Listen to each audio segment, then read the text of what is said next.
Just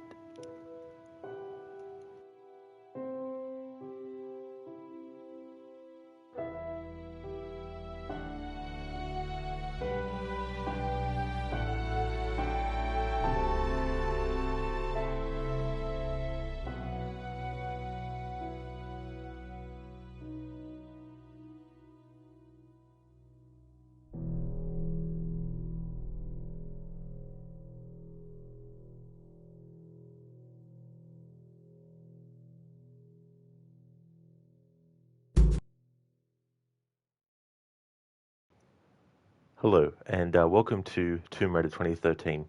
So, to celebrate the game's 10th anniversary, I've already done one playthrough weeks ago and did 100% in depth on that. This playthrough, Phase 2, is going to be playing through the whole game from start to finish with just the music. And after this playthrough is finished, the next one that will replace it straight after will be Phase 3 of celebrating this game's 10th anniversary, which will be trying to see as many of the death animations in the whole game as possible through all the different circumstances and everything in which Lara can actually die, whether it's falling off of something or anything like that. So that'll be Phase 3. But right now, Phase 2 is what we're doing. So the way I'm going to do it is there'll be a lot of points in the game where you'll just see me staying in a location and not really moving things forward, just to get as much of the music that takes place in that location as possible. Where I can, I'll try to make sure that any music that we come across that has already been covered, I don't wait around and listen for. I don't think I'll be doing all the challenge tombs, but I want to at least do one of those because there's music that would play in that part as well. But the first thing I want to do before jumping into the gameplay is I just want to re-show, because I already showed it as part of the first phase, but all the behind the scenes videos. But what I want to show again for this phase is the video that has the composer Jason Graves interviewed about what he did for this game. And it was back then when the game came out that they recorded it, so I'll bring that up. But the first thing I want to do though is actually just show if I can find it, grab a link to the playlist for that first phase.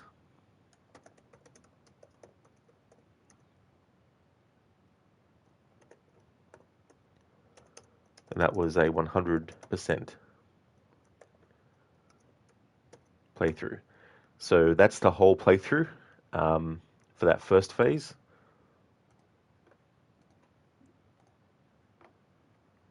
Hello there, Viper and Assassin and Kill Bandit and Iosif. Welcome on in. Now, I used to have this game on the Xbox, and I still do, but because of the Xbox streaming issues that happen when I'm only streaming those games, I got the PlayStation version of this game. So that's good.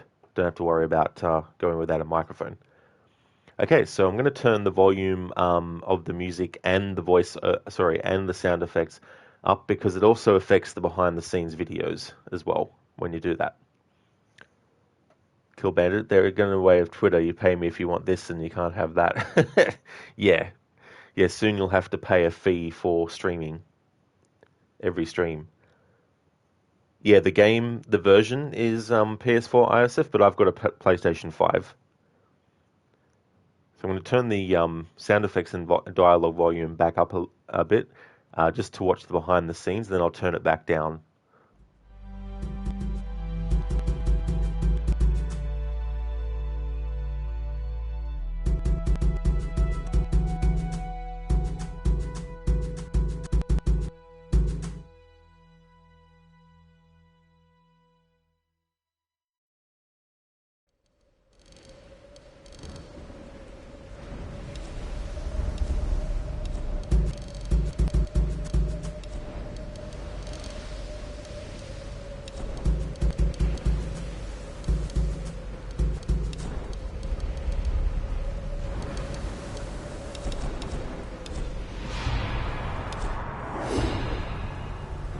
Hey there, Moon Merchant.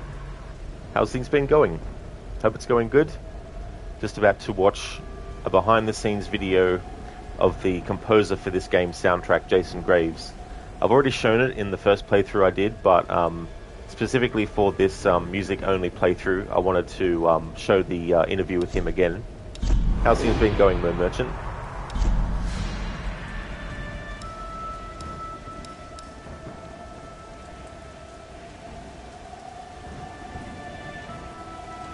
Moon Merchant, oh dang, this game had such a gritty atmosphere. The soundtrack just nailed the ambience to go with it. It really did. It really did. And his most recent project was the Dead Space remake. He did the music on that.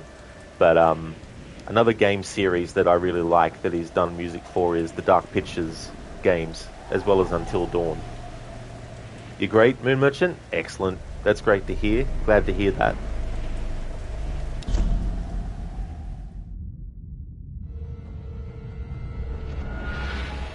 Zachary Levi here in the heart of London's famous West End.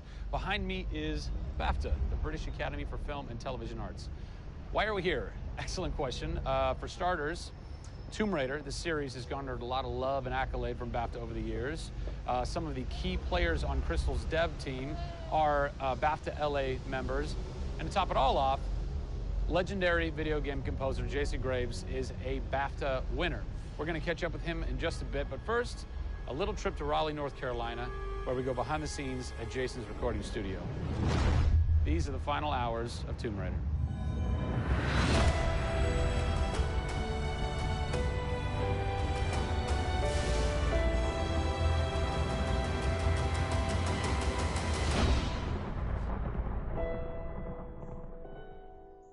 The first thing we did was the theme.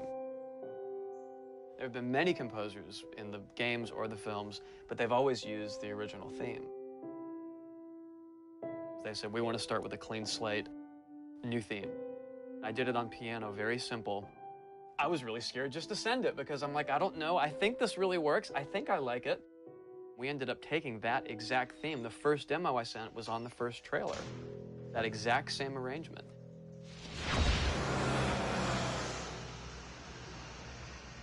So, Jason, currently you're working on this reimagining of Tomb Raider. When you're taking on a new project, what are the things that attract you to that project? The heritage of a particular game, I think obviously... And don't even get me started on Tomb Raider. I literally almost drove off the road. I was on the phone with the audio director. Like, oh, stoplight! And I had to pull over a little bit to not hit the car behind me. What I loved about Tomb Raider, what really drew me to the project was they had no pre-existing conditions. Because they wanted to get out of what it used to be. They wanted something new. They wanted something fresh. Jason's done hundreds of games at this point. He was an easy choice for us to go with on paper because he has such great experience. I listened through a lot of different material from a lot of different composers. I was really taken by how well he did the intimate stuff. The textures and the real, intimate and vulnerable bits that we needed to highlight in the game were a great match for us. What is square one for you when you start wrapping your head around it going, this is where I feel like this world is going to exist? Main theme. Call me old-fashioned. Then it was a matter of finding out what kind of percussion would work. And always going back to the melody and the theme, because that's kind of the heart of the game. The most signature thing that we need to get right is Lara's theme. One of our big goals was that it can be used in any emotional context. What does it sound like? High action.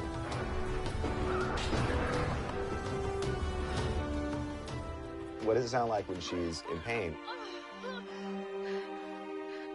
For music, the gameplay and the concept art, especially with the scavengers and kind of the shanty town, corrugated metal, how everything's kind of this amalgam of different stuff that they found on the island. It was like, that's what I want the music to sound like.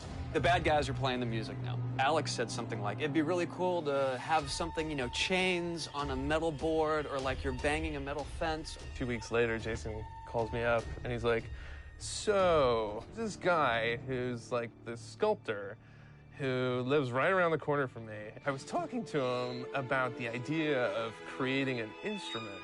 And I'm like, that sounds completely insane. We have to do that. Tackling the score to one of the most iconic franchises in the world brought a unique challenge. How best to capture the emotional timbre of the characters and island in music? People, I give you the instrument.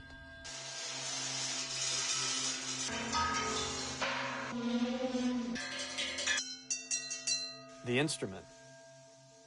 I was going to let Matt determine the aesthetics. I was really only concerned about the sounds that the sculpture was going to make. Matt built this, which looks pretty much exactly like Laura's original homemade bow in the game. There's different timbres based on different materials, metal, glass. It's a direct line from the plot, the characters, the story, the environment, straight to the sculpture. We always wanted the island to have that character in itself. Creating an instrument gave it this unique identity. It's got a voice. Yeah. Yeah. The very beginning of the game is nothing but the instrument.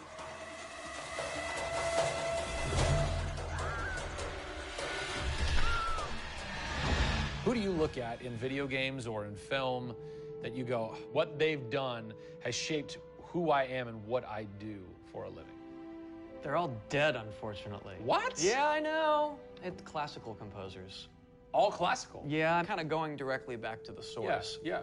Prokofiev's, Tchaikovsky.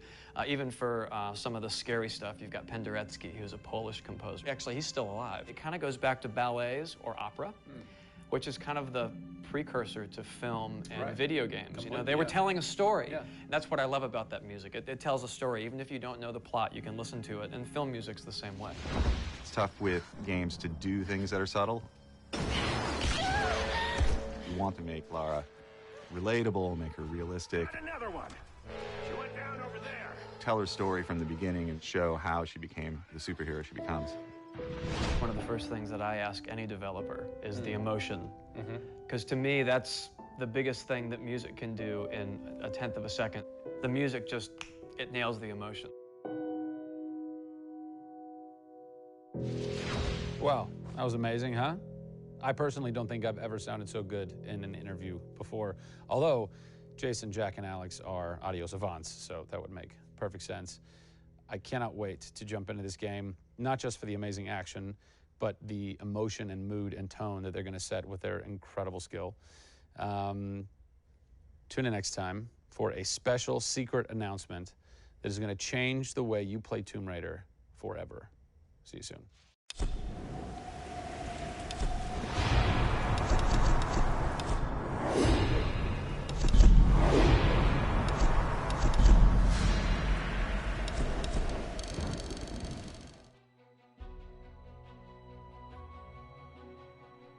Okay, so this bit of music, we've already heard it in the stream, so I'm going to talk over it. So there we go, that was behind the scenes. There's a few videos in that series, but for this second phase of the playthrough, I wanted to actually reiterate the music behind the scenes specifically. How's my voice, by the way, against the music? Is the music too loud, or... Because even on the Xbox version of this game, I remember I had to turn the volumes down pretty low, because at 100% for sound effects and dialogue and music, especially in parts of the game where there's like very deep bass, it can be very like, you know, hard on the ears and stuff. You did, Iosif? Well, I hope you enjoyed your food. Hope you had a good sleep. Yeah, Moon Merchant, he did. Yeah, so he worked on the Dead Space remake. The stream elements is playing up at the moment, so I can't bring up the command about that, but I do have that, so there's some links to Jason Graves' stuff, as in like what he's done, and his official website. Dude, this is why you love gaming. The amount of passion here is overwhelming, and to be able to enjoy and interact with this is what sets gaming apart from other mediums of entertainment. Very true. Very, very true. You know, like if you're watching a movie or a show, you aren't really doing anything. You're passively experiencing it. You're reacting to stuff and all that kind of thing.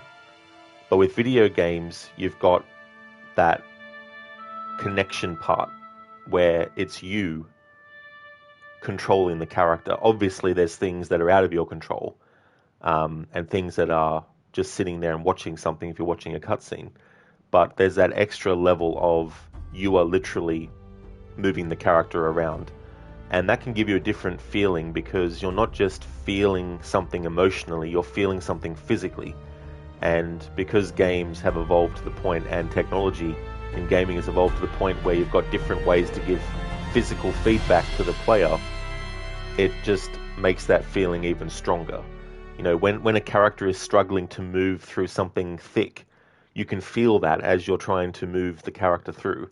It's not something where the character is just visually walking slower through it and you just don't feel something. You feel kind of like a tension there that's actually happening when you're moving. It's like you are actually having to force your way through, wading through something and all that kind of stuff. Oh, that's good, Moon Merchant. That's good. Yeah. So I never know sometimes with these audio options. So we're going to jump into the playthrough now. I'll still be responding to people, obviously, but there might be some delay in how long it takes me to respond, because I might just be waiting for the music to either stop or get to a point where it's looping itself over again. But yeah, for the whole playthrough from start to finish, I'm going to be playing with just the music. So I know it's not the kind of playthrough for everyone, but I've already done a standard playthrough of this game where I did 100% and all that kind of stuff, which you can find at my YouTube channel. I just wish that the command was working, because then I wouldn't have to worry about redoing stuff. But here's a link again to the first phase playthrough that I've done for celebrating this game.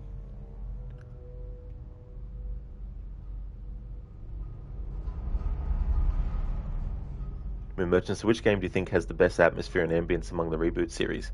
Ooh, that's a good question. I really like the music in all three of them. But yeah, there's just something about this game's soundtrack and everything that's just really unique to it as well. So probably slightly this one, I'd say, out of the three, but that's not to say there's nothing good about the other two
Okay, so there we go.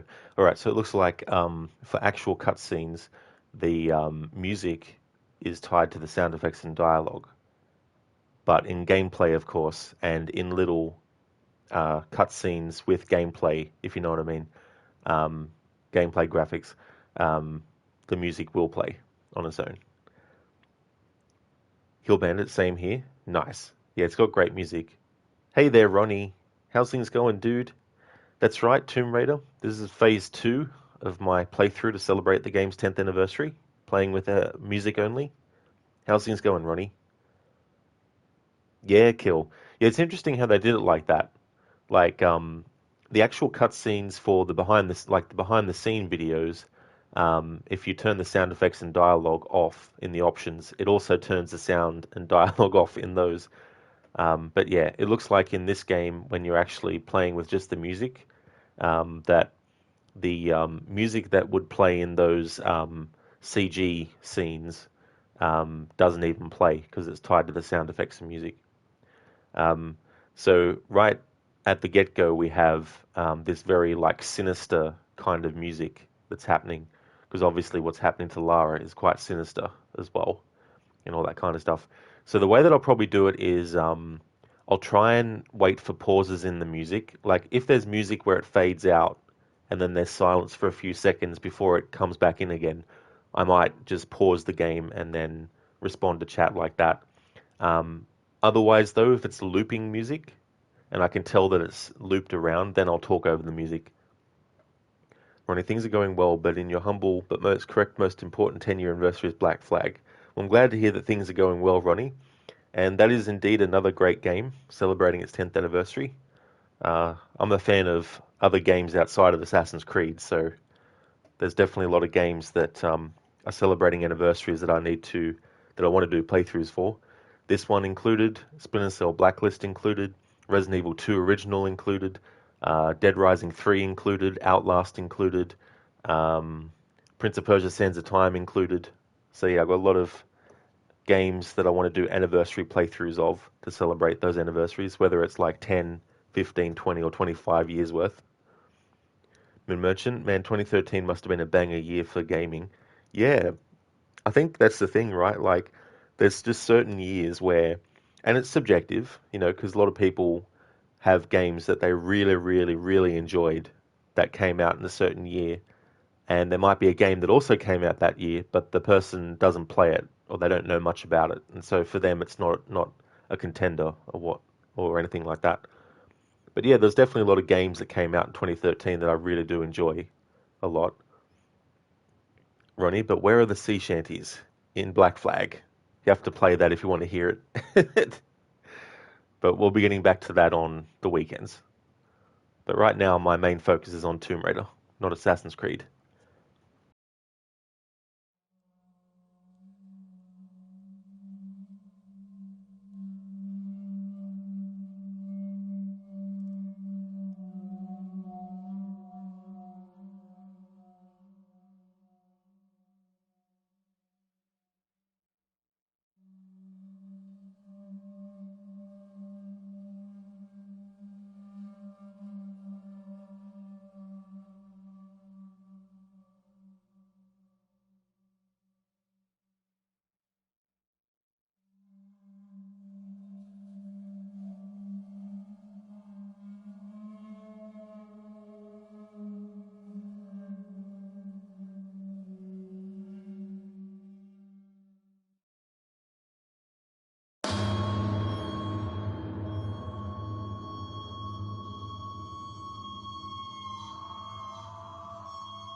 Oh yeah, Kill Bandit.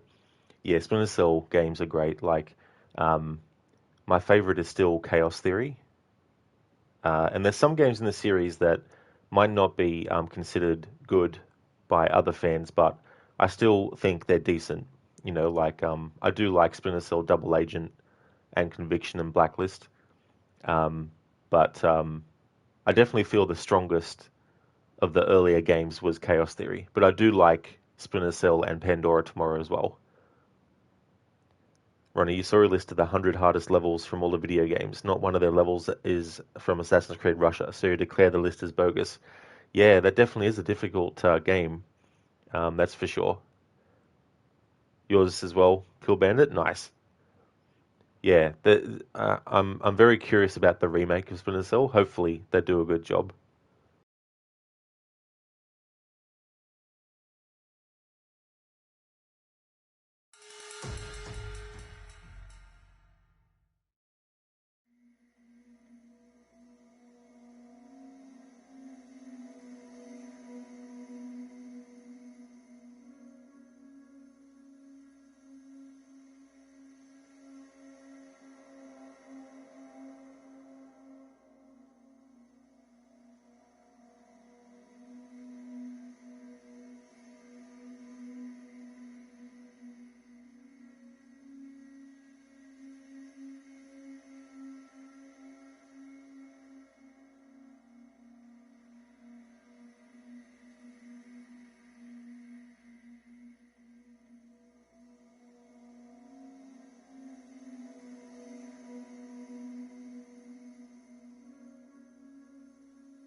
Hey there, Red Envy. I also, if you played this version in the last 2 years, did you? Nice. Yeah, I like to play this game at least once a year. Sometimes I play it multiple times in a year. The annual playthrough of the Tomb Raider games is still going to be happening. After this playthrough, I've got another one to celebrate this game's 10th anniversary, but Phase 3 will be trying to show as many of the death animations as possible. And then once I've finished celebrating this game's 10th anniversary, I'll be doing the annual playthroughs of Tomb Raider, which is Tomb Raider. The ones that I'll be doing will be Tomb Raider Original, Tomb Raider 2, Tomb Raider 3 Adventures of Lara Croft, Tomb Raider Last Revelation, Tomb Raider Chronicles, Tomb Raider The Angel of Darkness, Tomb Raider Anniversary, Tomb Raider Legend, Tomb Raider Underworld, and this game again, Rise of the Tomb Raider, and then Shadow of the Tomb Raider. They're all the Tomb Raider games I'll be doing for the annual playthroughs. Hey there, Spicy Chicken. I hope it's going well. I also, if you need a new PC, but while you're studying you can't work, that's definitely understandable, for sure. Yeah, so that'll be Thursdays and Fridays. Because it took me um, a long time to get back to this game because of the audio issues I had on the Xbox from streaming it, it meant I had to wait till I got this on the PlayStation. And now that I have, I can resume doing the 10th anniversary playthroughs I had planned.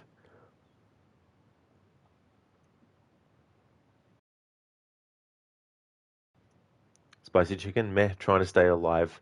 Well, hopefully things can get improved for you soon, though.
Spicy Chicken, you'll feel better on Friday since you'll be seeing your friends. Oh, that's good.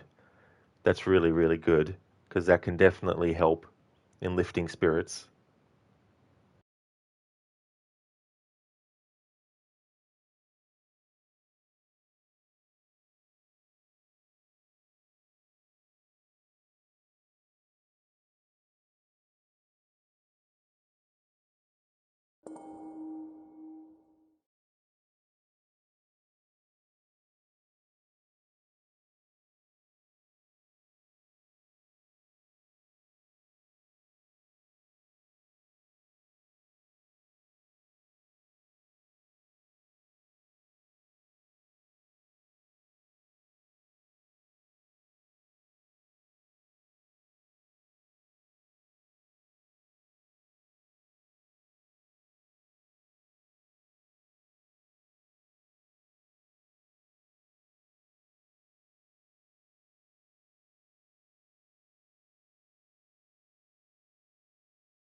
This is my first time playing it on the PlayStation, not the Xbox, so I forgot which button.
Alright, so there's supposed to be music there, but because certain cutscenes, the music is tied to the sound effect audio, and I've got the sound effects turned off, it means that there will be music that doesn't actually play, which doesn't help me because I wanted this to be a music-only playthrough.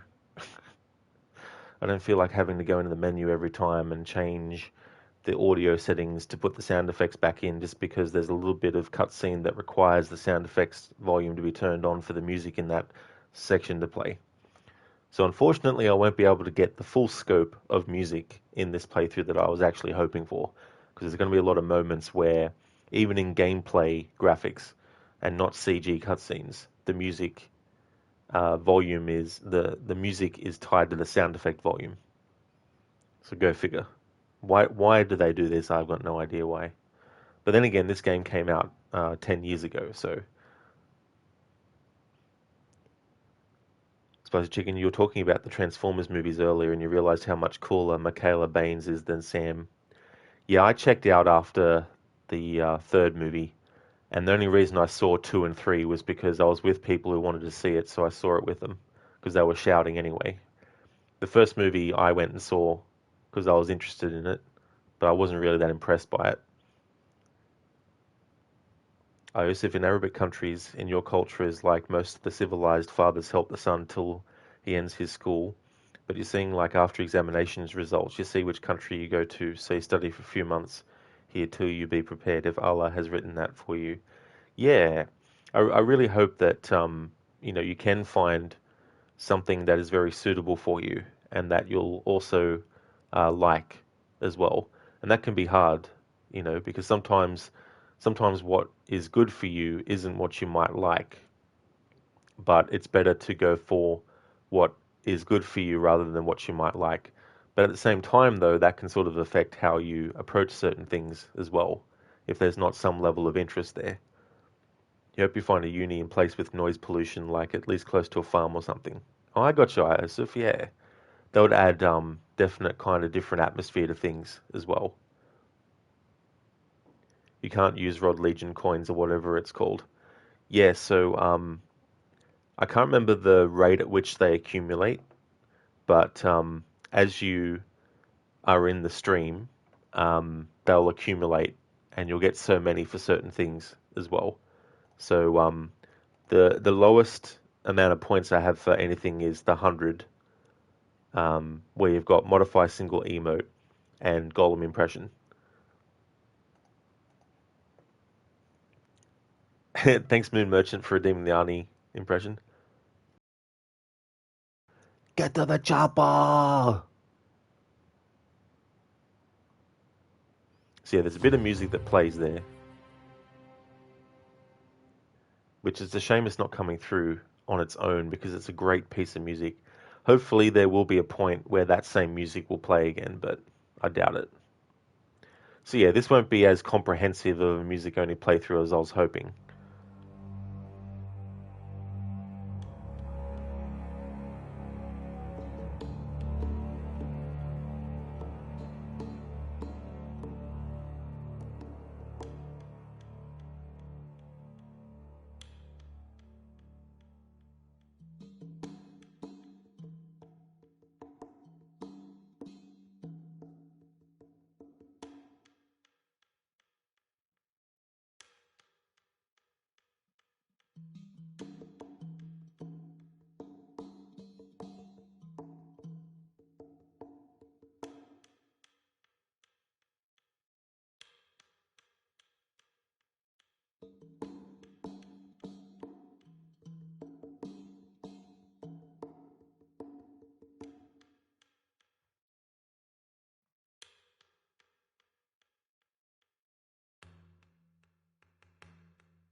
Alright, so the music seems like it's settled into this kind of, and looping this over and over again. Thank you, Moon Merchant. Thank you so much.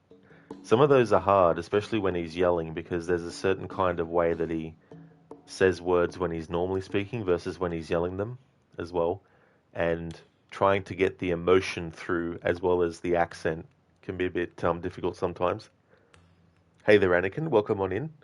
That's true. Yep, music only. I found out, though, that there's certain bits of music that they've actually tied to your sound effects and dialogue volume.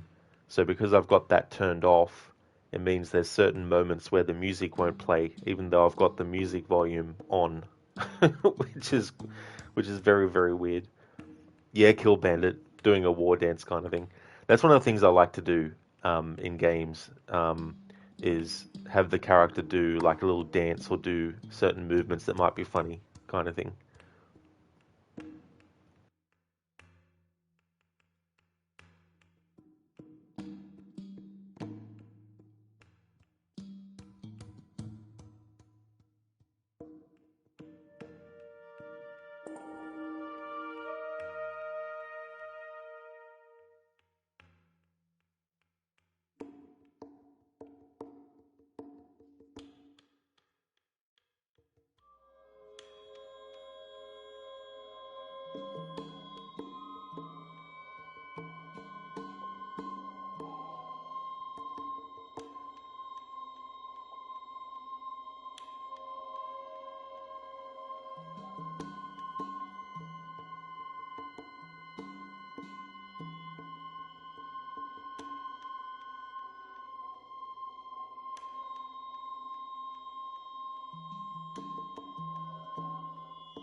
Yusuf, you adore nature.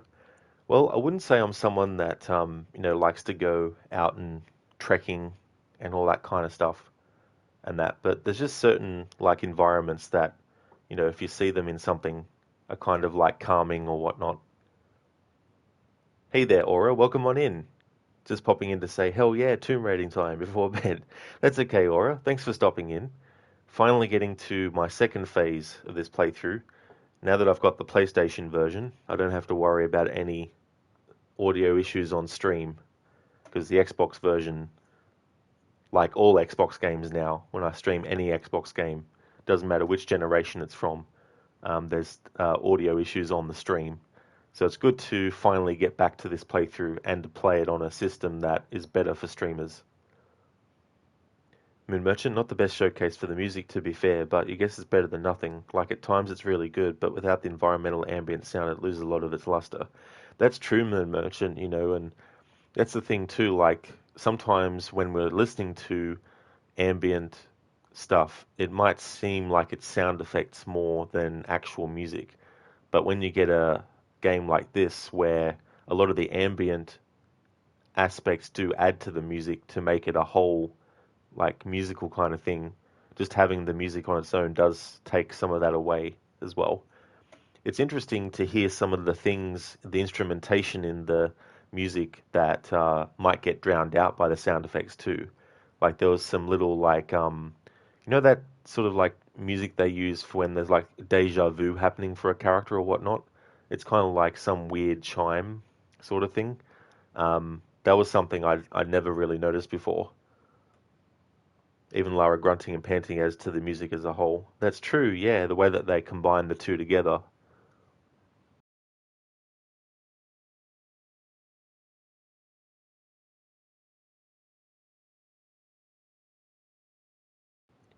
Hey there, Afro. So the new Mirage trailer drop, what do you think?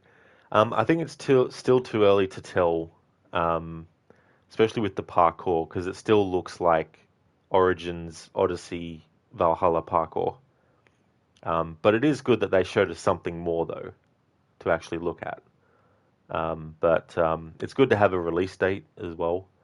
But when the game comes out, I'm going to wait before buying it. So by the time I get to it, if I do, I will have found out about all the spoilers and all the story and all that kind of stuff. Like if the parkour isn't like amazing, like I'm not expecting it to be perfect, right? But if it's still pretty much just basic stuff, like it is in the last three games, then I won't really be that impressed with it. But if the story holds up and it's a great experience in other aspects, then, I'll be a bit more excited for it. But at the moment, I'm still on the fence about whether or not I should be excited for it. Just have to wait and see. Nothing can get you hyped about it. It has that poing, poing jump. Yeah.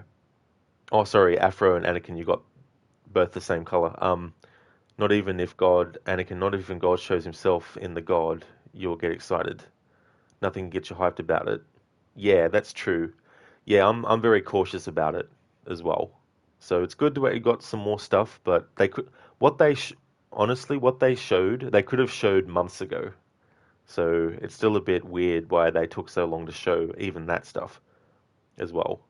But there's certain things you can tell, like they still have the Eagle Companion, of course. They're probably still going to have the day-night change and all that kind of stuff that you can do. So it's not completely doing away with things from the newer games. Afro, the bit of parkour sure looked like Mario. It has that poing poing jump. Yeah, and the way that Basim lands, even from a small jump, he still has that slow land, which is kind of like... See, there's little visual things here and there that make me look at the parkour and go, it's not really going to be that much different from what we've got in the last three games. Like, I can understand if a character's jumping off a great height and they land, that they would land that way, have a bit of a struggle in getting to their feet again. But if you're just jumping a little spot, it shouldn't be like that. And that's the problem with the newer games is, even jumping from a short height, the character still stumbles like they're having trouble getting their footing again, where it shouldn't be like that. Hello there, Sherbot. Thank you so much for the raid. Thank you very much. I really appreciate it. Hope things are going well. I give you a shout out and everything, but for some reason Twitch only wants us to use their stuff, and I'm kind of low key protesting because none of the commands for my stream elements actually work, and they most recently announced alerts as part of their thing. So it looks like they want people to move to just using their alert system. But yeah, it's just so annoying. So yeah, none of my commands actually work with Stream Elements. But welcome on in. I hope it's going well. And a nice sentence, Brain. Thank you. Yeah, I think we got there in the end. Hey there, Sunniest of Rays. Welcome to you as well. After the combat looked pretty slick. Yeah, like the thing about it, like a lot of the combat is good in that, but yeah, I don't know. I wasn't really impressed with it. There were things that I liked about it though. It was cool to get a taste of the music and to actually see in-game graphics, but I'm still not convinced yet. Need to actually have one of those videos where they actually go through and show you the nitty-gritty of the thing, like a little walkthrough of the gameplay. That's when you'll be able to tell more concretely certain things. Sherbot, it's going good. Yeah, the stream's going well. For this phase, I'm just listening. I'm just having the music play. But unfortunately, there's some sound effects. There's some music in certain moments that is actually tied to the sound effects volume setting. So it's not going to be as comprehensive as I hoped. But I'm still going to play through with just the music volume only as well. Because otherwise, it will just be the same as a regular playthrough, and I've already done that. Yeah, Sherbot. Yeah, I only just found it out today, actually, when I was trying to put in the commands. Like, none of my commands, well, I mean, I haven't tried every single command that I have, but most recent ones aren't actually even working.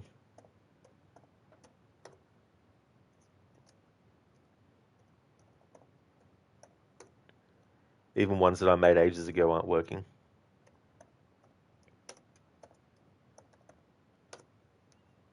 Yep. That is awful. You wonder if there is a way to convert Stream Elements to a Nightbot or something. Yeah, I mean, I don't know if it affects other things, but I wouldn't be surprised if Twitch is wanting to do away with people being able to use Stream Elements or Nightbot. I think they want everyone to use their system only. That's what I'm surmising anyway. Maybe there's a glitch currently happening with Stream Elements. Who knows? But most recently they introduced on Twitch alerts, internal ones, and that. Just like how there's shoutouts now. Like before today I could still do shoutouts like that. But what they want you to do now is actually do them like that.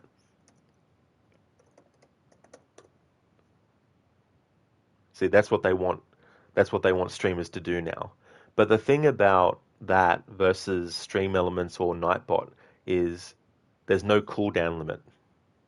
So if you've got 5 streamers in your chat that you want to shout out, you have to wait probably like 30 seconds to a minute before you can actually give them other shout outs with the actual Twitch version as well. But yeah, definitely recommend checking out Sherbot's channel if you haven't before, and if you only came in, if you didn't come in with the raid as well, highly recommend. And that's the other thing too, like Twitch's own thing doesn't actually show what game the person's playing or has been playing.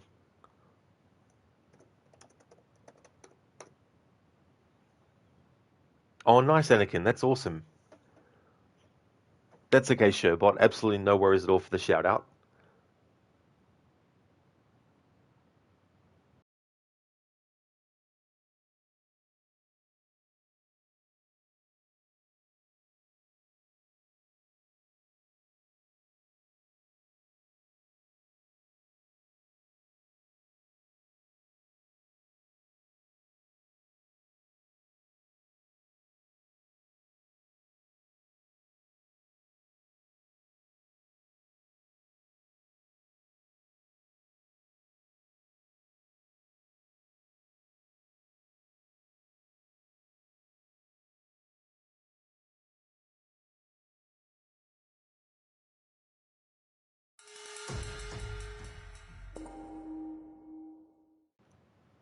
Yeah, it really is Sherbot. I've only noticed it this stream. It was working fine when I streamed last time, but um, when I started putting the commands in this stream, it just wasn't working as well. Because the thing about commands is it's very good to use if you just want to convey information quickly, you know. But because I can't, I even tried disconnecting the Stream Elements bot from the channel and then reconnecting it again, and still those commands don't work. But the timing of it is suspicious, so I wouldn't be surprised if the fact that Twitch has announced their own alert system, that they've blocked Stream Elements or other similar third-party things to not be able to do that anymore.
So there's a bit of music there that sounds very similar to some music from Tomb Raider: The Last Revelation, which was the fourth entry in the series back in 1999 as well.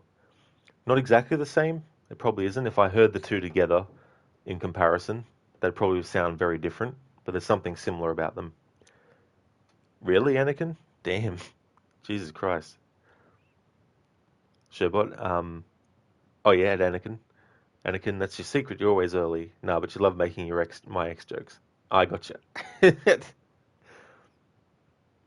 Well, thanks, Sherbot. Yeah, yeah, I like to have it because it's also good for telling the person who's coming to chat what type of what type of game it might be. Because I know that not everyone looks at the game that's being streamed, um, but to have that information where it's like, currently being streamed is this game, and this is the focus, or here's a little bit of the story. So if you don't know a bit of the story about the game, you can see the message pop up and say, hey, this is what the story of the game is generally about, kind of stuff.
All right, so I'm pretty safe to talk over these because the sound effect volume actually provides the music in these cutscenes, weirdly enough. Hey, Ghostface, how's things been? I've been going good. Things have been going well.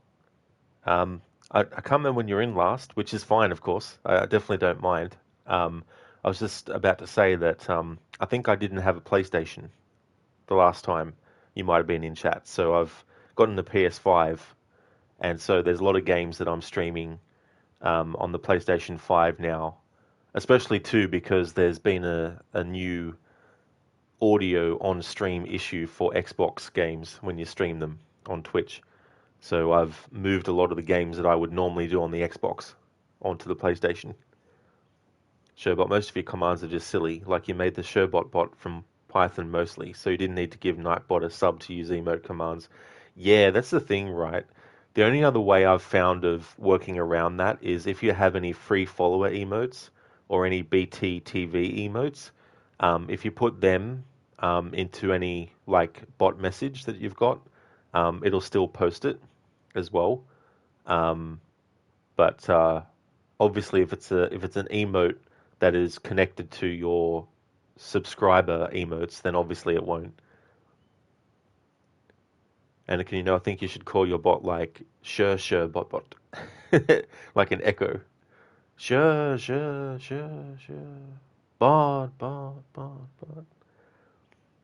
Sure, bot. Oh yes, that does make sense too. You have a language model called Shelby Silverstein. What a name! That's cool, Shelby Silverstein. It's got a interesting ring to it as well. Ghostface, things have not been the greatest, but okay. You moved back to your home, and just as you and your mom moved back, your settlement got affected by wildfires and you had to evacuate. Oh, damn. Hopefully, you're both okay as well, and everyone else too. Hopefully, if you lost anything, it wasn't anything, you know, really, really valuable as well. Hopefully, it's died down and is taken care of, but that'd be very scary as well.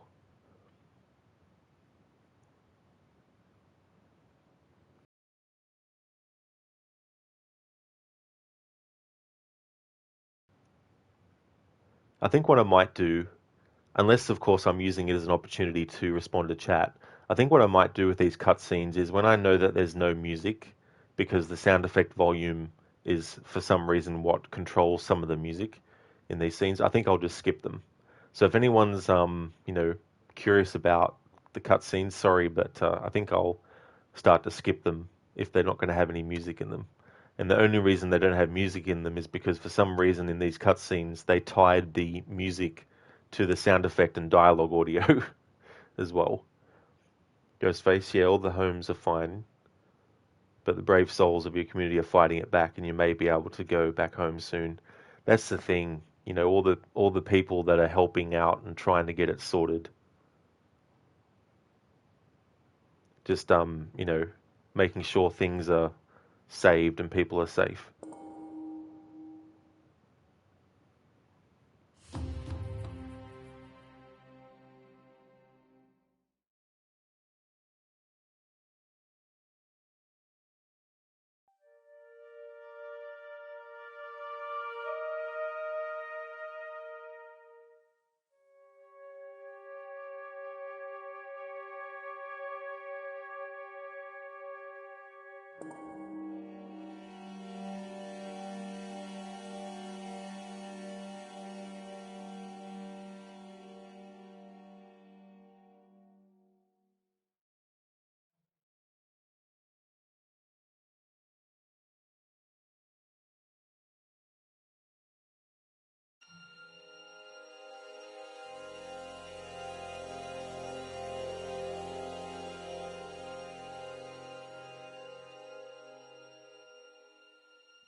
Ghostface, your community has to fight it on their own.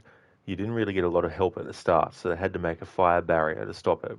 And it was affected by the wind and shifted away from your community, but in the night the wind shifted and it came right back, and then you had to leave. Scary stuff.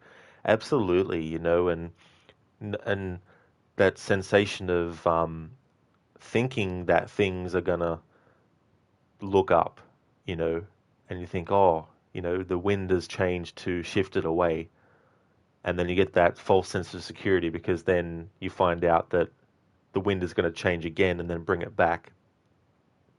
Hello there, Ember. How's things going? Welcome on in. Welcome to the music-only playthrough of Tomb Raider 2013.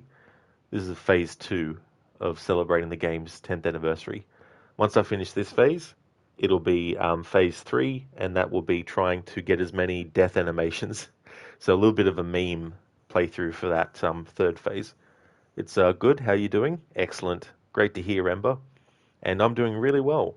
Plus, after a few days of not being able to stream a game where there's no audio issues on stream, and therefore having to type responses, it's good to get to a game I have on the PlayStation so I can actually respond with the microphone without any audio issues on stream. So yeah, it's going really well.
Every so often I'll be testing the commands to see if they're working, but yeah. It seems that since Twitch has brought in their own alerts system, they're blocking third-party bots that you might use to have commands. Either that or there's just something wrong with Stream Elements at the moment. But I've tried to disconnect the bot and then reconnect it to the stream or channel, and it still hasn't fixed the problem.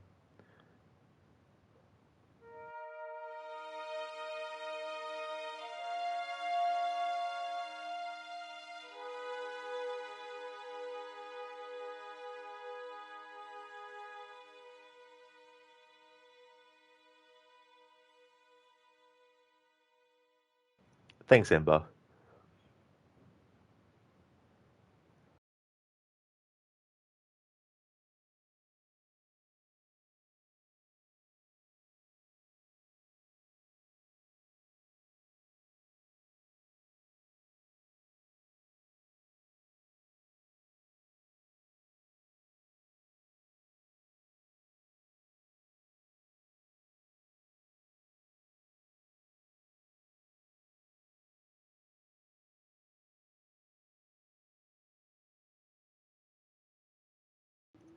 Alright, so this cutscene doesn't have any music because the sound effect and dialogue audio level is actually what provides the music in the cutscenes, not the actual music volume, so I'm going to skip this.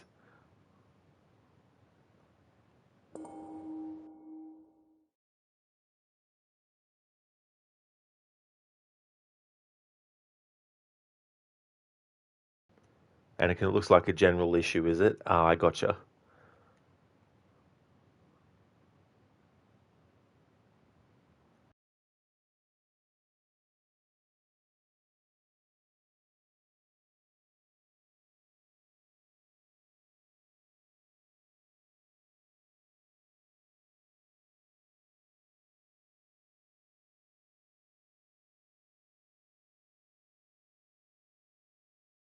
Interesting. So the music that Lara hears here is also tied to the sound effects and dialogue volume.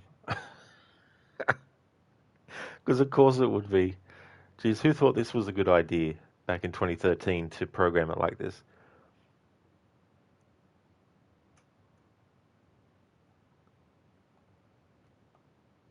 I'm not going to do this all the time, but I really want to get that music in. So what I'll do is temporarily put the sound effects volume back up.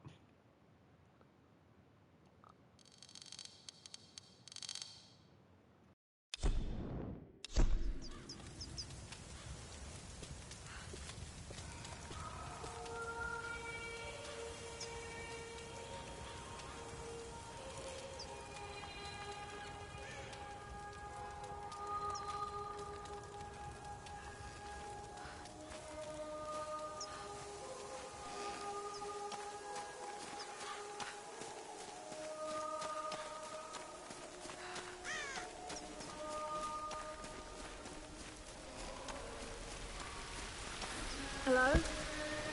Hello? Is someone there?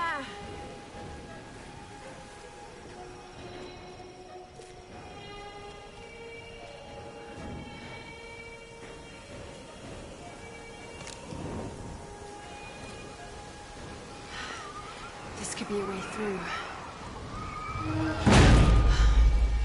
Damn it.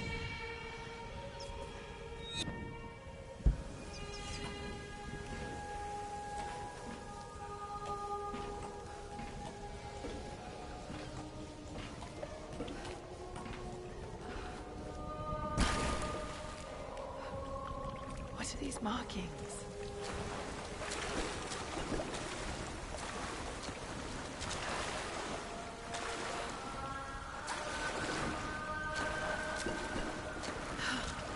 What am I doing?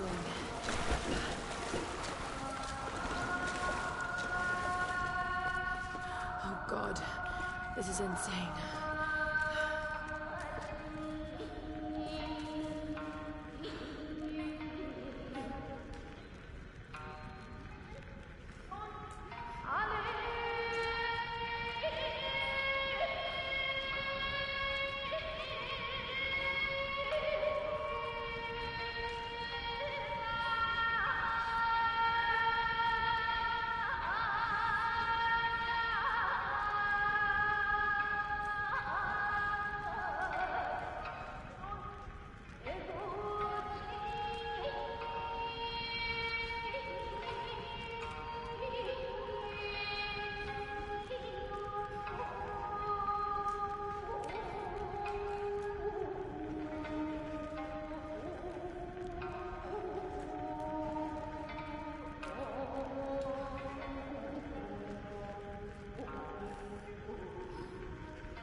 There we go. So that's a little bit of the music that you can hear.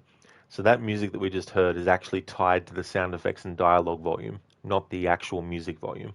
So there will be some bits of music that I'll go into the options and have to put the sound effect and dialogue audio volume back up a bit to be able to hear it.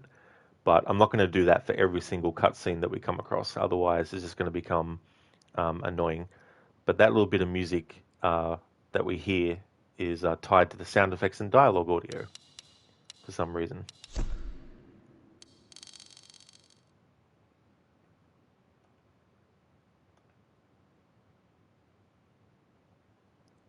Goes face to fire, luckily somehow avoided all houses for now. You finally have some outside helpers in the military and firefighters from the States helping out, so that's good. That is really good as well. It's a shame you didn't have like all that help happening like as soon as it was all going down, but it is good that you've got all that help now. Hello there, Dom. Hope it's going well.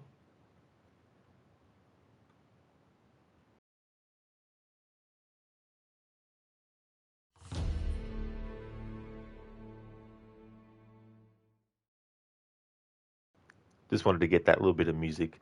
There's also music that plays when you actually access journal entries, and I'm not going to do every single one of them because this playthrough is not a 100% collection playthrough. I've already done that to celebrate the game's 10th anniversary. This one is music only, but I do want to showcase the music that happens in those screens. So when we actually come across a journal entry, I'll actually collect it and then just, let the music play for that, but I won't do it for every time.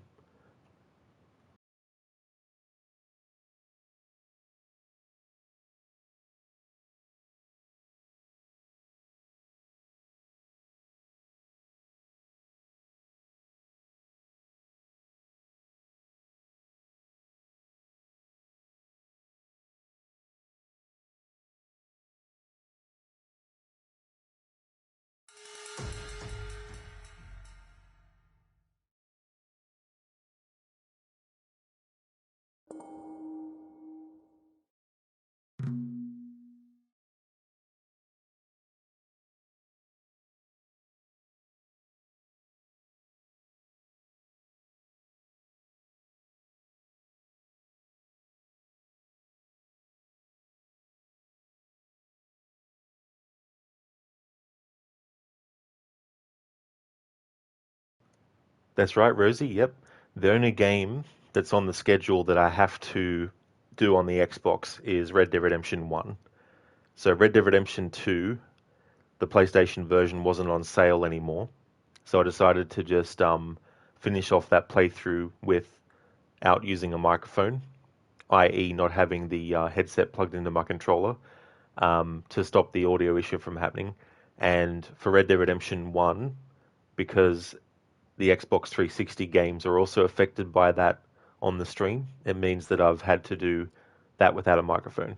But all PlayStation stream games that I play and stream will be with a microphone. So at the moment, it's only Red Dead Redemption 1 where I don't use a microphone. I'm moving over a lot of the games to PlayStation as well.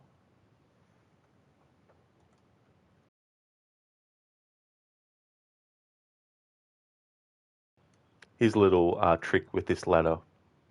Speedrunners would know this already, but for those who aren't speedrunners, normally when you, like, this doesn't happen with every ladder, but this ladder is an example of one.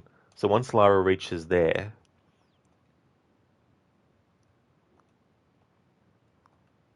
the game will let you actually do a jump up like that. But as you notice, early on the ladder, the jump is very small.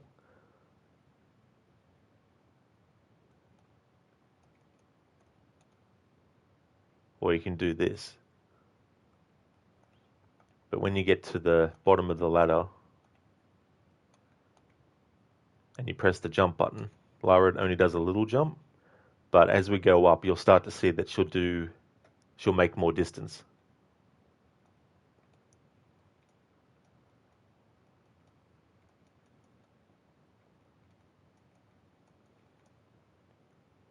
Doesn't happen on every ladder. Some ladders, the game won't let you actually make Lara jump as you go up. Ghostface, it was sad at first sight many elders in your community didn't even want to leave because that's their house and has been for many years. You live in your grandma's house with your mom and it would just be sad to see that in ashes.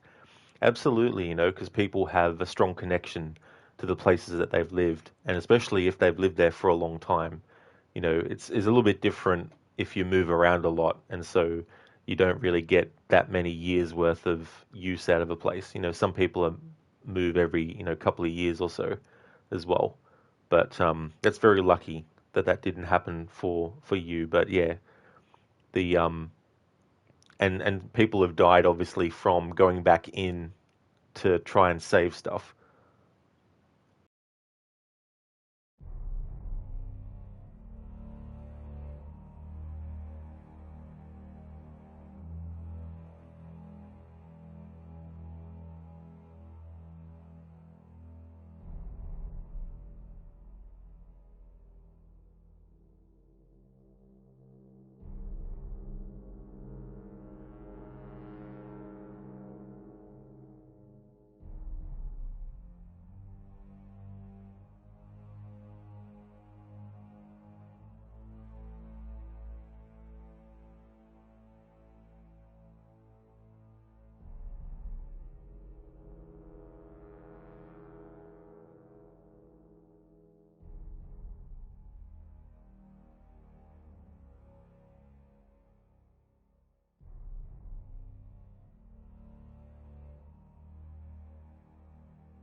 Ghostface, interesting fact, the fire affecting your community is the biggest fire in the province, is it? Damn. Definitely sounds like it's made a lot of damage and coverage then. Because the music in certain cutscenes is tied to the sound effects and dialogue audio volume, I'm going to skip cutscenes.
Really, Ghostface? Holy shit, 110,000 hectares. Damn.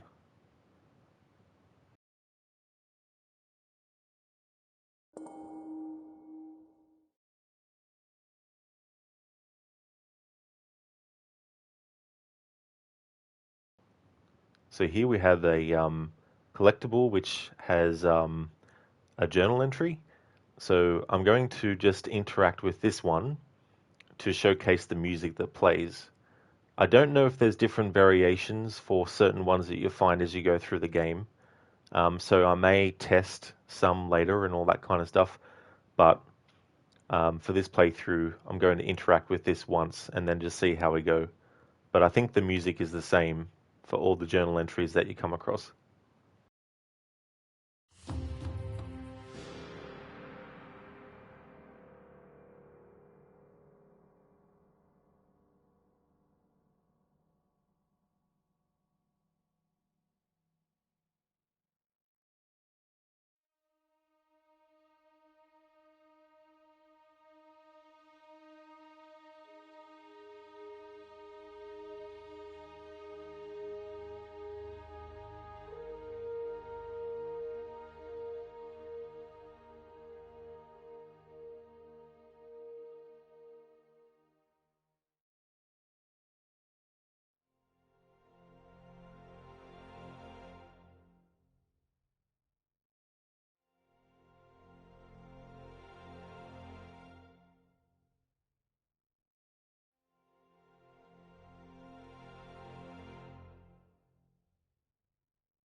Alright, so there's a few different bits of music that play in these journal entries, and now we've gone back to another one that we heard before. But what I love about these journal entries as well is the insight that you get about certain things on the island and all that kind of stuff. So if you ever want to do a full playthrough of this where you're getting 100% and you're collecting everything and you really like learning about the location of a place in a game and the people and the characters and all that kind of stuff, there's a lot of really good information that you can get from these. And it's very atmospheric as well, I find, with the music that they've chosen as well. Really fits some of the actual dialogue as well.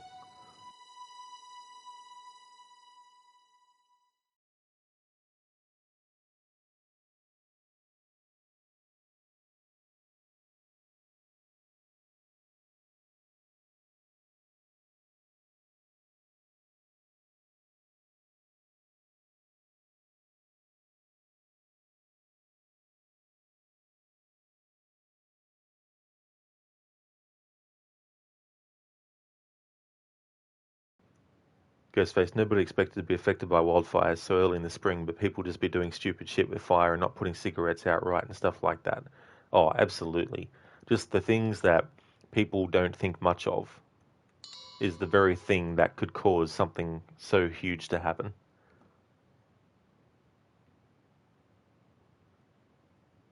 I don't know if each challenge tomb in this game has different music for each challenge tomb, but I might test out a few just to see if there is. Or not. If it turns out the music is the same, then I won't do more than just one.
Oh yeah, Ghostface, that's definitely no problem at all.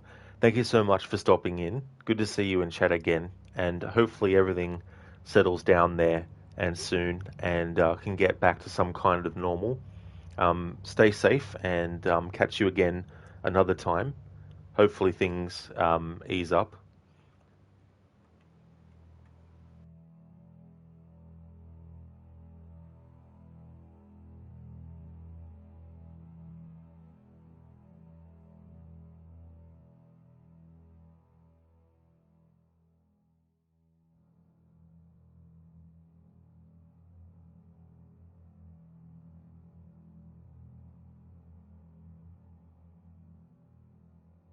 That's okay, Ghostface. Absolutely no trouble at all.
Anakin, is this Portal 2? Yeah, when they were wanting to do the reboot of Tomb Raider, they wanted to make the puzzles more based on what's actually in the environment rather than here's a switch and here's three switches you have to figure out the combination to push or pull kind of thing. They wanted to have a very kind of like environmental and organic way of solving puzzles. Like if you wanted something to move, you might have to burn some cloth or something that's blocking it before you can actually move it.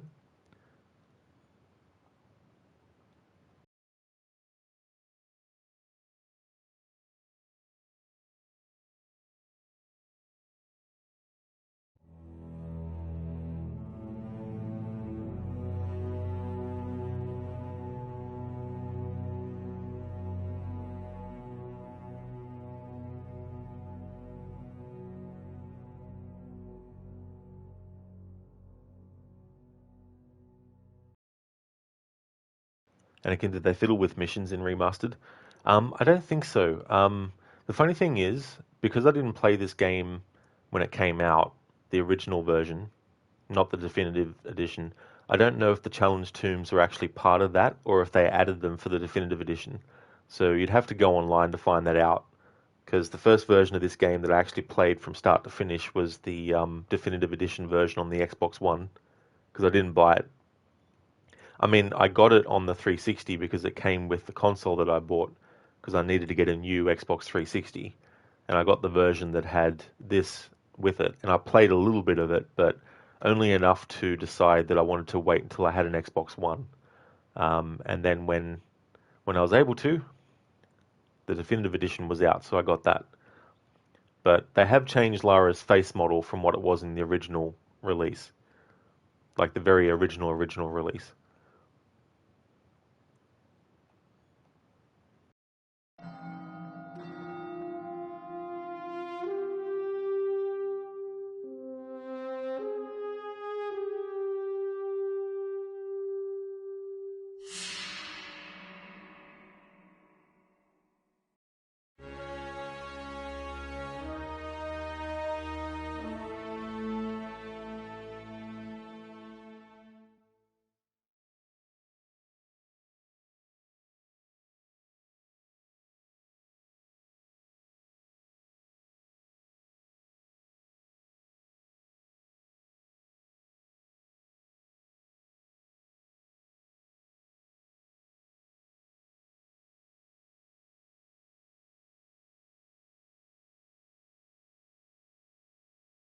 It's cool that on the PlayStation version of games, the lights on the controller will change color. Like since the fire is happening at the moment, the lights are flickering between yellow and red while Lara holds the torch.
Alright, so the music's pretty much looped. Harbinger, you'll spend your day lurking and lying in bed, not in the mood to do anything. That really sucks when that happens, Harbinger. Definitely know what that feels like. Hopefully things go well. Thank you so much for leaving the lurk. Really appreciate it.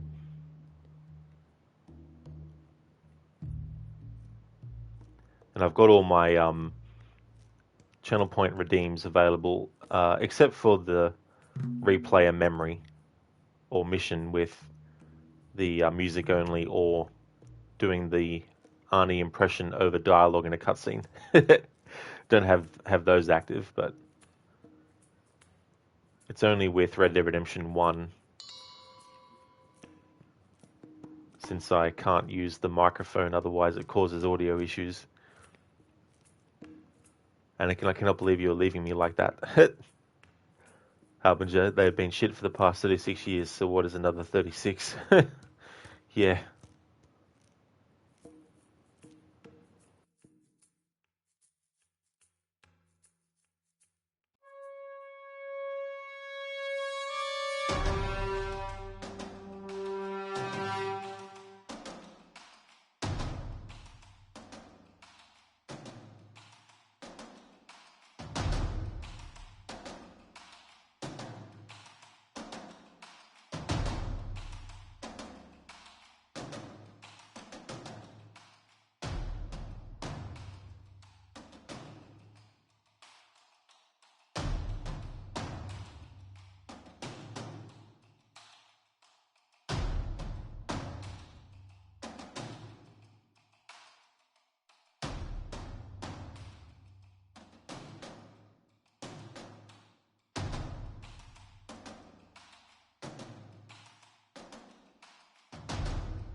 Alrighty then, so in the first phase of celebrating this game's 10th anniversary, I did one playthrough where I got 100%, and something that I was doing was every stream session I was changing the outfit that Lara wore to showcase each outfit as part of the playthrough. I'm going to continue doing that for this second phase. So because the last playthrough was done over a month ago now, it would have been done back to back if I didn't have the audio issues on the Xbox when streaming that I have. But in any case, I'm going to go over and just show the outfits that you can select from the first one that you can select up until the one that I was playing with last stream as well. So this is your default one, of course, which we've already seen Lara wear. This is the Hunter one.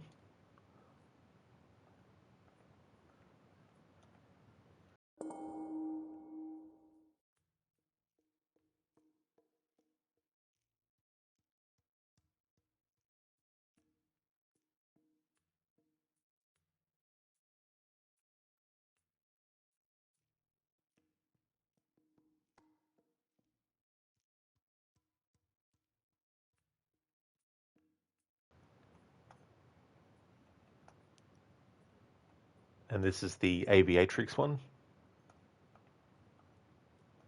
So I've already had Lara wear these for the 10th anniversary celebrations, but I just wanted to recap what they were before jumping into the next outfit that's in order of what they're listed as.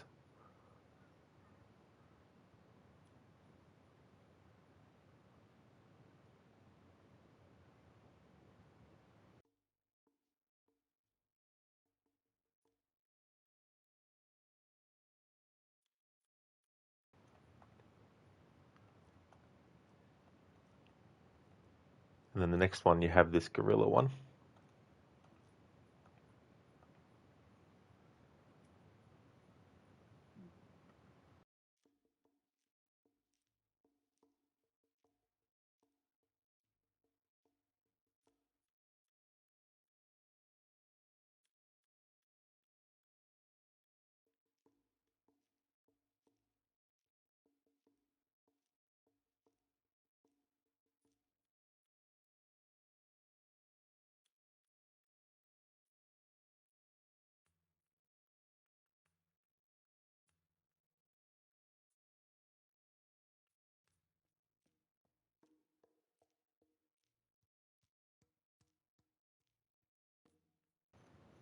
Alright, so this one's the Mountaineer one.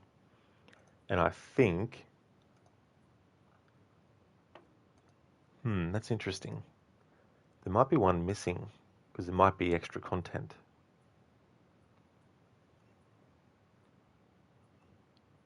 Because the first playthrough I did to celebrate the 10th anniversary was 5 stream sessions, which meant 5 different outfits. 1, 2, 3, 4.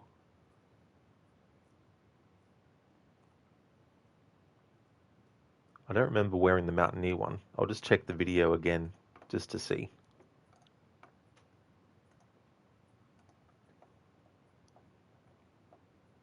There might be an outfit you don't get in the PlayStation version that's in the Xbox version.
Alright, so looking at one of the previous VODs, so we have Default, Hunter, Aviatrix is next in this version, but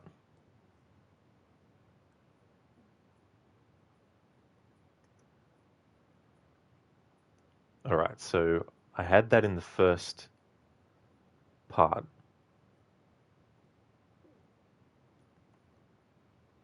Then Hunter.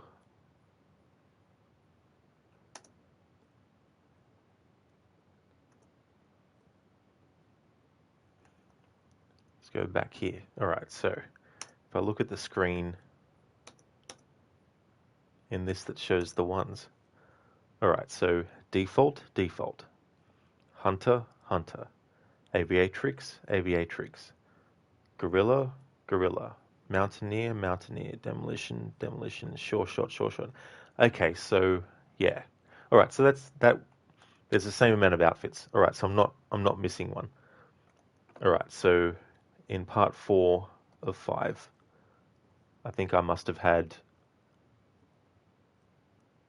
the Gorilla one on.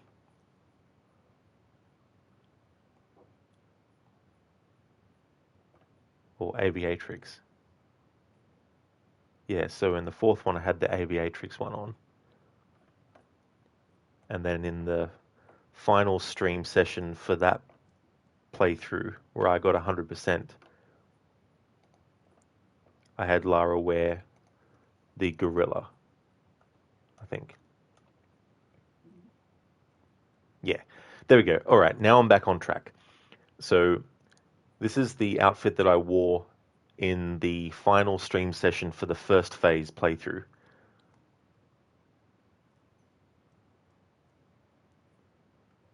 So the next one in line after that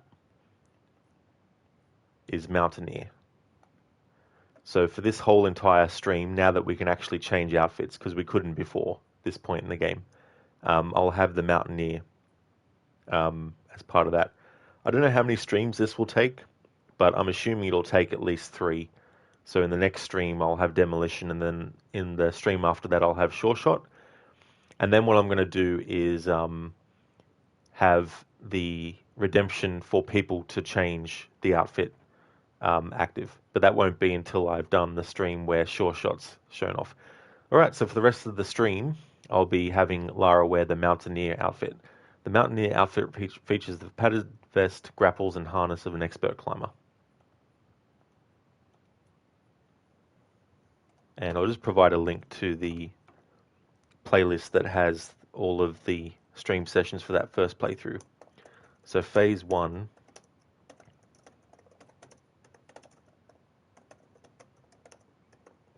was 100% in depth, and there's a link to the playlist that has all the stream sessions that were part of phase 1.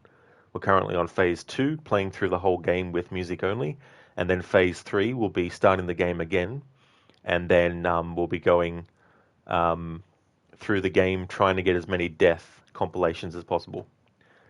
That's because Harbinger, this is the PlayStation version.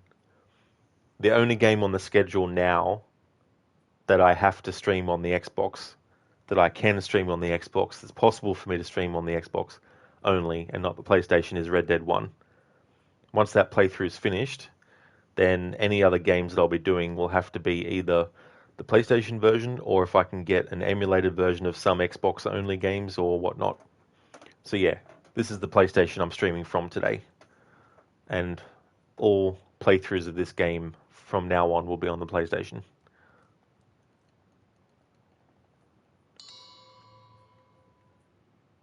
There's nothing wrong with the actual games for me though on the Xbox, so I'm not going to sell my Xbox or anything.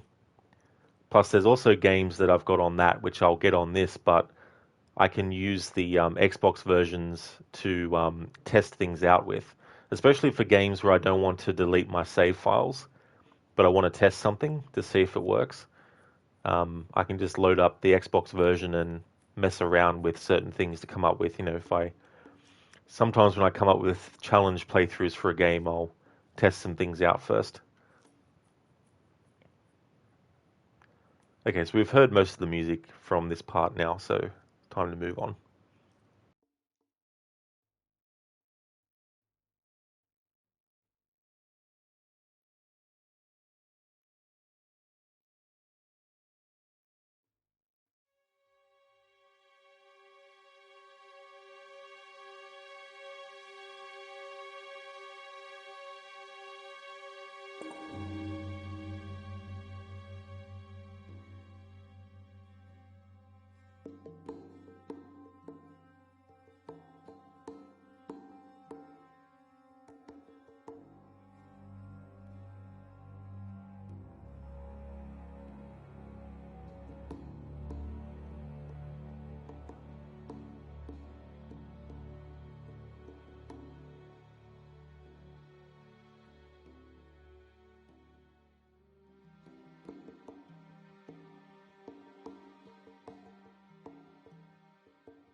something I only just thought of now.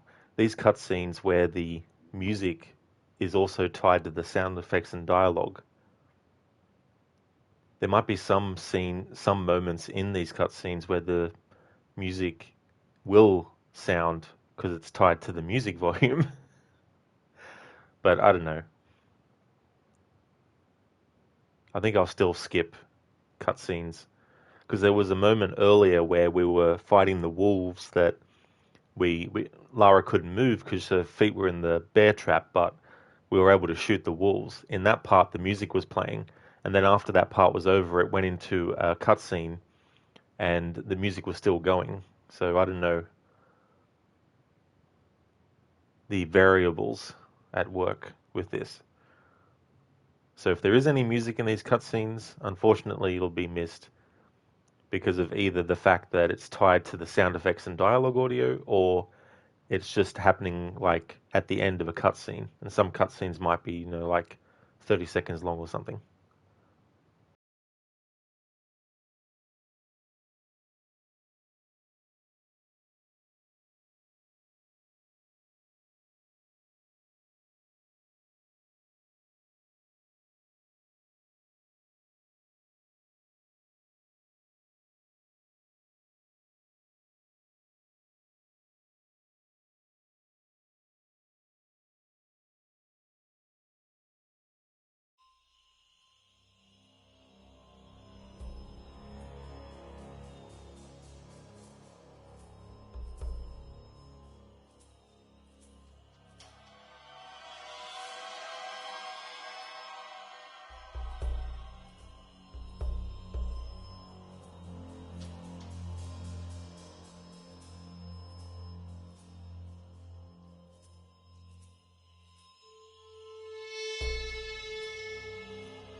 All right, so there's a lot of music there.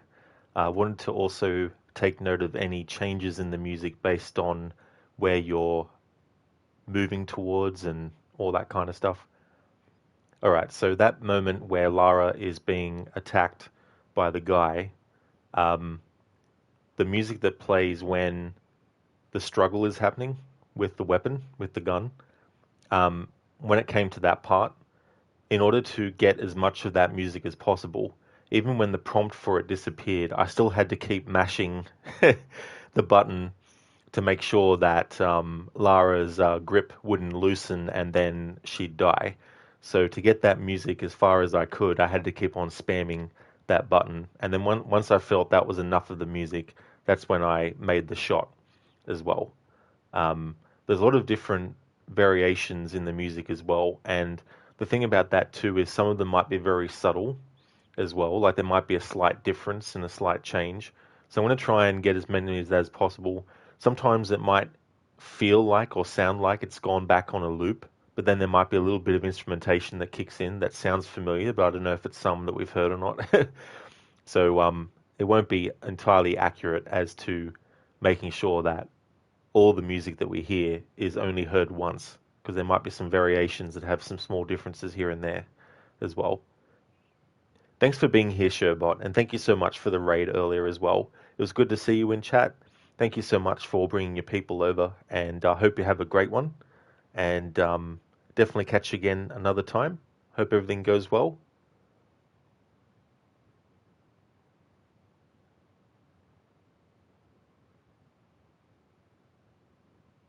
And it's one of the things too that you would think would be sound effects, but are actually music. For example, when Lara loots a dead body, you might think that they'd put that on the sound effect, but it's actually on the music track. Whereas there's cutscenes where, even though you have the music volume on, if you have the sound effect and dialogue, which is tied together, turned off, then there's certain bits of music in the cutscene that won't play, even though you've only got the music volume on. So it's very weird how they did that, a bit wishy-washy. So I won't be able to showcase all of the music in the way that I was hoping, because there's some really good music in the cutscenes as well, but for some reason they've tied that to the sound effects and dialogue audio, not the music audio.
Hello there, Milan. Welcome on in. Close. Just a different letter. How's things going, Milan, for you? Because the only game on my schedule now that's on the Xbox is Red Dead Redemption 1, it means that all other playthroughs are on the PlayStation, so I can use my microphone without the audio issues happening on stream. But how's things been going, Milan? It's good to be able to actually speak to you by being able to speak into a microphone. After a few streams of not being able to use a microphone. So that music that we heard, I wanted to get the variation from When You Get Discovered as well. I mean, there's probably been some music When You Get Discovered that I've missed because I didn't get discovered. So I'll have to keep an eye out for doing that too as I go through the game.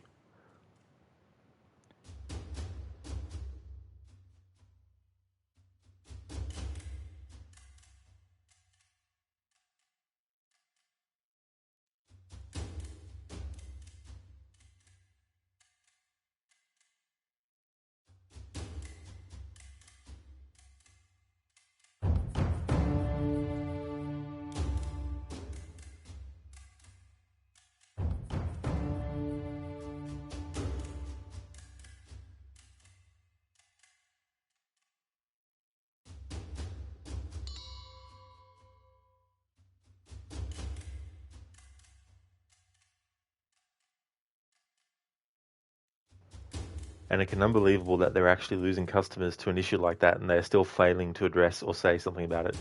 Yeah, I mean, maybe because it's only something that happens for streamers, and maybe there hasn't been an amount of streamers sending that information through than what would be needed for them to actually pay attention. You know what I mean? Like, sometimes companies will only address an issue if enough people complain about it. And if the only people complaining about it are streamers, because it only affects streamers, and the number of streamers who it affects isn't high enough for them, maybe they're not going to bother too much as well. But I'm definitely not going to sacrifice the experience of being able to actually communicate with chat with a microphone. I'm not willing to sacrifice that to stick with streaming on Xbox. So there's only certain games where I have to still stream on Xbox if I want to get the content done. So for Red Dead 2, I needed to get the playthrough that I started finished. So I had to stream that from the Xbox still. But just unplug my headset and mic from the controller so I could still hear the game and all that kind of stuff. And then Red Dead 1, because I don't have any alternate version to stream, then I've had to play that game without the microphone. But the majority of games are going to be... I was going to do that anyway. I was going to get the majority of games that I have on the Xbox on the PlayStation and stream those versions from here on out. But there are obviously some games that are only on the Xbox systems that aren't on PlayStation that I can't actually stream with the mic. I still have to wait and see with the Splinter Cell games, because I might be able to get the PC versions of at least the first three, because again, my laptop is very potato-ish. It's definitely not a gaming one at all. So it kind of struggles with games after 2010. Like, I tried Alan Wake one time and it was just laggy. Frame rate was bad. And that was on its lowest settings. And that was from 2010. So there might be some games where I just can't stream them anymore. Which annoys me, because they're games that I really want to stream, but there's no alternate version other than the Xbox. It means that if I want to stream them, I have to do them without the microphone. And if it comes to that, I don't mind ultimately, but it would be nice to be able to play the PlayStation versions instead. Or any games that I can get on PC. Like the Tomb Raider games, the only ones that I need to get on PC is Legend, Anniversary, and Underworld.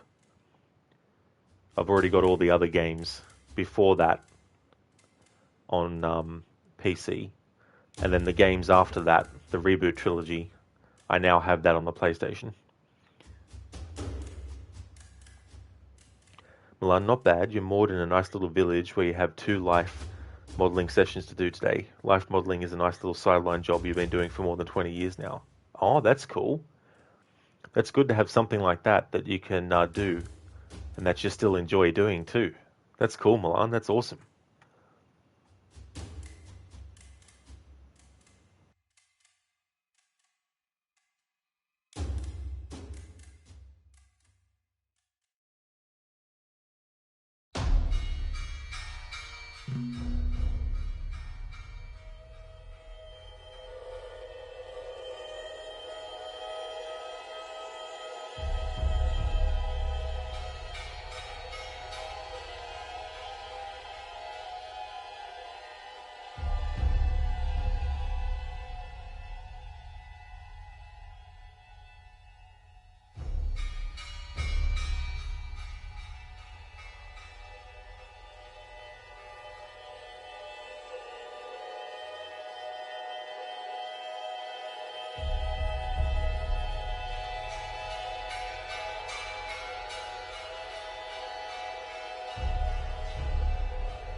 Okay, so this music is looping.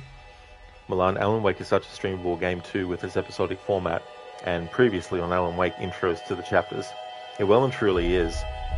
Yeah, it's such a great game. I'm glad that they showed more of the sequel actually recently as well. But it's funny.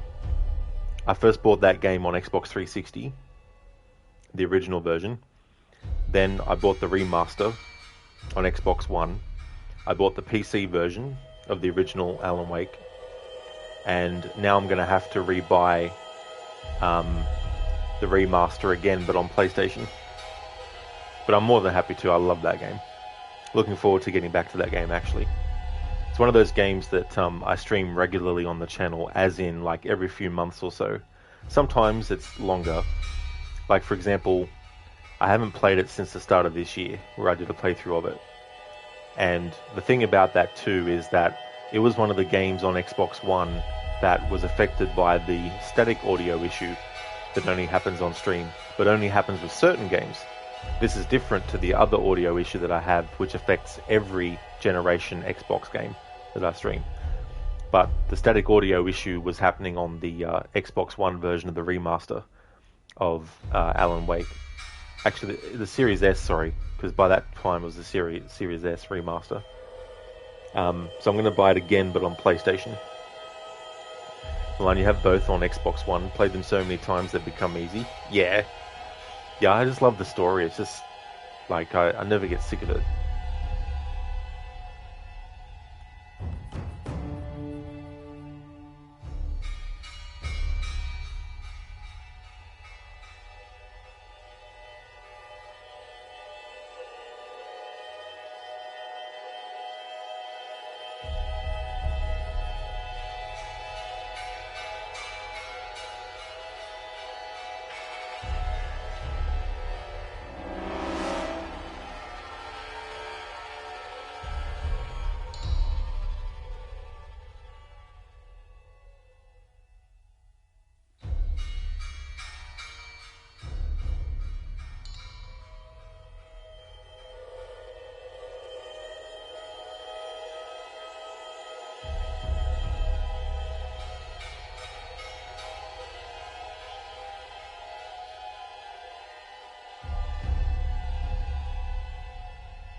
Milan, looks like Indiana Jones and the Dial of Destiny is destined to bomb. Looking at the reactions from Cairns, they should have left Indiana Jones after The Last Crusade. Yeah, the thing about something like that is some movies, when they were made, the limitations of the technology at the time, sometimes those elements create such a unique product that even with all the technology that we have now with CG, you can't necessarily replicate it. And the thing about those movies is that the way that they were filmed, with the technology that they had, gives them their visual aesthetic and identity. And once things moved on, by the time of Kingdom of the Crystal Skull in 2008, where you had a lot of advancements in CG, a lot of the stuff, even though there was practical stuff, a lot of it was still done in the front of, green screens and all that kind of stuff. And so there's a fakeness element that's different to the fake element that was there in the other movies, because that was just the way that the effects were done at the time and all that kind of stuff. So when they try and do sequels to movies like that, it creates this disconnect. Another example is the first Alien movie versus Prometheus, which is a prequel to Alien. Alien comes out in 1979, and the technology at the time, when they put it into the movie, they try and extrapolate from that time period that they made the movies in, what could future technology look like. And so you have these movies that try to predict, but not always trying to get it right in predicting. They just kind of extrapolate, well, this is the current technology. How do we feel this current technology would look, and how would it advance in the future? So by the time Prometheus comes around in 2012, you've had so much stuff that's happened since 1979 that if you're trying to make the movie set before the first Alien and everything looks pristine and clean and crisp, and I don't just mean the surfaces are actually clean and don't have dirt on them, I mean the actual aesthetic of what you see. If it's clean and pristine and it's not in that kind of style, then it creates that disconnect. That's why Alien Isolation as a game is really good, because it keeps the aesthetic from the Alien movie. It has some things from Aliens in it as well, but by the time you get out of the 1980s, they started to, of course, extrapolate from that period what futuristic stuff would look like. And so there's that disconnect. And with Indiana Jones, you have these movies that were filmed with a certain way of filming them. And sure, you might be able to emulate some of that, but there's just so much stuff that you can't, because we're not in that time period anymore. Which is ironic, because the Indiana Jones movies obviously were made a few decades after they're actually set in. For example, Raiders of the Lost Ark is 1936, and the movie was made in 1981. But now we've got movies that are set in like the 50s and 60s and 70s, and yet they're still given the modern aesthetic and stuff like that as well. So it's very hard to make them sort of match. And then you have things like Evil Dead and then the remake, where the Evil Dead, the original, what makes it unique and what gives it its charm is the way it was made, and the restrictions and limitations that Sam Raimi, Bruce Campbell, Robert Tappert, and all the other people who worked on that movie had to deal with. And that was an extra situation, because in their situation, the filming was starting to take so long that they had to let the actors go because they had other commitments. And for the rest of the shoot, Sam Raimi, Robert Tappert, and Bruce Campbell, and some other people here and there, they had to dress up as the other actors, as their characters once they were possessed, and do close-up shots and behind the shoulder shots and all that kind of stuff, But that hodgepodge of everything in that original Evil Dead movie helps make it unique. And so when they remade it, it was good not to try to emulate that. They didn't want to emulate the aesthetic of the original. So when they did the remake, they wanted to obviously make it look contemporary. And the thing about the remake is that with the cabin and everything like that, the story is so solid that you could do that story in the 1930s. You could do that story in the 1600s. You know what I mean? Like you could have like a 1600s house, and you could have the Necronomicon in the house, and the person who finds it reads it out loud, and then they get possessed. So there's all that kind of stuff that can be done no matter the era. But the way that The Evil Dead from 1981 actually looks, it looks really, really good for its time, but it's what makes it unique as well. Milan, it's more about the story. The folks who saw it at Cannes say it was boring. They were talking while the movie was running, which is a big no-no at Cannes. Yeah. Pardon me. Plus, because it involves time travel as well. Time travel is something that I think only certain franchises should use, even fictional ones and all that kind of stuff, because it just opens up the door for filmmakers and writers to do whatever they want, which isn't necessarily a good thing, because sometimes what the writers want to do is completely reconfigure stuff so it's unrecognizable and would be better off being its own original idea as well. So there's nothing wrong with adding new stuff, but it shouldn't be added simply for the fact that it's new. Whatever is added that's new should also complement what's come before and what's actually part of the franchise, especially something like that too, as well.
Well, there are only a few good time travel stories. The original H.G. Wells Time Machine, Bill and Ted, and Back to the Future. You could argue Doctor Who is good too, but that lost its way in recent years. Yeah, and the thing about time travel stuff in stories is like, if you were to do a series like James Bond, for example, even though there's very like unrealistic elements in a James Bond movie, things that in real life someone wouldn't survive, something that was, not possible. That's one thing. But if you were to say James Bond can now time travel, it'd be like, that doesn't fit. You know what I mean? So there's only certain franchises where you could introduce time travel. But even then, it can be tricky, like, because writers can use it as a crutch. It's like, oh, we don't like what happened in the previous movie, so let's just use time travel to make it different. But then you get differences too, like parallel universes and all that kind of stuff, which I kind of separate that from time travel stuff. Like, while it would be possible to include traveling to a different dimension of time, a parallel one, as time travel, I think in the traditional sense of it being either traveling forward through time or backwards in time is more what I think of when I think of time travel. And you get, certain Star Trek movies that use it, like Star Trek 4, for example. Um, and it fits in something like that. However, it can be used as a crutch as well. And with Indiana Jones, for example, like, I wouldn't mind if it was a temporary thing, as in you couldn't actually go actively to a different time period, but you could see things from a different time period. So, for example, if Indiana Jones comes across a artifact, and when he touches the artifact, it transports his mind to a different time period, and there's actually some kind of like supernatural thing causing it, then that would be one thing. But if you have a character literally traveling back in time and making changes to things, that's when it becomes a bit of a crutch, because then the writers can go, we can, replace the character, or we can have certain things change that the character experienced to make it not part of their life anymore, and things like that. And sometimes characters need to have those things affect them as well. Like in Shadow of the Tomb Raider, for example, Lara gets given the opportunity through the power of the dagger to actually remake the world the way that she wants to, including a version of the world where her parents are alive again, and all that kind of stuff. But she ultimately refuses to as well. And I like that about that part of the thing, is that she is tempted by the visions that she sees, but she doesn't actually want to go through with it. She's willing to sacrifice that to make sure that the world can go on as it is. So things like that are fine.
But yeah, to actually have Lara travel back into a different time period and be able to change things and actually make it that certain events didn't happen.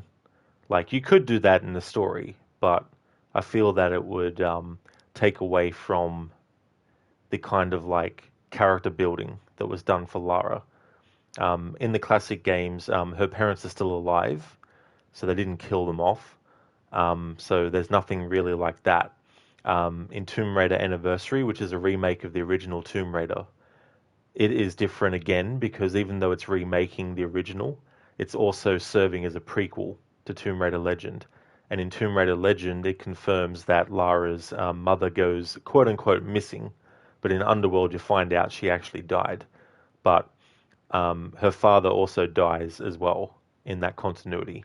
But in the very original continuity, Tomb Raider 1 in 1996 through to Tomb Raider, The Angel of Darkness in 2003. Those games in the series, Lara's parents are still very much alive. They actually disown her because they're not happy with her decision to not get married to this like rich, important man that they had set up for her to marry. So Lara wanted to go out and explore the world. She didn't want to be tied down, didn't want to be restricted in what she could do. And she wanted to go out there and live a life the way that she wanted to. But her parents were like, no, you're not our daughter anymore then, if you're going to go and do that. We wanted you to marry this guy. And because you're not our daughter anymore. In Chronicles, you can actually see them at her memorial site, though, when they think Lara's dead. Her parents actually do show up at the manor to pay their respects. So in that sense, it's good that they came to their senses and did that, but a bit too late because obviously, to their perspective, she was dead, but Lara didn't actually die. But that's just an example of something that the character went through in the classic version that's not in any other version. But the versions where her parents are dead, to have a story where she literally goes back in time and stops their deaths, and then the rest of the game carries on from that point, I think that would be taking away from the kind of like growth that the character has, where they're sort of like having to navigate the world pretty much on their own and have that independent spirit as well. And that's just part of it. But they do play with that a bit with Shadow of the Tomb Raider, but it's never at the point where she literally travels back in time. It's just the dagger showing her a vision of her when she was a child and her parents still alive and saying, hey, if you use the power of the sun to remake the world, you can make your parents come back to life. But the lesson there is that Lara accepts that the things that have happened and that she can't control it and that it's best to let the world just live on as it is. And so she gives up the power to actually bring her parents back. But yeah, time travel in fiction, you could argue that every fictional story for every fictional franchise should be able to use time travel because it's fictional. But sometimes fictional worlds that have been built have their own rules that if you add time travel into the mix, just basically makes it a crutch for writers to use. Because then if the movie doesn't do well, they can just say, oh, well, we'll just do another time travel story where the character does something else. And maybe that will be something that audiences prefer.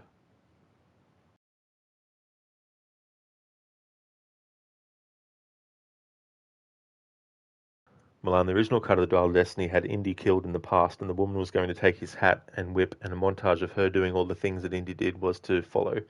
Pure hubris from Kathleen Kennedy, the killer of IPs.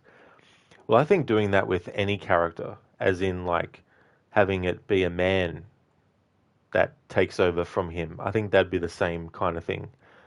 You want characters like Indiana Jones to earn the successes that he has, and to make it that the things that he's experienced actually happen to him. But if you take another character and you have them time travel back in time and they essentially replace that character, then it's kind of like a pointless exercise, really, unless you're doing something with it. Like let's say, for example, you had a story where Indiana Jones dies and a character goes back in time and decides to do the things that character did before they did, just to change things. But then it changed other stuff, and then the story became about Indiana Jones himself trying to fix the problem that was caused by time travel. Like that kind of thing, I wouldn't really say is a bad thing. But yeah, if you're gonna end the movie with the character being replaced literally, then I think that's a mistake.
Milan, it's not like we don't already have a female analog of Indiana Jones already. You're controlling her right now. Yeah. I mean, Lara is definitely from the same kind of blueprint as Indiana Jones, but obviously you have a lot of things that are different. And obviously it's more than just the fact that Indiana Jones is a man and Lara's a woman, but you have backstories, you have time period it's set in, you have, the events that have happened, personality traits, attitudes, ways of doing things that are very, very different, and that kind of stuff. And then you get Nathan Drake, of course, who is again another kind of like character created from the blueprint of Indiana Jones. He does have some of the kind of like attitude of Indy, but he also has a different kind of upbringing and all that kind of stuff too, as well. Like Indy was brought up with parents, but after his mother died, his relationship with his father was such that they didn't really speak much over the years and all that kind of stuff. So there's a bit of a rift there. Whereas with Nathan Drake, like from what we see anyway in the flashbacks, we don't see his actual parents at all, and he has no relationship with them. And then you have Lara with the fact that she does have parents in the classic continuity. In Legend, Anniversary, and Underworld, she doesn't have them, and then in the reboot trilogy, she doesn't have them as well. Anakin, if they only called her Diana Jones, yeah, yeah, but yeah, I think the idea of having a character that's so iconic being killed off, and then another character just basically goes back in time and relives things, but they do them, is kind of like a cheap way to carry things on. Now, the thing about Indiana Jones is that I don't know if the TV series is canon anymore, because in the TV series he actually lived until he was about 90 or so. I think he was almost 100. So Harrison Ford being like, I think 80 years old or something now, playing an Indiana Jones who's around that age, in terms of like the series continuity, if that Indiana Jones series is still actually canon, he basically lives for a long, long time. But if you want to continue on the Indiana Jones franchise without him, that's when you need to start to actually call it something else as well, and all that kind of stuff. Like spin-offs, I wouldn't mind that. Like they could do a spin-off where it's Short Round, you know, Short Round grown up with his own family, and or without a family, whatever you want to do. And because he was, inspired by Indiana Jones, he would go around the world trying to do the things. You know what I mean? So there's different things that they could have done and that they could still do as spin-offs as well. Milan, exactly. There are differences that make the story more appealing rather than just copying what came before with breasts instead of pecs. Yeah, that's it too. You want to add something that's unique to it as well. But yeah, there's just certain characters that, they should be just the same way across the franchise. And then there's characters where it's okay to do different things. Like, you could do an alternate universe story where you show certain characters different, and all that kind of stuff. But there's just some franchises that you just can't slap that onto it and expect it to fit.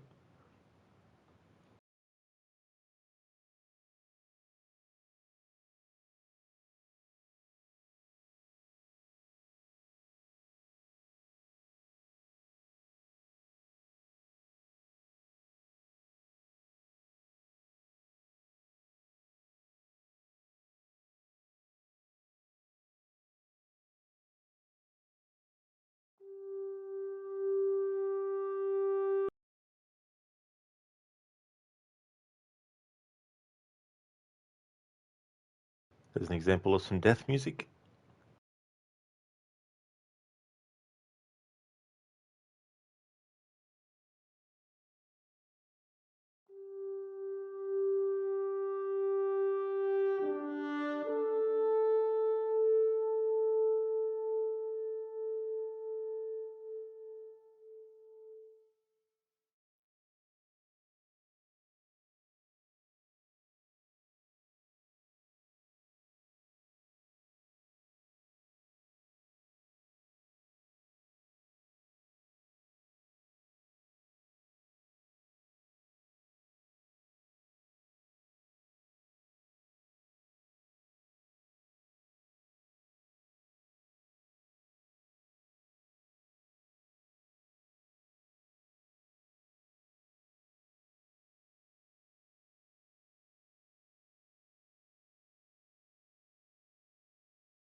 All right, I'm back.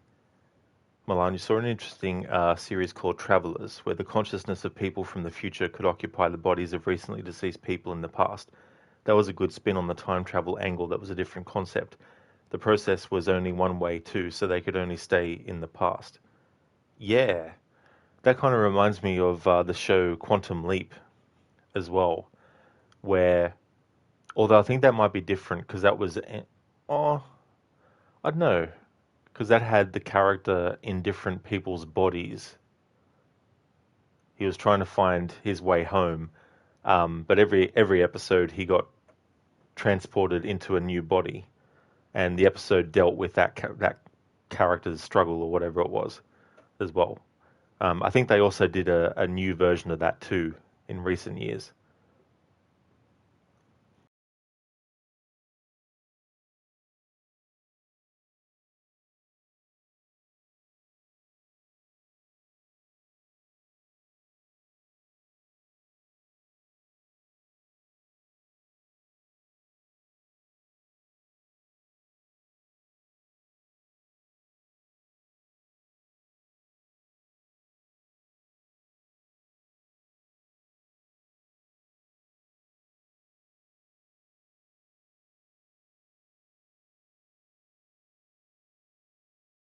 Well, once the traveler was in the body, that was where they stay until death, was it? Oh, damn. Jeez.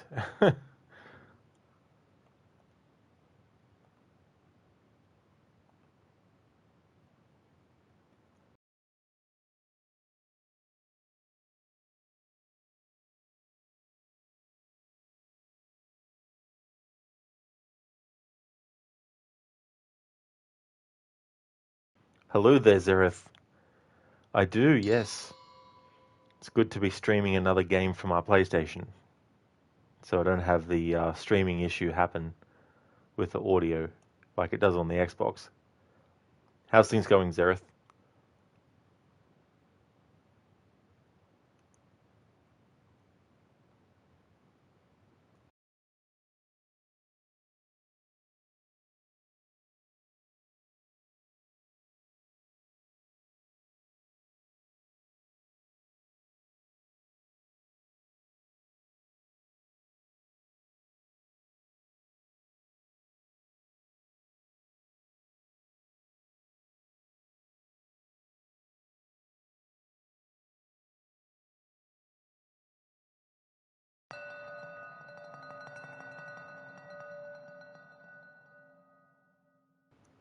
Really, Zereth? They were?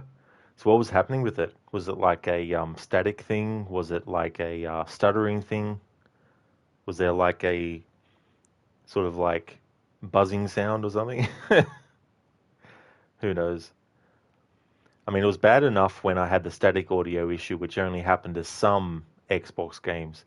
And the ones that it did happen to were either an Xbox One game or an Xbox Series S/X game. However, there were never any Xbox Original or Xbox 360 games that I would stream that would have that static audio issue happen. None at all. And then, of course, the other audio issue of recent times that happened where it doesn't matter whether it's an Xbox Original, Xbox 360, Xbox One, or Xbox Series SX game that I try to actually stream, the audio issue of the stuttering happens with every single one. And the only way to stop it is to unplug my headset from my controller, because my headset has a detachable mic, and that's the mic that I use.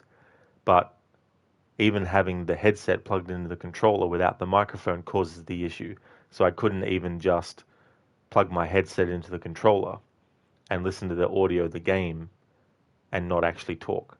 So I had to actually get an extension cable for my headsets. Now I could get a wireless one, but I don't want to spend between $150 and 300 Australian to get one of those. Considering the money I've already spent trying to fix the problem over the years, but it hasn't been fixed. So I got a extension cable for my headset so I could plug it into my television, and that allowed me to at least hear the game, Red Dead 2 and Red Dead 1, without the static or without the stuttering happening on stream. Although it did happen here and there, so there's still an element of it's just the Xbox hardware or software that's causing the issue. But I've spent enough time and money on getting the Xbox games to not have any audio issues, and it just isn't working. So it's just like, no, PlayStation it is. There are stuttering, stammering audio almost all the time, is it? Damn. And I looked at the past updates that they've done for the console over the past few months, and they do mention that they've addressed audio issues, but they don't mention what those audio issues were. And in the latest update even, which was on like the 18th, I think, of May, they said that there were some audio issues, but they didn't specify what, but they said that they've been addressed, which is clearly not the case because I still had that issue because I tested it out before restarting, well not restarting, but before resuming my Red Dead 2 playthrough. I tested it out again and it was still doing the same thing. Yeah, I think it's Xbox issues in general. Yeah. So yeah, it's just one of those things. I'll be glad to put it behind me eventually because all the games that I'll stream will either be ones on my laptop, which I can actually play, and PlayStation ones.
Alright, so I think that music has started to loop.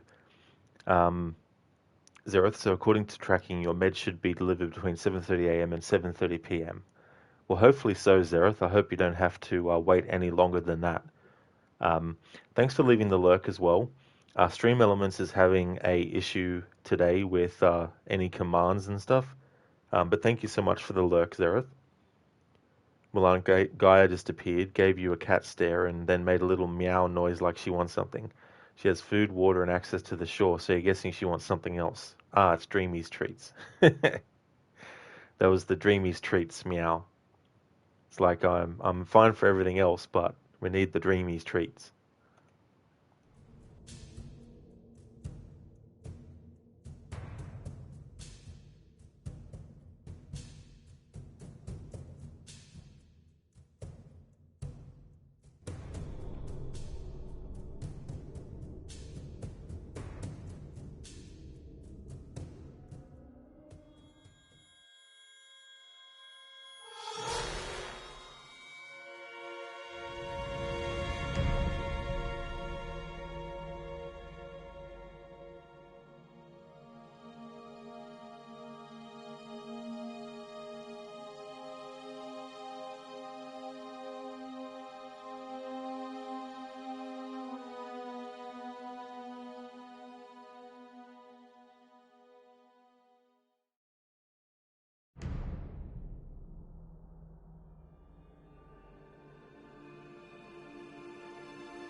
Hello there, Senny. Good day to you as well. Hope it's going good. Yeah, the game's going well. The funny thing is, in certain cutscenes, the music is actually tied to the sound effects and dialogue, not the music. So, unfortunately, there's bits of music that I won't be able to showcase because it's tied to the sound effects and dialogue audio, which the sound effects and dialogue is tied together itself as well. So I thought that was quite strange. But overall, it's been going good. It's been good to hear some bits of music with instrumentation that kind of gets covered up by the sound effects and stuff like that. But it would have been good to be able to actually hear the music in the cutscenes as well without the dialogue and the sound effects. But that's just the way it is, unfortunately. But the game's been going well. Taking my time because obviously there's bits of music I want to showcase that will change if I move too far forward through stuff. So been trying to counteract that, and we've had some different music for when you get discovered as well. Also different music for dying and stuff like that, failing something. It was funny at the start of the stream because I'm not used to the PlayStation version yet. After all these years, I've been playing the Xbox version only. I messed up one of the QTEs. Instead of pressing triangle, I pressed square. I pressed X. And was just confused because obviously different controls on the PlayStation. Yeah, it's been going good though. It's good to get back to this game, and it's good to be able to actually talk on a microphone on a console that doesn't have those issues when streaming on it. Unfortunately, those stream elements isn't working. It's an across-the-board thing. I looked at their Twitter, and they are working on the issue, but none of my commands actually work.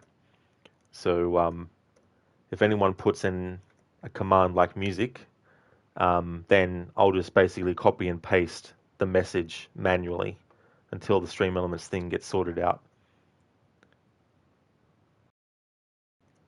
Well, she stood next to a Dreamy's tub when you asked her, "What do you want?" Then she started scratching the lid. Good communication skills for a cat. Oh, absolutely. You know, those things that let you know what they're actually wanting or giving you a little bit of an idea of what it could be. Cookie, glad to hear it's going well. You're good. Currently baking some fresh bread for breakfast. That is awesome, dude. That sounds nice.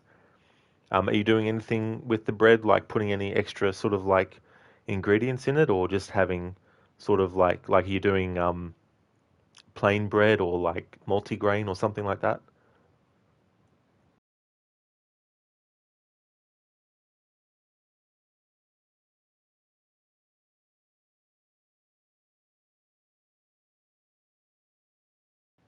Ah, never mind me.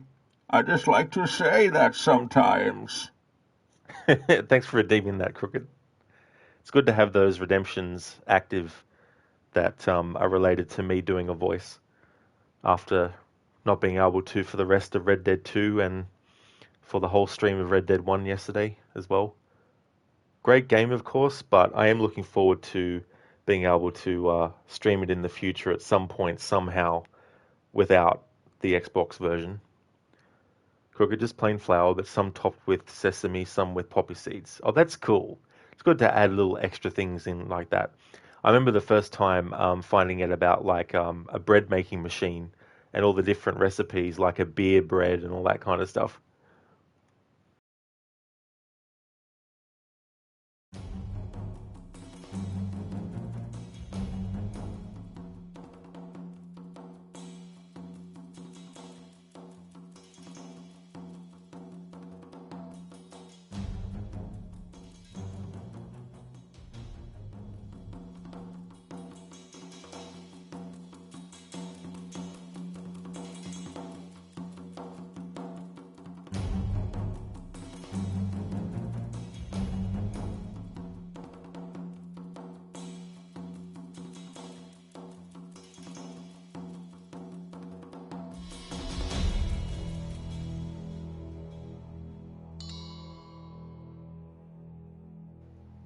Crooked beer bread sounds like something Abel might like. Absolutely. Yeah, it's funny to think of what sort of things to do. Like, you know, imagine putting like something like Coca-Cola or something into the mix, like Coca-Cola flavored bread.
Okay, going to skip this cutscene because there's no music with it.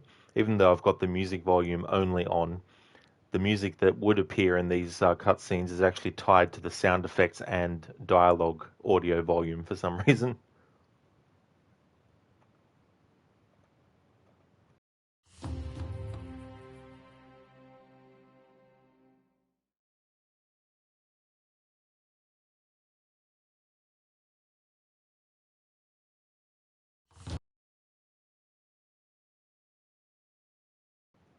We've already showcased the music for collecting collectibles that Lara can examine and also journal entries.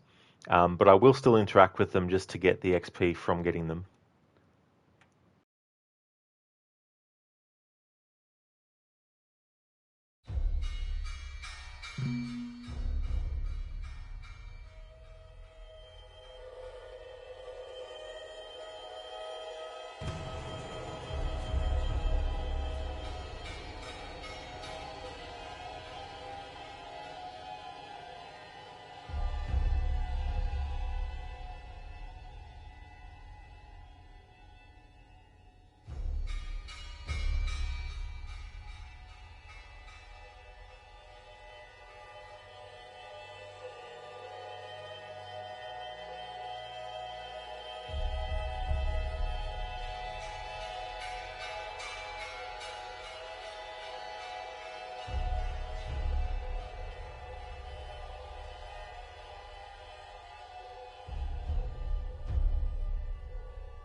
So when it comes to moments where you can be fully stealth and get through the situation without being detected, on purpose, I'm going to make sure that when there's only a few enemies left in a section to be detected, that way we get the music that plays when you're detected as well. And that was different to the previous detection music that we've heard. Milan, you have a Welsh bread loaf made at the moment named Bara Brith. It's kind of a soda bread. You just mix by hand and knead by hand. You try to have as few gadgets cluttering up the gallery as you can because space is at a premium on the boat.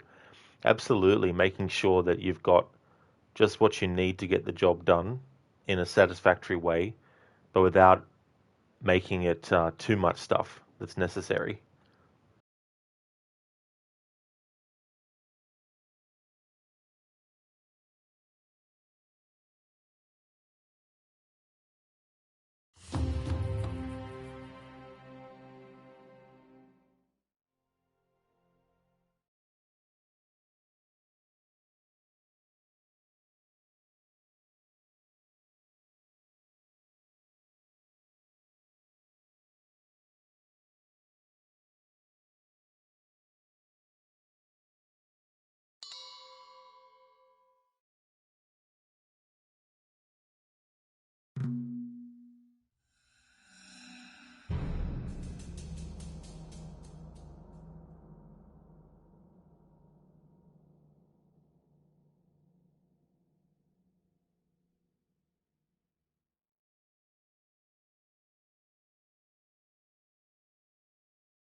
It's so funny, the sound effects of picking up stuff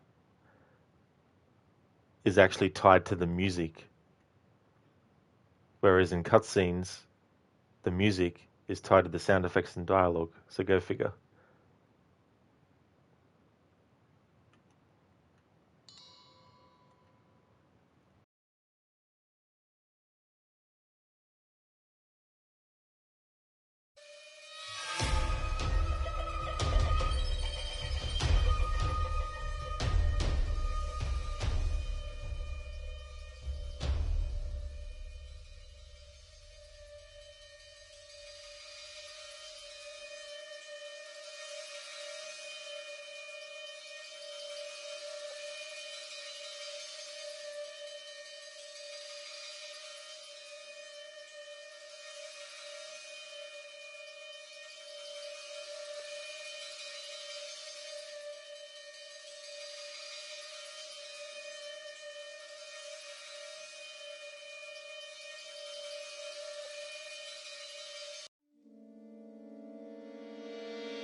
Milan, you were looking for a film to watch on Netflix last night and you saw one named Nobody Leaves Alive. Your reaction to that title was, well, that spoiled the end of the story. Yeah, that's one way to spoil a story before someone's seen it. Just put it in your damn title as well.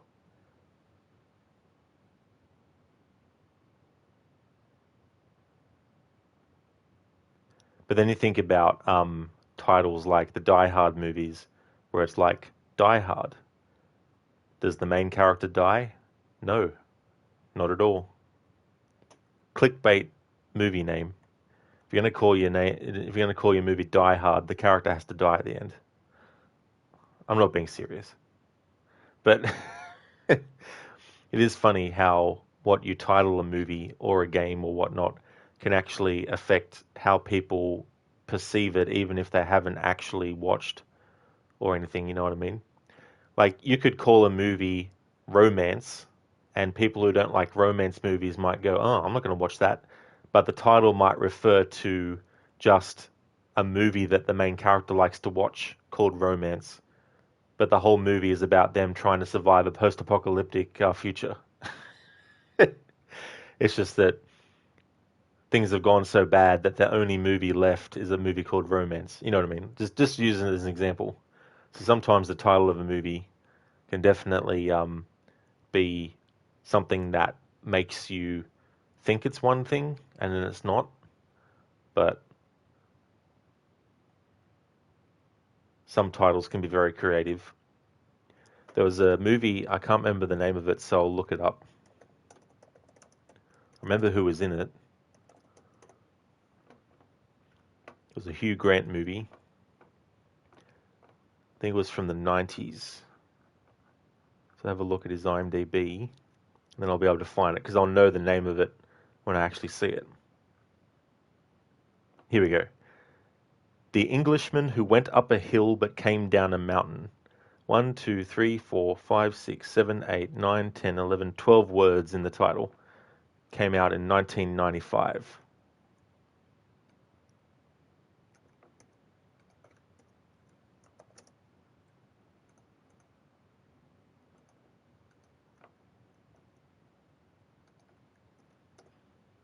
And there's a link to it. It's not a joke either. There actually is a movie called that.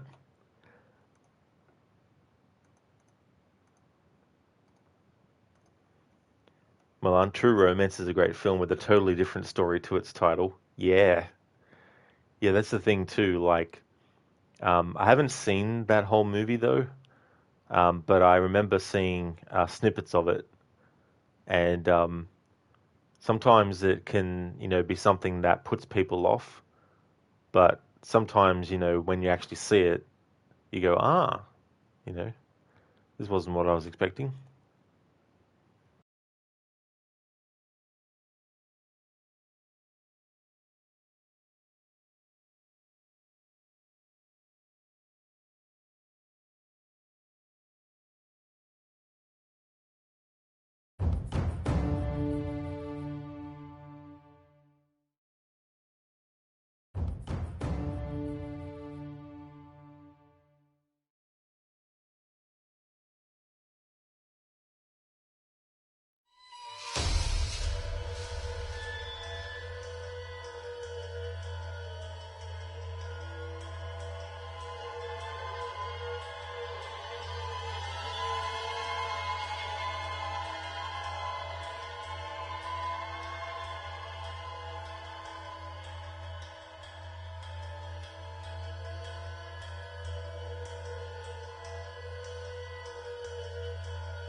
Milan, you've seen it. The locals turn the hill into a mountain by piling just enough earth on top to make it qualify as a mountain. It's based on a true story. Oh, really? I had no idea. Because it's a movie that I never saw, but I remember as a kid seeing it up on the wall of the video store and being like, oh, that's a long movie title. That was at the age I was too, when I wasn't really interested in sort of like, I guess, movies that you would classify as part of drama. I'm just assuming that that's kind of like a drama movie, not necessarily a comedy or an action movie or a sci-fi movie, but a drama movie kind of thing. At that age, I was still more interested in action movies.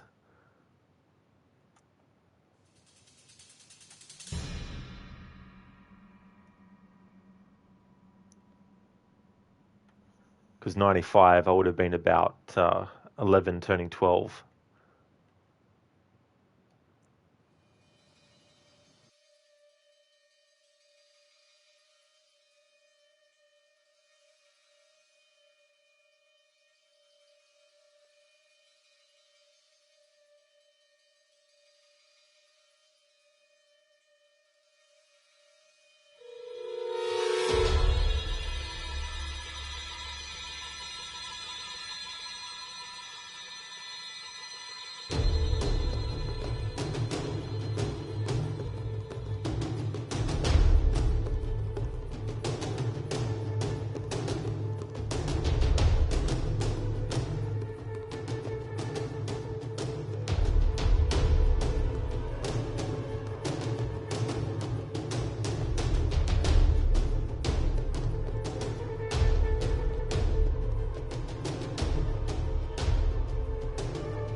Milan, it's a heartwarming drama, funny in places, but it has Hugh Grant being Hugh Grant, so he's a major detracting influence. He only plays one character in every movie he's in, and that character is boring, generic, posh toff. I must say, I've never really seen many of his movies. In fact, I struggle to think of one that I might have actually seen from start to finish that he was in, but can't think of it right now. But yeah, there's just certain actors that I've never really been interested enough to watch their stuff.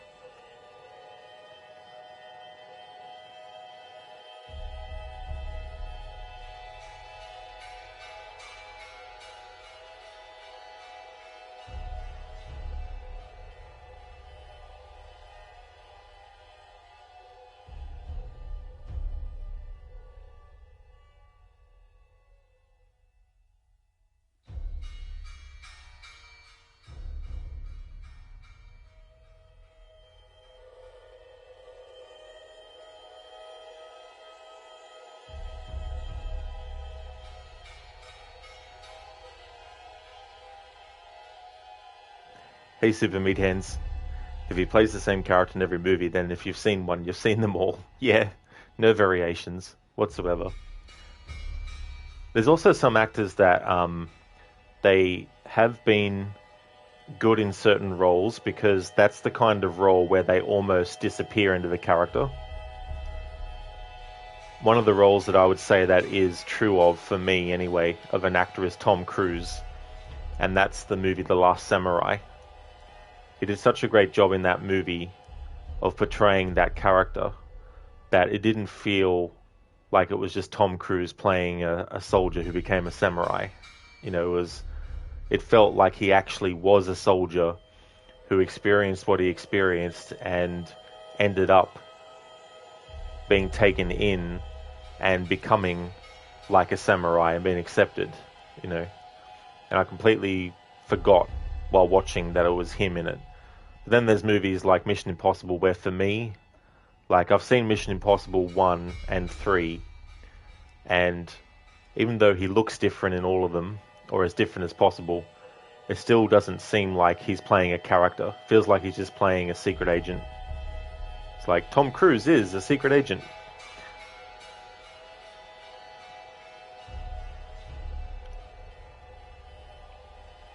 Milan, Hugh Grant is one of those actors for you. He's dull on screen. You reckon he'd be dull in real life too? Yeah, I guess that's the thing, right, as well. Like, sometimes the persona that an actor puts on in public is different, and that can go either way. Someone who might seem funny and happy-go-lucky in their roles might in real life be a depressed person who doesn't like people much. Not to say that people who are depressed and don't like people much are bad people. Just to use an example showing two different ends of a spectrum. You could likewise have a character who seems to be very, you know, like, angry and depressed in their roles, but in real life they aren't.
Super Meathead, you heard that Jim Carrey is supposed to be a really horrible person in real life. I guess that's the thing too, like, you can hear stories about someone that is only true for that person as well, but there's also people that aren't able to read others properly, or in a way that actually embodies what they're feeling, you know, or something like that.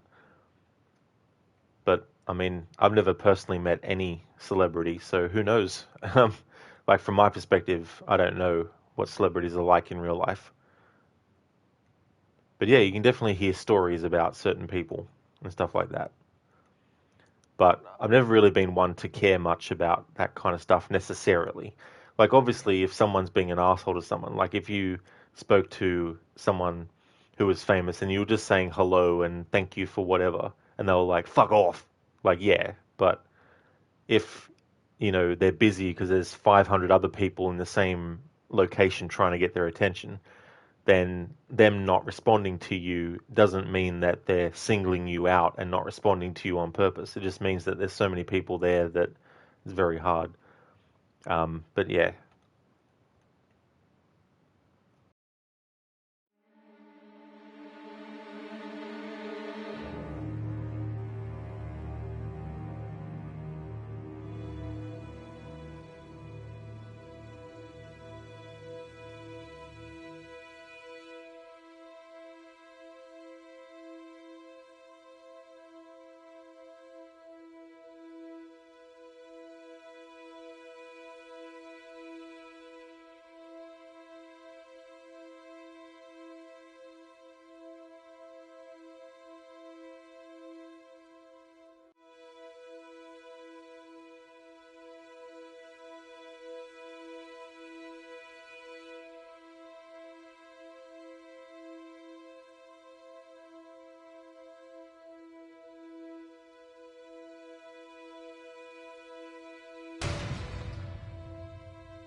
Well, Brad Pitt is good. He started out with the typical romantic comedy roles that you consider audio-visual graffiti that is predictable throughout, to doing great roles like Tyler Durden in Fight Club.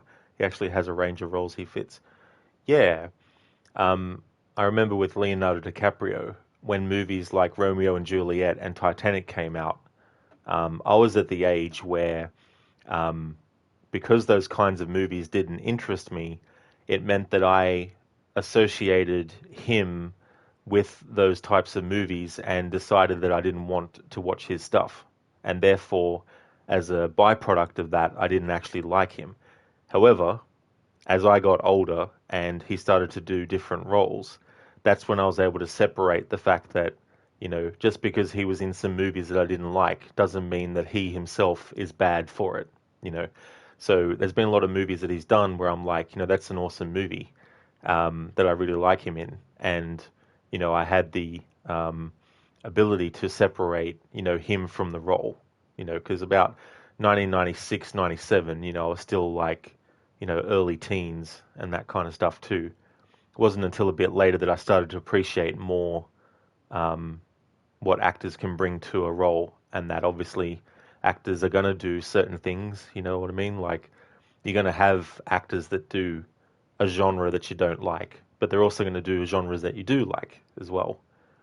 So Leonardo DiCaprio was that way for me as well. But yeah, Brad Pitt has done a lot of stuff that I really enjoy. I mean, obviously, Fight Club is an iconic movie.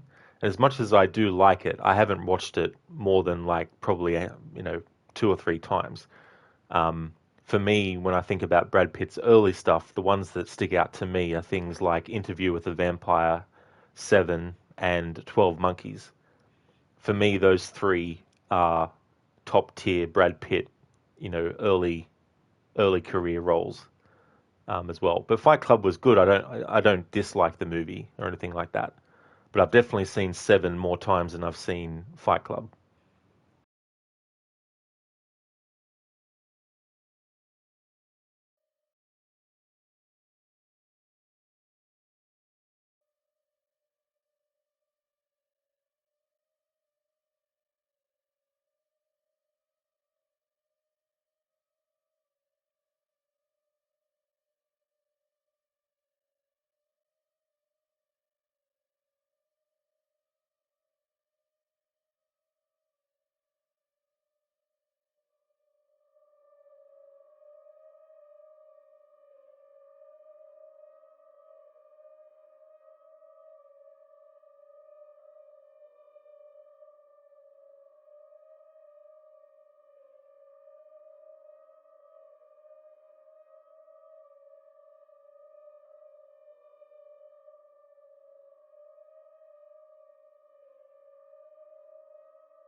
There we go. A lot of music there, different transitions for different parts. All that sort of like creepy music before we went across that walkway before the dude then attacked Lara and then he fell off and then the big action sequence. Milan, soap opera syndrome, the inability for viewers to separate the actions of a character from the actor. Soap opera villains often get hate mail because of their scripted roles. Exactly.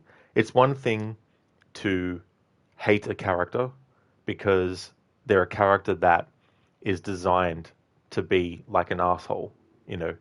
But it's a different story to then treat the person who played them as if that's what they're like in real life, when that's the furthest from the truth. They're just playing a character. And the people who can't tell the difference between the two, they need to see a psychologist, because they're the kinds of mindsets that you don't want people to have, not being able to separate a character that's in fiction from a person who's actually playing them.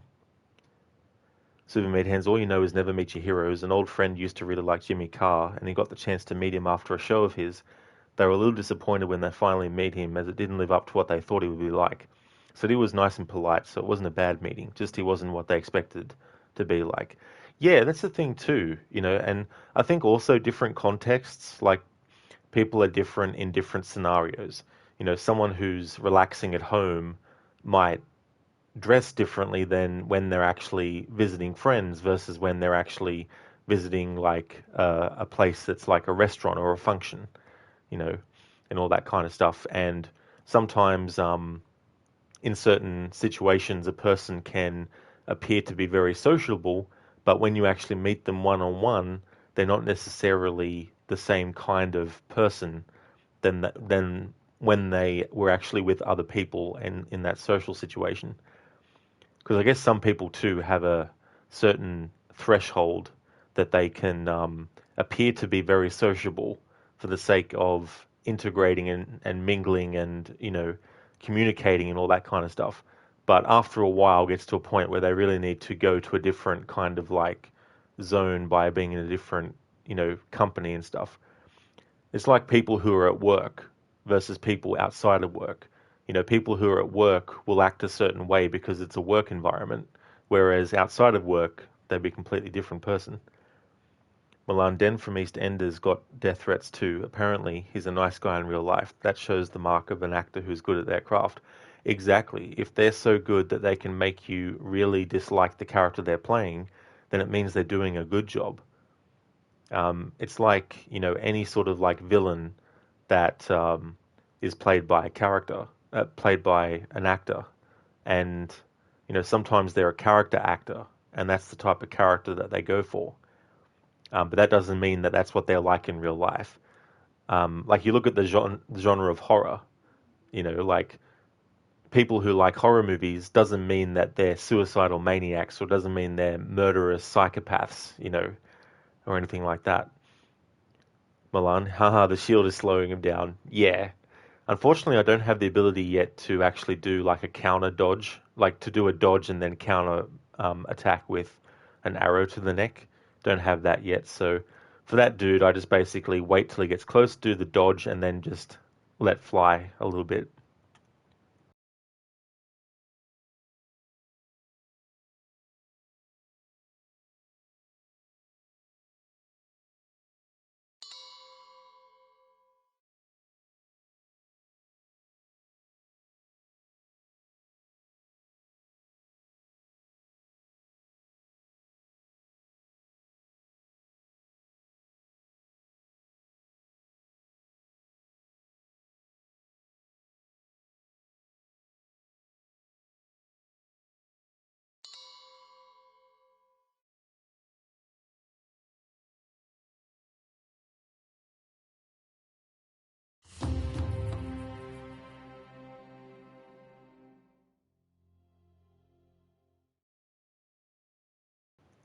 Yeah, I heard about that, Super Meat Hands. Wasn't like a fan of hers in the way of, you know, listening to all her stuff and watching all her movies that she was in, but um, I do remember one of the songs that she sang, which is very like popular in Australia, and then also the movie Mad Max Beyond Thunderdome and stuff.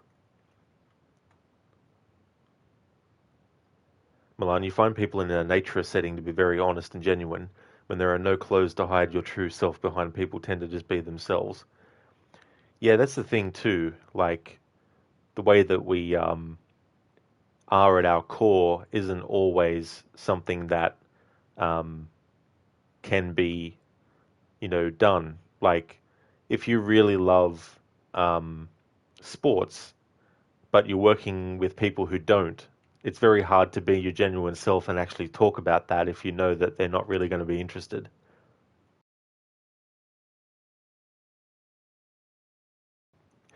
So coming up is one of my favorite sequences of music, and when I decided that one of the things I wanted to do to celebrate this game's 10th anniversary was to do a playthrough where there was only music, this was the part of the game that made me think that would be a good idea to do as one of the playthroughs. I just absolutely love the next sequence coming up. So I'm going to milk it for as much as I can and take my time to enjoy every single moment of this piece of music coming up.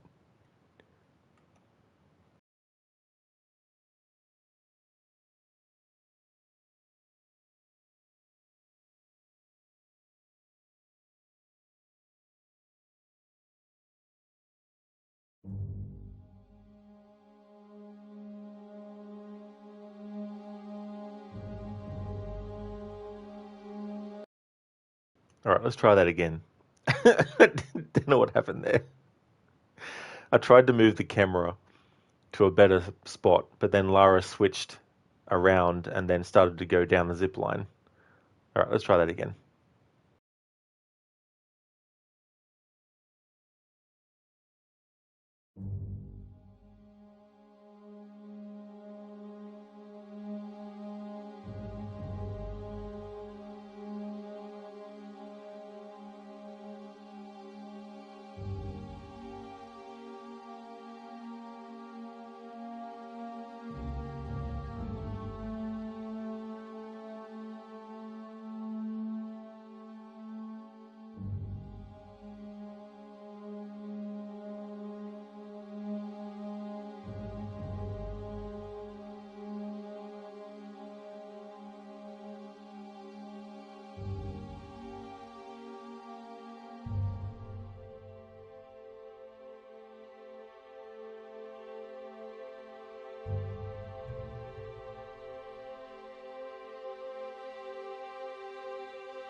All right, I'm going to stop it here because the music continues on into the cutscene, but this part of the music is tied to the sound effects and dialogue audio for some reason.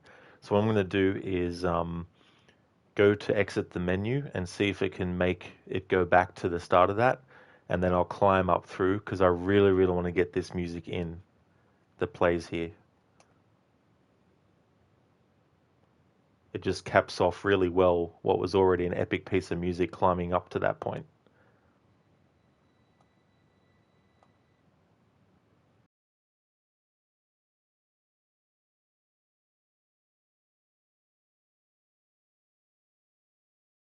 Good. So I'll go into the options and then put the volume up so we can actually hear the rest of that music.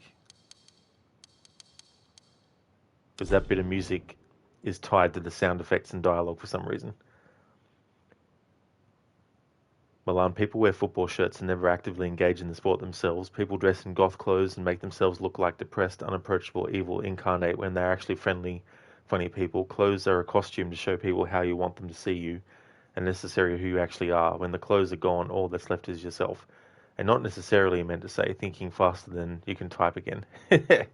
Yeah, that's understandable as well.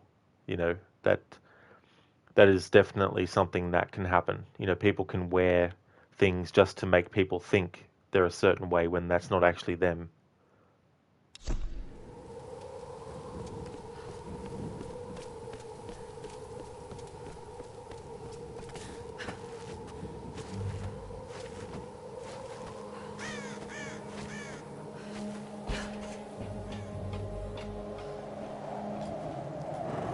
Okay, here goes.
at the panel. Okay. The tower should boost the signal from the transmitter. Okay. All right, find the emergency channel and get a clear signal on your radio before you broadcast the SOS. Hey, we got everything crossed for you down here, LC. Thank you.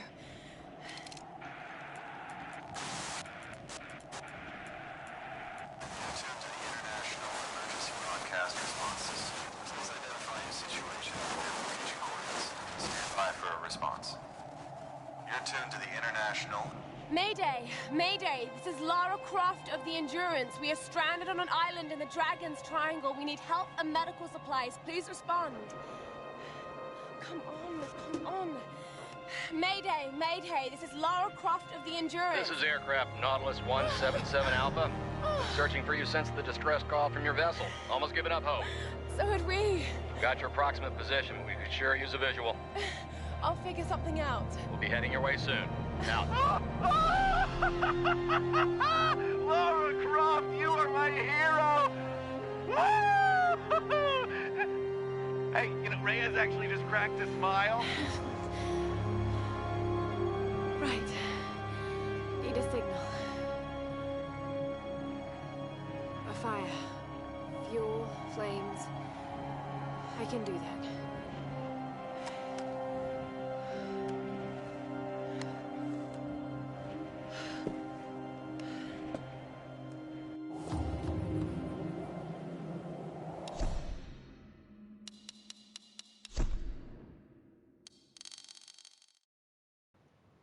Okay, so I wanted to make an exception for that music that plays there once Lara actually climbs up to the top and starts interacting in that cutscene, because that music is actually tied to the sound effect and dialogue volume for some reason, because it's such a great piece of music, and I love the stages that the music goes through as she's climbing up, where as her confidence grows in climbing up that high, you can feel that in the music as well, and then the reaction to her being able to get through to the pilot or whoever, and then the music that plays then when everyone's cheering is just so awesome. And it's just such a shame that that music's tied to the sound effects and dialogue volume. Now, obviously, when I'm playing this game normally, I have that all running as well. And I could just go to YouTube and listen to the whole music on its own, obviously. But for this playthrough, I wanted to actually showcase the music alone. And the fact that there's a lot of music that's tied to the sound effects and dialogue volume that we're missing out on in this playthrough is frustrating, because I wanted to get as much music only in as possible, which is kind of hard when the music in some moments is tied to your sound effects and dialogue volume. So I wanted to make an exception for that, because that's one of my favorite sequences. Maybe there's a version of that music on its own without the dialogue that you can find and all that kind of stuff. But that's the best I could do, is just basically put the audio back for the sound effects and dialogue so we could hear that little bit of music as well. But yeah, it's just such a shame that they've done it like that. And ironically, they've also tied some sound effects to the music volume. So I don't know what their thinking was there, but it is what it is. Well, that's going to mess her climb back down up a bit. It will a bit, that's for sure. Definitely won't be able to go down the way that she came up. Crooked, that's fair, dude. Not much you can do about it. Exactly, Crooked, you know. But that's the thing, right? Like, I come up with these concepts of things to do, and there's always something, one thing, that just messes up the experience, so I can't get it the way I want it to be. And it's very frustrating. I'm not really a perfectionist, but when it comes to wanting to showcase something, I like to make sure that I can actually showcase it in full and not have these silly little restrictions that is just technical restrictions, you know, and all that kind of stuff.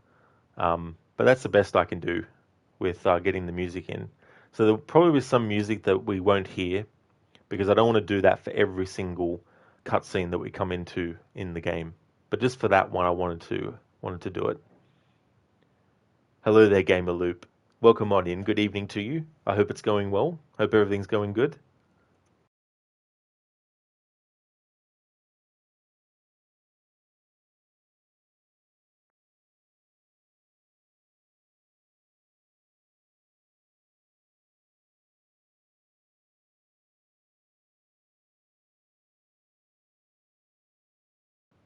Oh, that's great, Gamer Loop. Glad to hear that everything's going well. That's awesome.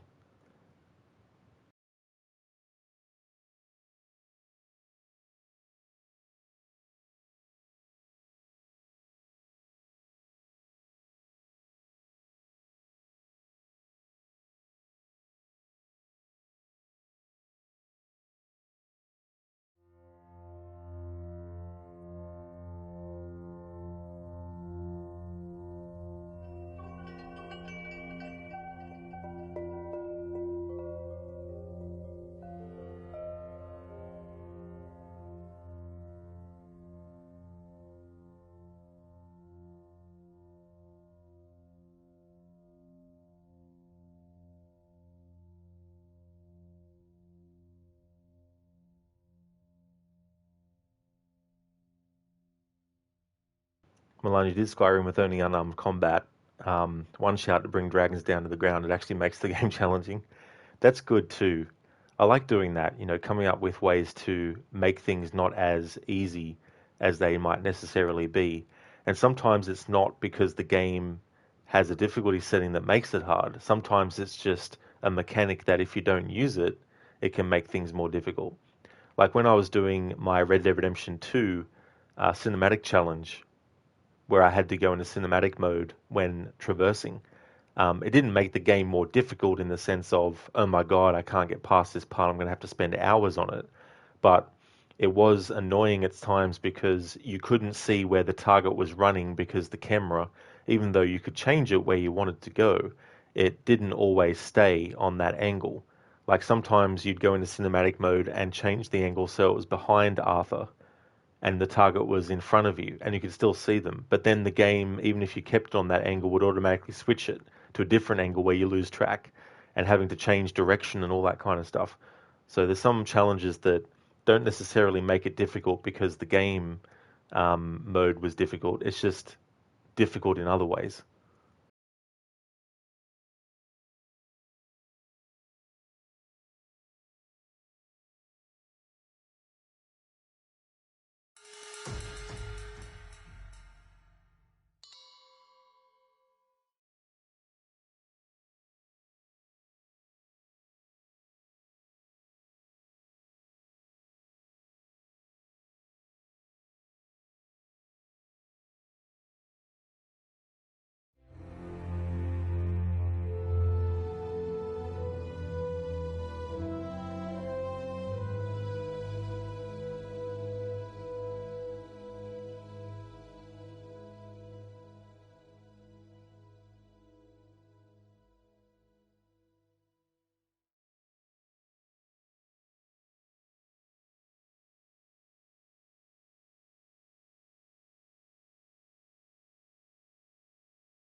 There's normally music here too, but this piece of music's tied to the...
Yeah, so that part before the music kicked in, there's actually other music that plays before it. But because that music's tied to the sound effects and dialogue, it means that since I've got that turned off, that music won't play.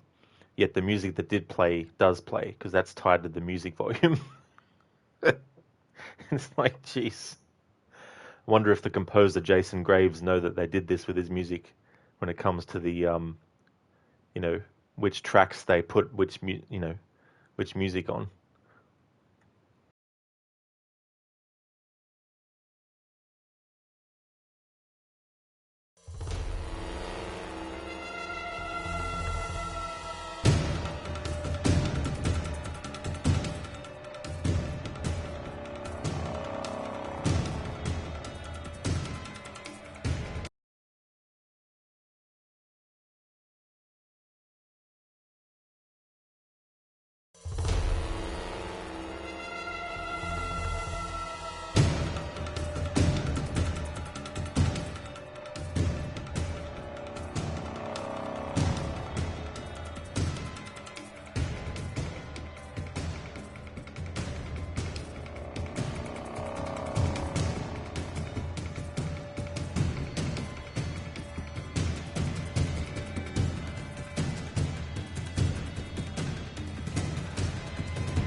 Milan, C-130 wouldn't have been able to land in those mountains anyway, Lara. Count your stars, the debris miraculously totally missed you after I crashed on top of you.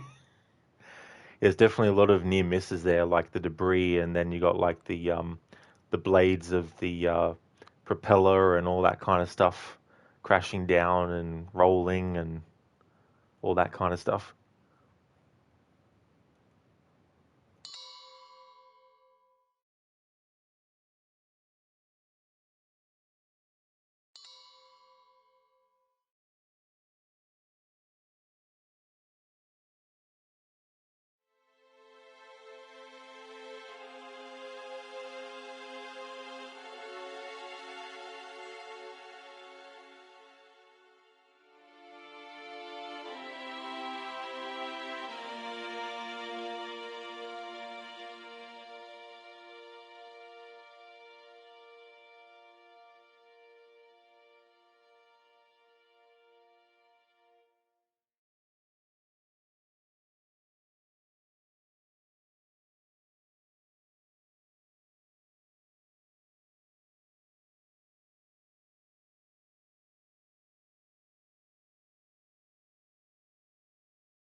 Milan, it was like the pilot thought, if I'm going down, I'm taking the person that called me there out with me.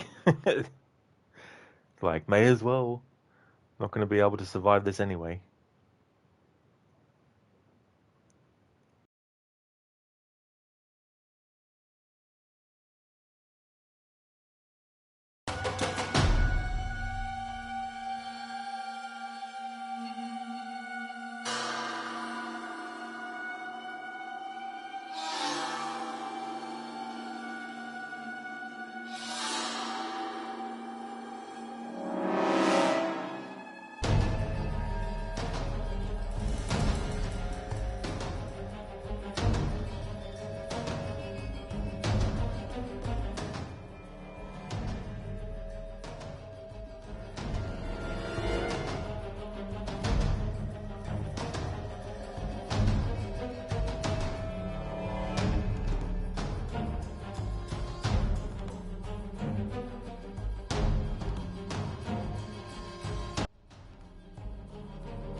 Alright, so I think the music is looped around again.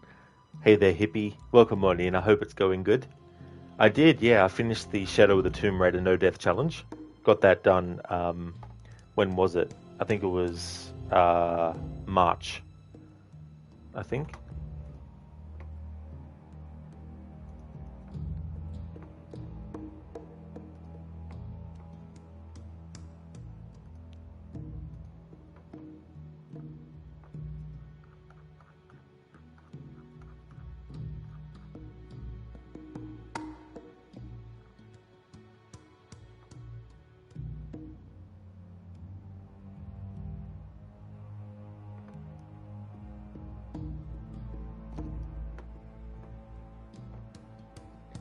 Well, on YouTube it says it was a month ago, but you have to do a give or take with YouTube, I think. But yeah, got that done. Milan, what are those arrows made from? The last arrows you used could be snapped by hand without much effort. You wouldn't trust them to hold your body weight. Yeah. Yeah, who knows what they're supposed to be made out of in this game. Yeah, hippie, it was good to finally get that done, because I was getting to the point where I was sick of it. But I wanted to commit myself to getting it done, so I kept on doing it till I did. But yeah, I was so happy to finally get it finished.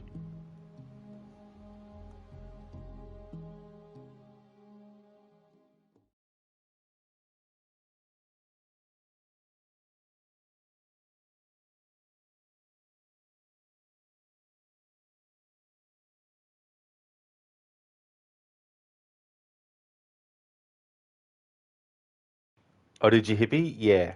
Yeah, I had a look at that video. And it's good that they showed something, but I personally need to see more.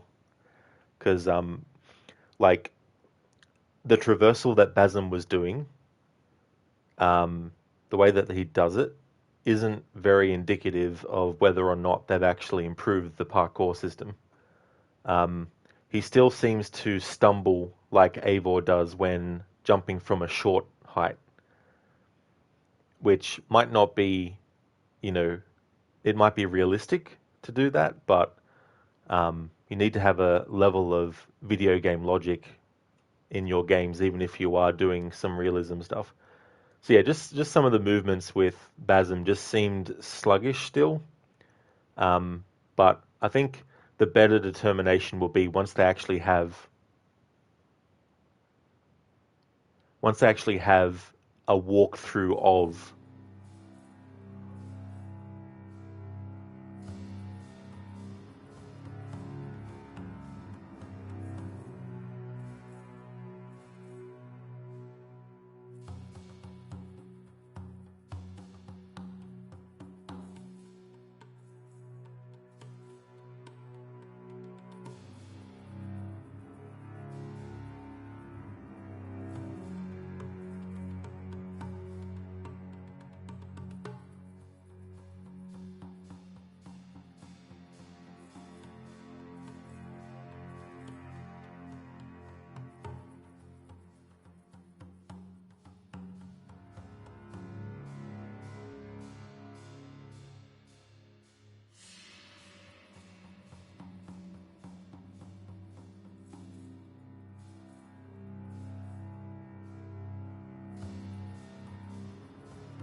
Alright, so I think that music's looped around now.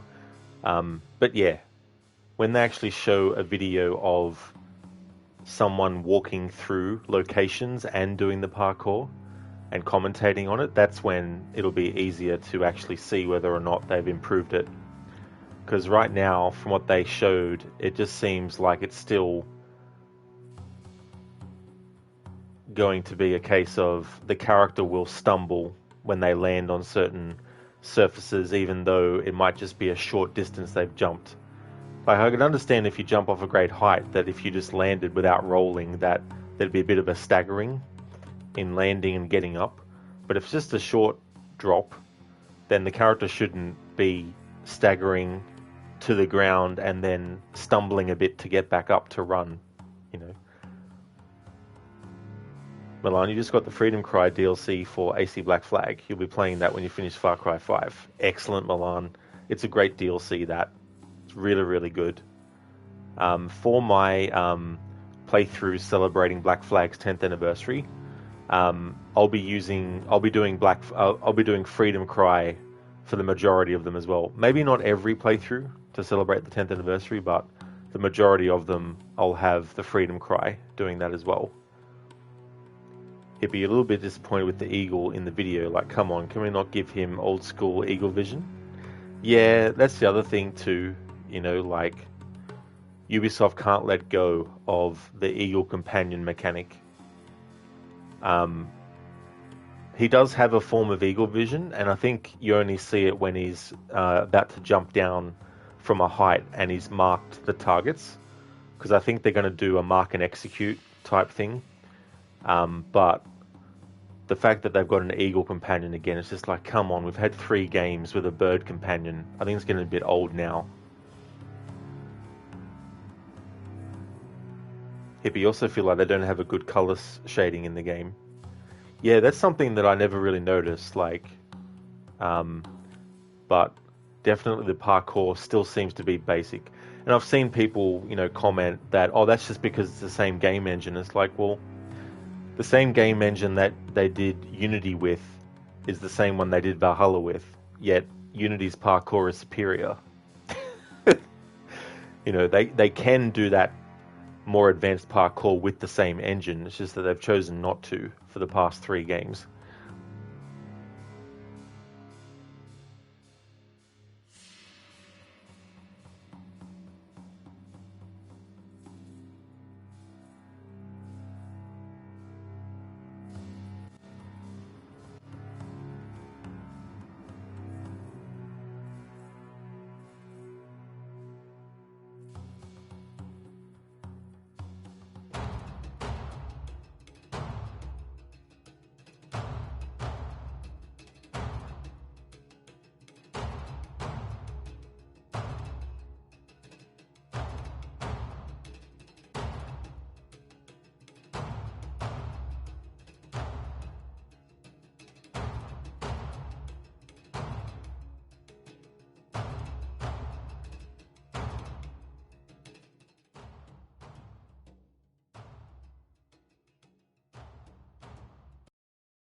Wanted to get that combat music in there, but the enemies that have the rifles can really kill you quickly.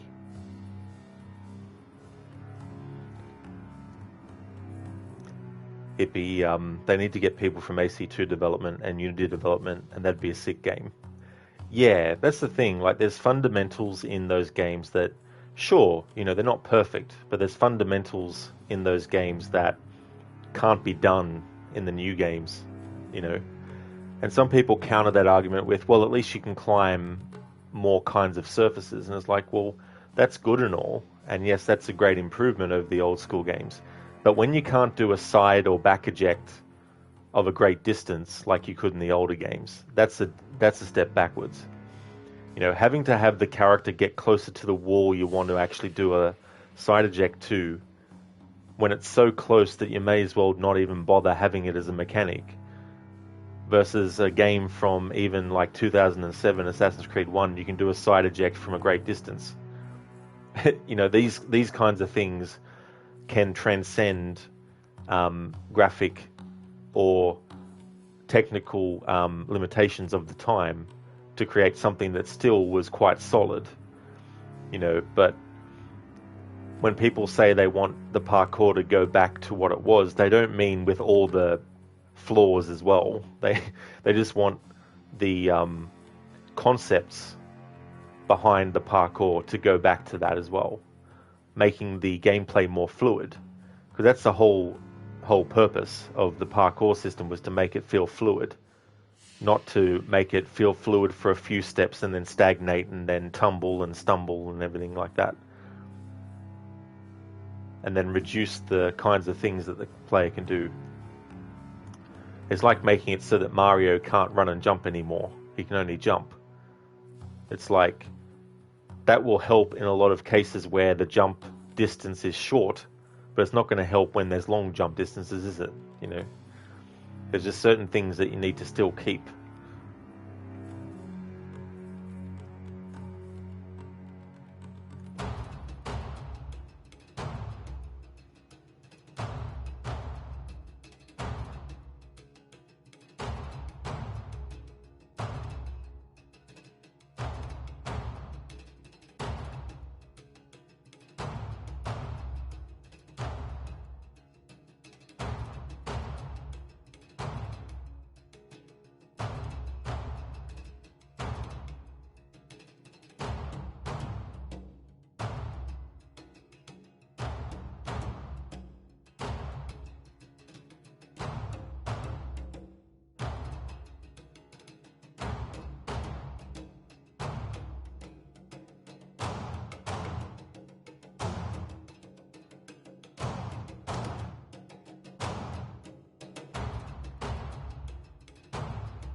Alright, I think it's looped now that this part of the music.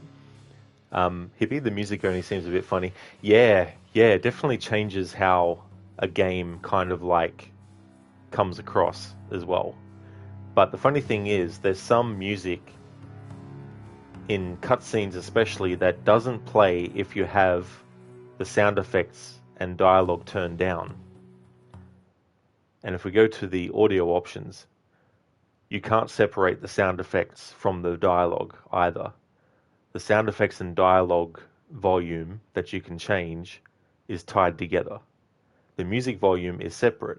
However, not every single piece of music in the game is tied to the music volume. Some of it is tied to the SFX and dialogue volume. And the main areas where that's happened is cutscenes. So there's been some really good music that hasn't been playing in the cutscenes because that music is specifically tied to the sound effects and dialogue volume. Then there's also some sound effects that are actually tied not to the SFX and dialogue volume, but to the music volume. So I only just worked that out because I just assumed, like you would, that if you turn down the SFX and dialogue volume, it would turn down the sound effects and dialogue volume, and all the music would come through. But nope, they decided to program it differently.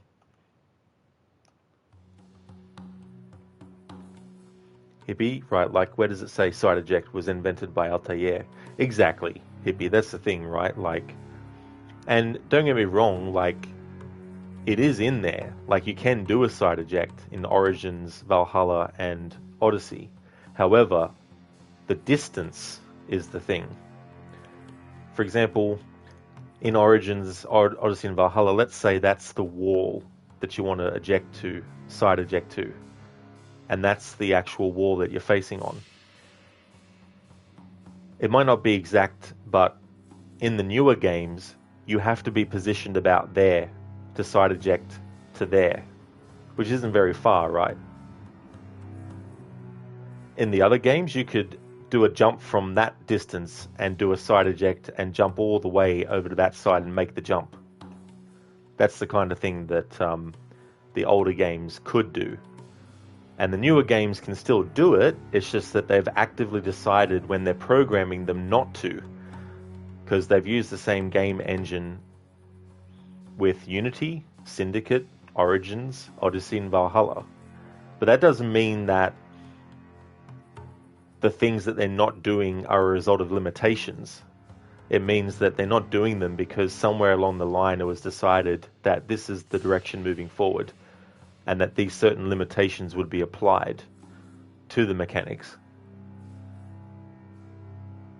Milan, you like the older combat mechanics too, with counters and strikes that could be timed to the enemy.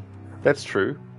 Yeah, and you can do a bit of that, of course, with the newer games, but there's also more precision type stuff, like if you were using the hidden blade in combat, for example, in AC1, 2, Brotherhood, Revelations, I don't think 3 did it, but in combat with the hidden blade, if you did a counter kill with it, it was a one-hit kill, even on big brute enemies, if you got the timing right. Hippie, you think you prefer your video games a little less realistic? That's understandable too, yeah. Yeah, I don't mind realism in games, but you also have to count for the fact that it's a video game. I mean, if you were going to be 100% realistic with a game, you would make it that if your character dies, you can never ever play the game ever again.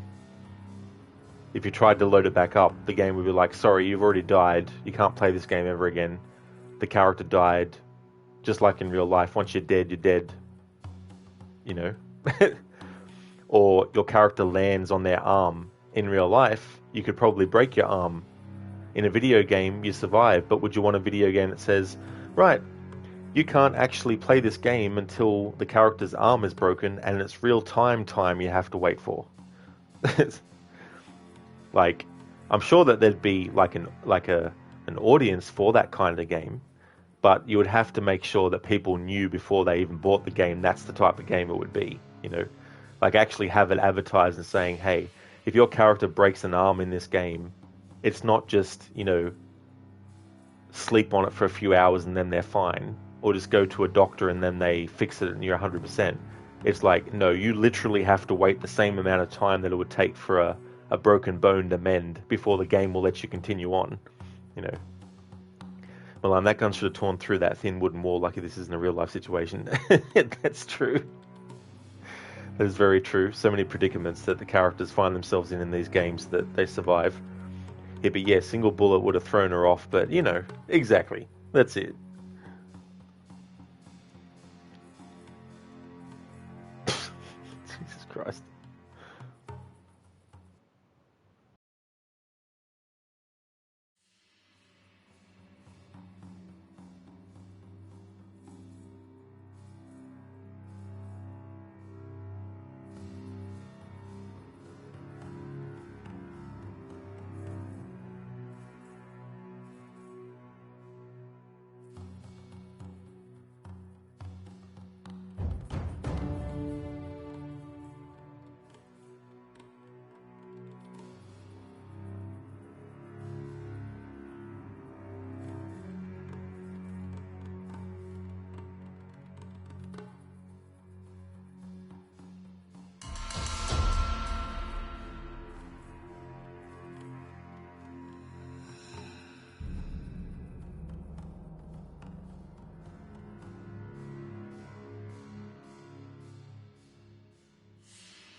Something too, I haven't mentioned for a while in the stream. The first phase of this playthrough to celebrate the game's 10th anniversary was a 100% in-depth playthrough. And I did that. However, at the tail end of that playthrough, streaming Xbox games was not viable without an audio issue happening on stream. That meant I wanted to wait until I had the PlayStation version to resume the overall 10th anniversary playthrough. In that first phase, I had Lara wear a different outfit each stream session. So in this second phase, I carried on from where I left off in terms of like which outfits. So starting this from scratch again, because every phase of this celebration, I'm restarting from scratch. So I've restarted from scratch for this second phase. The game doesn't let you change outfits straight away. So I had to wait until I got to the point in the game where you can change outfits, and then made sure that the last outfit that I wore was actually accurate to the last stream that I did of this, even though it's a separate phase. So this outfit that Lara's wearing is an outfit that I hadn't gotten to yet. So this outfit is the one that I'm wearing for this stream. There's 2 more ones after this. So in the next 2 streams, I'll focus on those.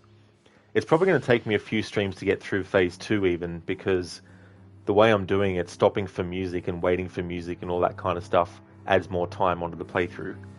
But when it gets to the point where I've showcased all the outfits, I'm then going to introduce the outfit redemption with channel points, where people can redeem and choose which outfit they want Lara to wear at whatever time. So I'll add that eventually. Milan, you recall an adventure on the ZX Spectrum called Urban Upstart. In that game, if you didn't tell the character to wear the dungarees at the start of the game, they got arrested for indecent exposure as soon as they left their house. I love that kind of stuff in games, where it kind of, it's a bit trolly, you know, but it makes sense though, in a way, you know. Hadn't heard about that game. Sounds funny.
I was spamming the button the whole time.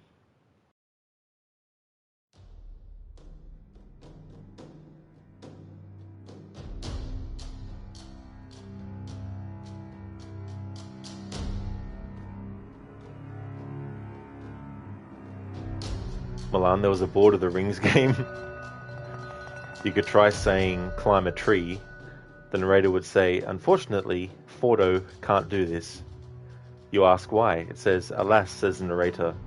You say, fuck the narrator. It says, Fordo is too young and innocent to do this. Ah, okay. Yeah, that reminds me of games where you did type in stuff. And the game was only programmed, obviously, to recognize certain stuff. If you said anything different, it would have something like, can't compute or something.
Milan, at any point in Lord of the Rings, you could type fart. It says, everyone dies. You completed X% of the game.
is like, yeah, kill her by knocking them out. Another situation where the villain wants an enemy killed, like their enemy killed, but they either don't or their subordinates fuck up.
Milan, you could even fall through a hole in the map that was in the paper map that came with the game. Jeez. That's quite inventive, actually, to do something like that.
Himiko's like, do you mind? I'm trying to sleep here.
Milan, it's funny to think you were there for the dawn of home computer gaming and see how far they have come so far and how much they have changed. That's the thing too, when you think about the evolution of stuff, sometimes there's like a big jump in evolution between different kind of like generations. Then there's some that are only small in the grand scheme of things that maybe it's not until a few other generations have passed that you look back on it and you go, that actually really was very different to what had come before that. I think personally we haven't reached the point yet where games are advancing further to the point where I would say it's absolutely amazing. This is something that we never would have dreamed to see, you know. There's definitely a lot of games that came out on the Xbox One that, depending on when they came out, they still look like games that could have been on the Series S, at least. You know what I mean? But then you get those games where it's like, no, this is a big leap forward in how things are actually done. Like if you look at Assassin's Creed 1 versus Red Dead Redemption 2, obviously there's been massive leaps and bounds in changes in games that have actually happened as well. But it's interesting though, the basics that are still there. Like there's basics of games that have been around for decades that still get used in newer games. It's just that there's been more and better mechanics also introduced that complement the basics, Like you look at this game, for example, the idea of a character running and jumping That's not new to this game, and it wasn't new to games that were on the previous generations to this, like the PlayStation 2, nor was it with Nintendo 64 and PlayStation 1, nor was it with, Super Nintendo and Sega Mega Drive. So there's basics of certain games that carry through even to today as well that don't really change. Like, can you do more things in this game versus like Super Mario Brothers? Obviously, but there's definitely basics: moving the player, running, jumping. The idea that to make a distance you have to actually jump it, things like that. These are things that are just general things as well. And then there's mechanics that become general things that never were a thing originally, but they caught on and became a thing. Like having different vision modes. Like obviously Assassin's Creed 1 wasn't the first game to have a character be able to see things one way and then see them in another way. You had the Splinter Cell games being able to do that, where Sam Fisher could use night vision, but he could also use thermal goggles as well. But Assassin's Creed was one of the first games that was like, let's make an extrasensory vision mode for the character because they've got something special inside them. And then, not 2 years later, after Assassin's Creed 1, you have Batman Arkham Asylum. But what do? They don't just make it some supernatural ability that that Batman has. They make sure that it makes sense within his character as to why he'd have that. And so you have detective mode, because obviously he's got technology in his cowl, things like that. So things do become a standard thing, and I think there's so many games now that have that, where even this game has, if you press a button, it goes into instinct mode to show you where things are. And games that use it aren't flat out copies of games before that used it. It's just that they decided that it was a mechanic that was worth having in multiple different games across different franchises, and then they become standard or, usual. Milan, the move from adventure games to side-scrolling games and three-dimensional movement were the biggest leaps. That's true, exactly, yeah. And I remember playing the Super Nintendo when it was getting to the Nintendo 64, PlayStation 1 era, and thinking to myself, I wonder if this type of game will stop being made completely, i.e. 2D games. But we have games today that are still taking that aesthetic on and that style. So there's certain things that you might think at one point will go away completely, but they just get used again sparingly, and because people are wanting to use the new mechanics that they've come up with old styles. Hey there, Game Fanatic. Thank you so much for the raid. Thank you very much. How's things going?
Alright, so I need to get one more skill in the first tier to unlock the second tier of skills in each category.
There we go.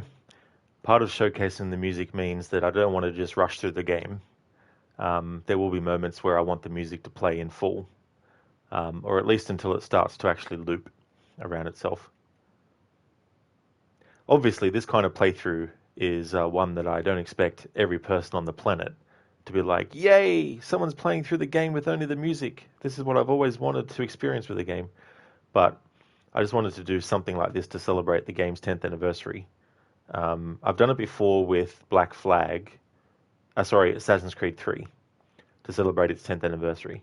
But I made sure to have, like, I didn't just do a playthrough with only the music and then call it a day. I also did some other playthroughs of Assassin's Creed 3 last year to celebrate its 10th anniversary, but one of them was without the music, so I decided to do the same with this game.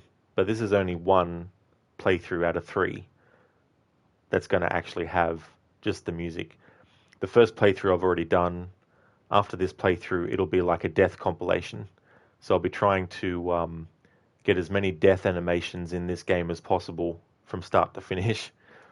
So that'll take, it won't take as long, I don't think, as this kind of playthrough, because dying is very quick, and I don't need to die at the same spot twice. There'll definitely be dying spots that are different based on where I am, of course, but there'll also be instances that I'll die and contexts that I'll die in that aren't in every single part of the game as well. So I'll be covering that too. But I think that playthrough won't take as long as this one is going to. Milan Elite was the first game to introduce 3D movement, though. It had wireframe graphics that were basic. It was a game changer for the future of gaming. Never actually heard of that before, but that's cool. These things that kind of go by the wayside and aren't really remembered, but they're integral to the progression of something. It's like with Resident Evil. Alone in the Dark was a survival horror game, fixed camera angles, 3D, before Resident Evil was. Yet the majority of people in the world, when you say Alone in the Dark, they'd be like, huh? If you say Resident Evil, oh yeah, Resident Evil. Know that.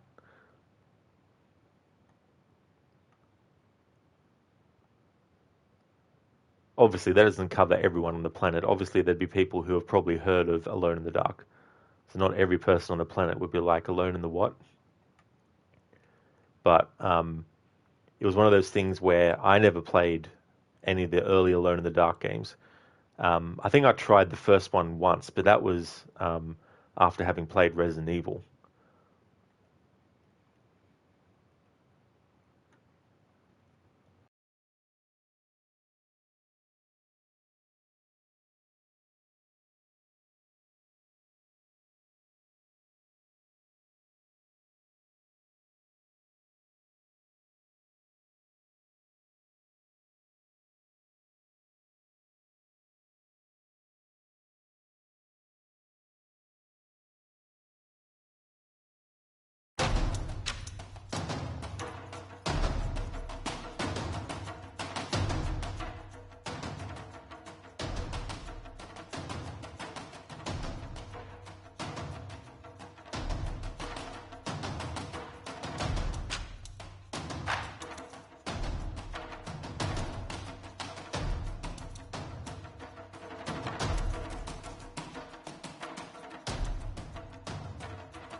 Anakin, is this Cassandra? Can survive from great heights?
Alright, so that's loop now. Hey there, Lucinda. Good morning to you. Welcome on in. Stream Elements, in general, is not working properly, so my commands, all of them, don't work.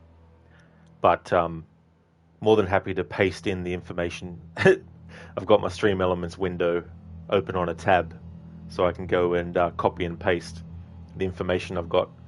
But good morning. I hope it's going well. Hope having a good morning so far.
Lucinda, you woke up at 3 a.m. for whatever reason last night and couldn't go back to sleep, so you took one of your sedatives and slept entirely through Necro leaving for work. Don't you love that when that happens? Just these random times that you just wake up and you think to yourself, this doesn't feel right. Then you look at the time and you're like, what the hell?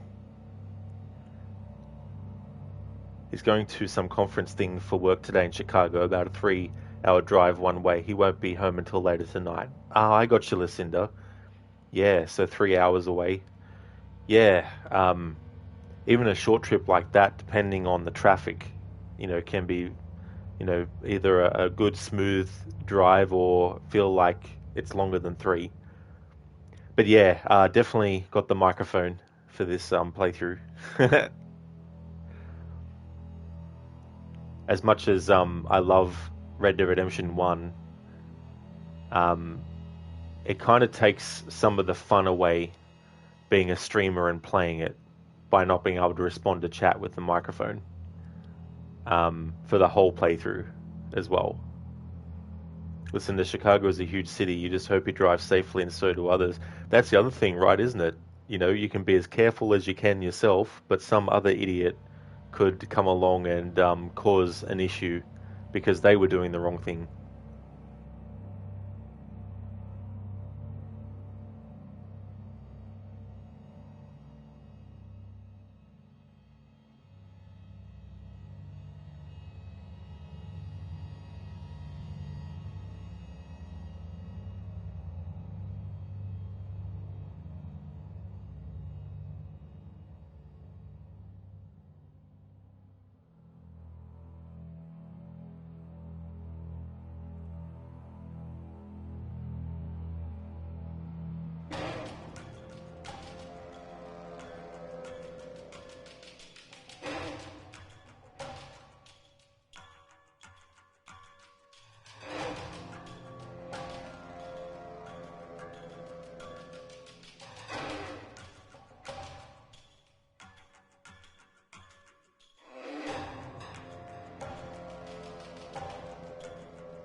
Well, that messed up hearing that combat music in full. I forgot about that being there because I was just trying to elongate the conflict to keep the music going. Lucinda, that's understandable. Yeah, it's just, plus I'm so used to it as well. So it feels weird to do a playthrough of an entire game and stream it without even saying anything on the microphone. Chicago's latest population measurement in 2021 was 2.7 million people. Holy shit. Damn. And that was only 2 years ago as well. I wonder how much it's probably increased since then. Anakin, is this Super Mario? No. No, this is Super Lara.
Alright, there we go. So we've gone back to music that we've heard before.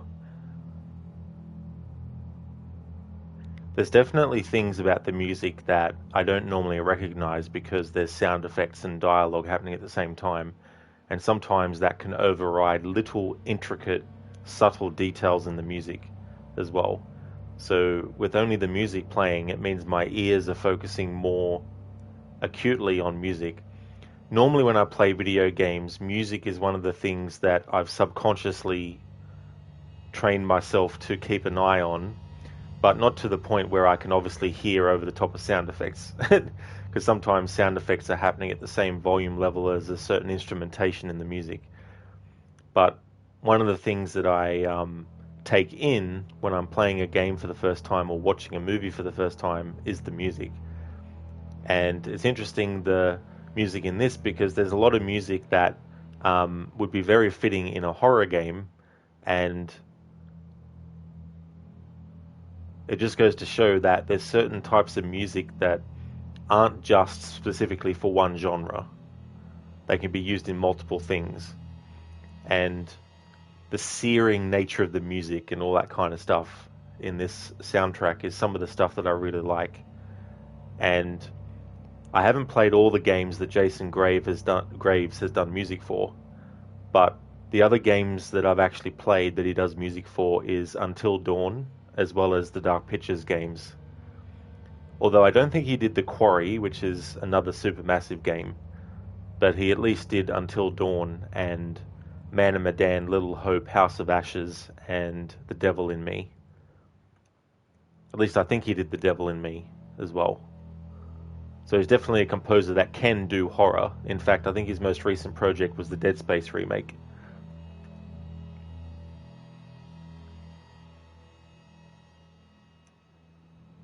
Listen, according to the Australian government website, Chicago's population is about the size of Brisbane. It's very interesting, isn't it, when you compare sort of places. because our population as a whole across the whole country would be very small in comparison.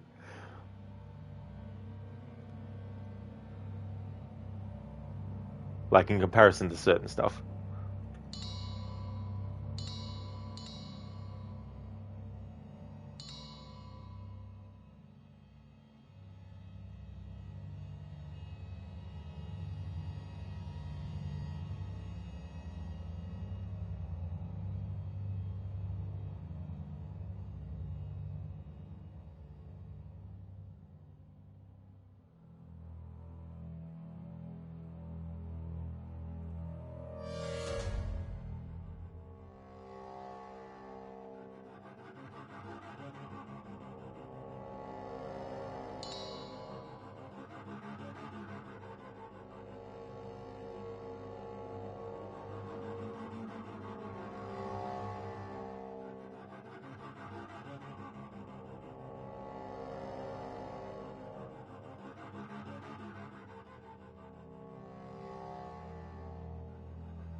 No, Milan. Although the channel name is Rod Legion now, so I went from being a zombie with Rod Zombie Gamer to being the demon known as Legion for We Are Many.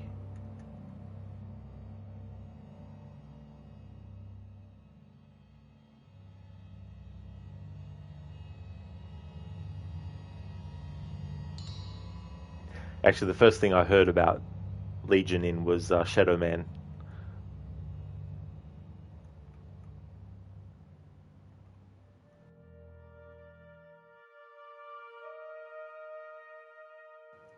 We are Legion, for we are many. I think that's how Legion sounded in that game. I could be wrong though, it's been a long time since I actually played it or heard it, so maybe I'm doing the wrong impression for it.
It's funny because some of the music is actually tied to the sound effect and dialogue volume, and the sound effect and dialogue volume is connected to each other.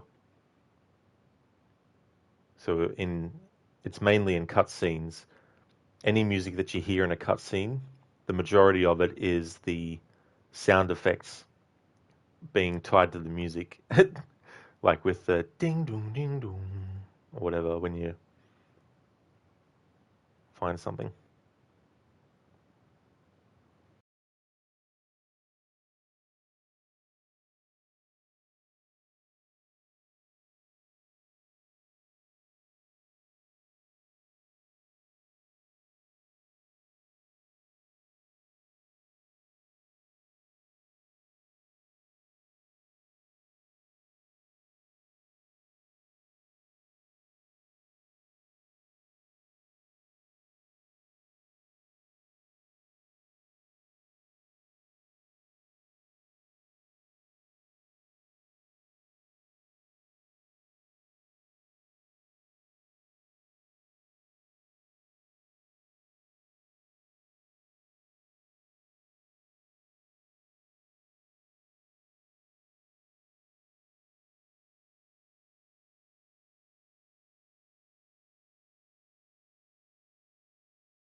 Milan, come on, Lara, you're a resourceful lady. Surely you can get the helicopter working. It just needs some dents removing and a bit of fiberglass and it'll be good as new.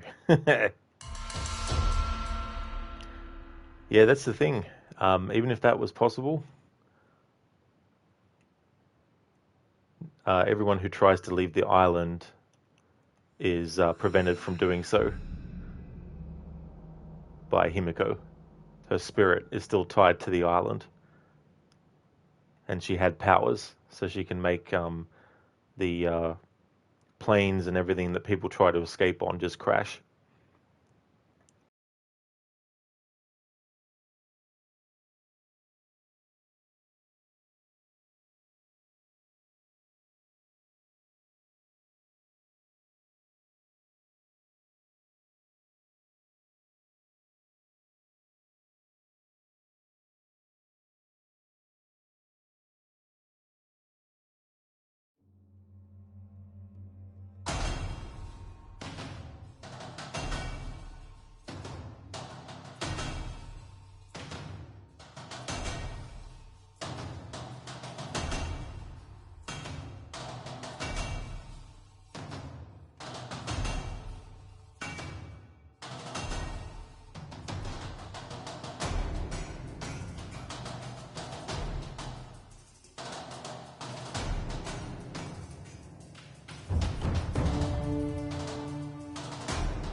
Milan, if other games' logic is anything to go by, all you need to fix any vehicle problems is a portable welder. You don't even have to point the welder at the damaged parts most of the time. Just point it at the vehicle and burn that thing better in seconds. Far Cry and Battlefield come to mind for that logic. Yeah, it's also like in Red Dead Redemption 2, where your horse is dirty all over. So just putting the horse in water will also clean its mane, even though it's not touching the water. Listen to Far Cry 3 definitely.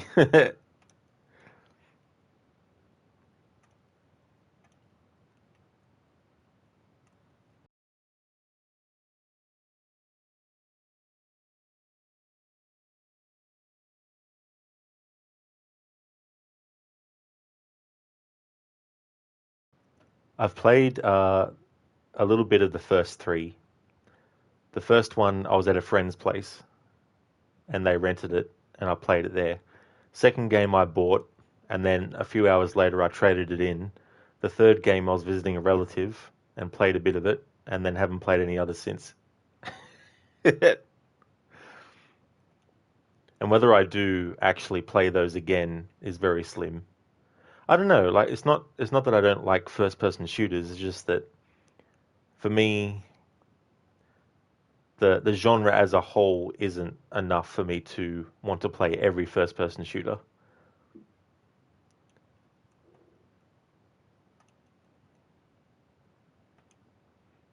Yeah, that's fair enough, Lucinda. Yeah, it's one of those things, there's so many different franchises that they have that, there's some correlation between a couple of them, like Splinter Cell. I really like Splinter Cell because that's a stealth game series, so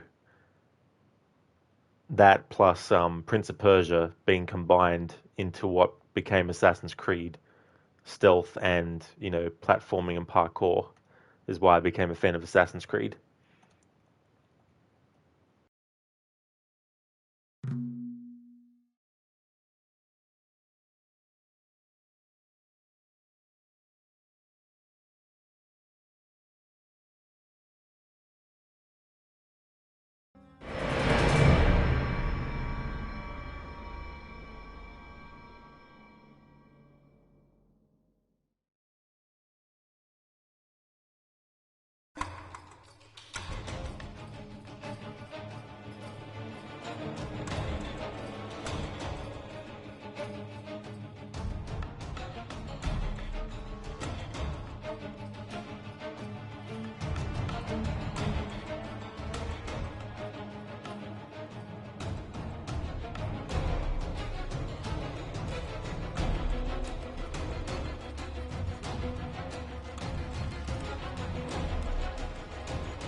Listen, you want to play through the rest of the Far Cry games eventually. You've played Far Cry 3 and 4. You want to play all of the ones after those, slowly but surely. Yeah. Yeah, and there's so many now, too, as well. I mean, maybe not as many as there are Legend of Zelda or Mario games, but there's still a fair decent amount of Far Cry games as well. The first one, I mean, I can't even remember when that was supposed to come out. I think it was 2003 or something.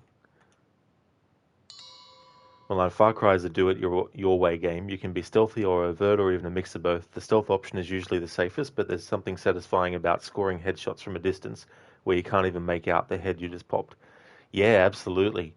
There's definitely games where that's the reward. You get the satisfaction of being able to achieve something that might have been very difficult to see or even comprehend exactly what was going on, but you're able to achieve something despite of that, or in spite of that as well.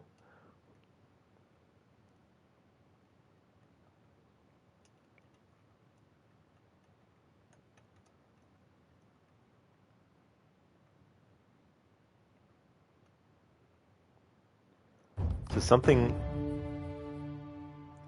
I've been thinking of doing with the channel next year is reduce the amount of kind of like special kinds of playthroughs that I do.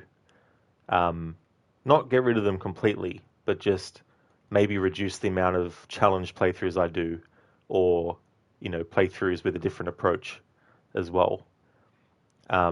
Because I feel I'm getting to a point where I've almost exhausted all the kinds of different playthroughs I could do for certain games as well. Definitely for anniversary playthroughs of games, I'd still like to try and do special stuff. Even things that, you know, wouldn't normally be done. But I think I want to reduce the amount of games that I do that with.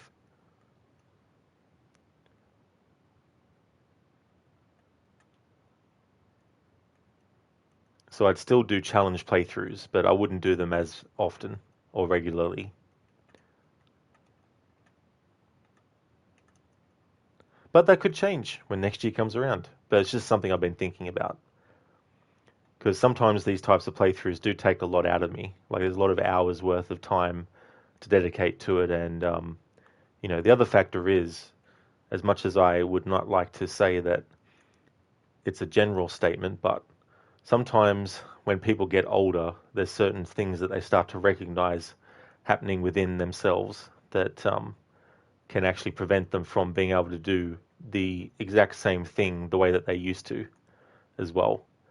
Like there's certain games where my timing is off, not because I don't know when to press a button, but because my reflexes are sort of getting not that like accurate sometimes. It's mainly with older games because they didn't really have too much of a kind of like buffer around certain things that newer games have.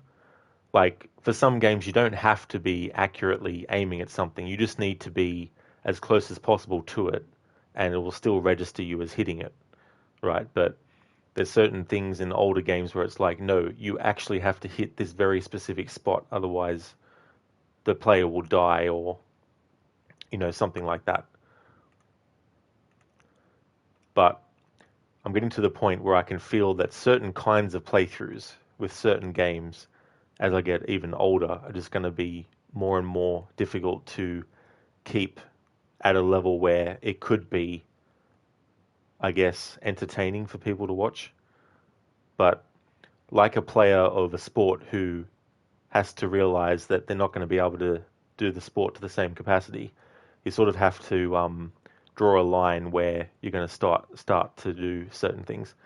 And I just feel that the amount of time that I put into challenge playthroughs, while it is rewarding, spending, you know, like hours upon hours of time to get something, it's something that I can see being less and less enjoyable for me to do, and that kind of stuff. But it's still early days yet. I still have a lot of anniversary playthroughs to do this year and challenge playthroughs I want to do, so I'm not getting rid of it completely. But it's just that I can see myself eventually phasing out certain things that I have been doing. Lucinda, is this on PS5? It is, yeah. Yeah, the only games that I can stream without the audio issue are PlayStation ones. Ones that I can use the mic with, I mean. Necro's experiencing that the last couple of years also. He'll be 44 this year. I see, Lucinda, yeah. Yeah, well, that's the thing, right? You know, like, I'll be turning 40 this year. And yeah, it's just... you just need to sort of like be accepting of that stuff too, as well. And depends on what you do too. Like, a lot of speedrunners, I imagine, when they get into their 50s, aren't going to be able to speedrun as fast as they used to be able to. It's just the way things go.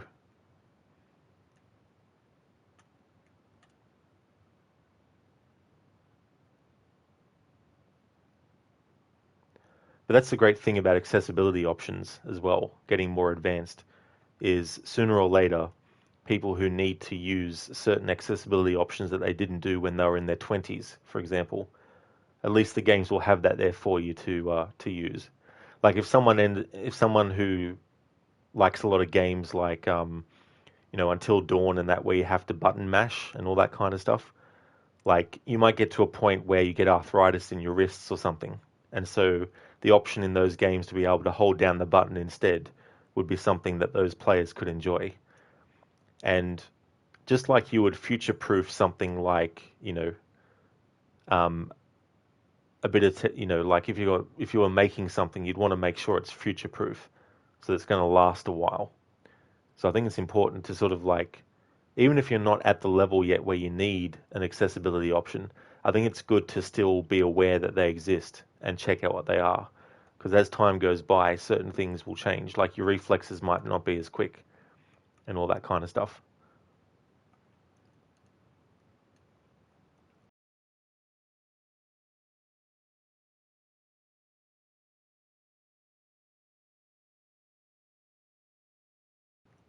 Listen, are you asking because when you're moving, the quality gets a bit pixelated and you never noticed that before? The stream is at 720p 60 like usual, but didn't know if this game that you're playing was a direct purchase through the PS5 store or if it's an emulated type thing maybe. You've never seen PS5 settings, so you have no idea. It could just be the internet decoding or something. Yeah, this is the definitive edition, but I don't think it's the PlayStation 5 version of it, though. I think it's the PS4 version of it. And I've had Xbox games have the same issue as well, with that kind of pixelation that happens. With the Xbox, it was because they changed the options for the streamer to choose when streaming from the Xbox. Because I never had that issue before. So, yeah, might be a combination of things like that. Plus, the internet is another thing that happens, like that plays into it.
Alright, so the music seems to have looped. Hello there, Absolution. How's things going?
Listen, you're going to tell me you played AC2 off stream yesterday on your day off to buy the treasure maps and paintings, get viewpoints, etc. You learn the hard way that if you start a memory, you start an assassination contract, but then cancel it later, that it removes any treasure you picked up while the mission was active. Ah, damn. That's one of those things that I can't even remember being a thing. So forgot completely that that actually happens in AC2. It gets me thinking now with the glyph puzzles, like the Subject 16 puzzles that you do in AC2, makes me think now if they get saved, because I know in Brotherhood, if you are on a mission and you go in on a replay and you want to actually get that glyph puzzle that you missed, you can go into the memory, get to the location, do the glyph puzzle, exit out of the memory, and it still remembers that you did the puzzle. So, because you can't replay memories in AC2, I know for sure you can't go in and go back to that spot and get what you missed if it's in a location that takes place during a memory. But that really friggin' sucks. it was only like maybe 10 treasures, but you were mad. You ended up getting most of them anyway. It's just so ridiculous when that shit happens, especially when there's a lot to actually get again. It's just like, come on, game. Yeah, it's quite handy, Lucinda, to be able to do that as well. There's a certain mission in Brotherhood where there's a glyph in the location. And sometimes if I forget to do it, I just basically go in afterwards.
Listen, you basically cleared all the maps except Venice. You didn't do any glyphs or tombs, though. You want to do those on stream. You just figured the side missions like letter deliveries or assassination contracts didn't really have anything worthwhile to miss on stream. That's true. Yeah, it's not like there's any major story information that are on those courier assignments, for example, that you'll be missing out on, or people who are following your playthrough and the story will, need to know and all that kind of stuff.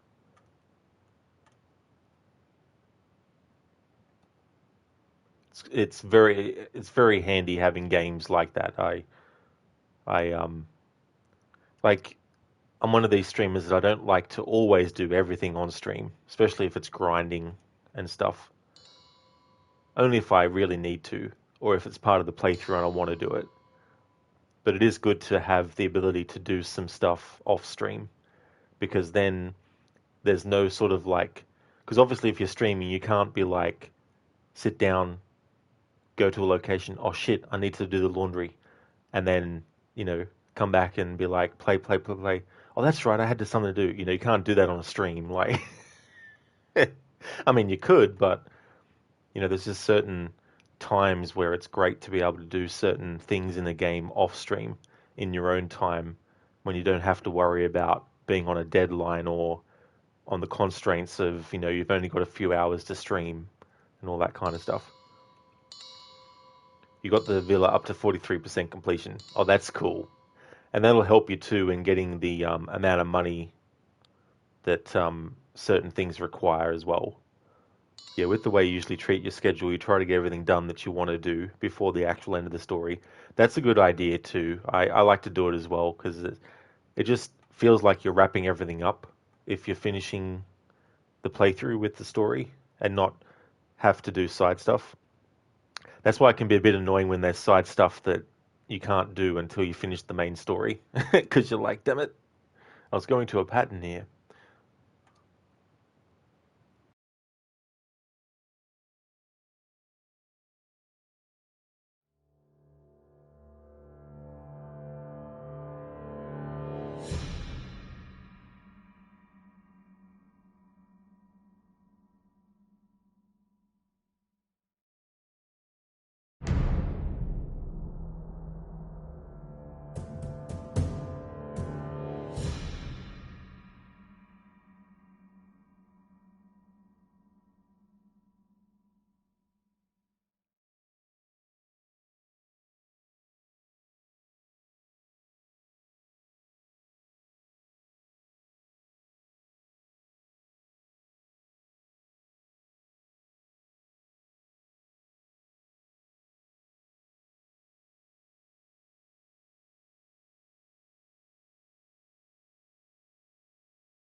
Lucinda, exactly. You always say, I'm going to go back and get achievements or do New Game Plus, and sometimes you'll even start it, but just get distracted once it no longer is a stream game. You've learned that about yourself. That's the thing, right? There's these little sort of like idiosyncrasies that we learn about ourselves when it comes to games and things where we're just like, yeah, I know this is something that I do, so, you know, it's something to expect and to actually know that you're going to do ahead of time and stuff. Like, I've thought about doing playthroughs simply just to get achievements. But then I think to myself, how long is that going to take, realistically? Like, I don't want a playthrough to go for 6 months because I'm trying to get all the achievements. You know, I don't want to say I'm going to get all the achievements in a game and then have it end up being like that, because then I'll feel like I need to change the approach and be like, well, I won't be getting every achievement, you know. So I think that if I was to do a stream, and I mean, I've done it before, like I did a playthrough of Man of Medan one time just to get all the people killed to get the achievement. So I had a very specific thing I wanted to do in that playthrough which was related to getting the achievement. So it'd probably be more stuff like that, not saying that I'm going to get every achievement in a whole game, because who knows how long that would friggin' take.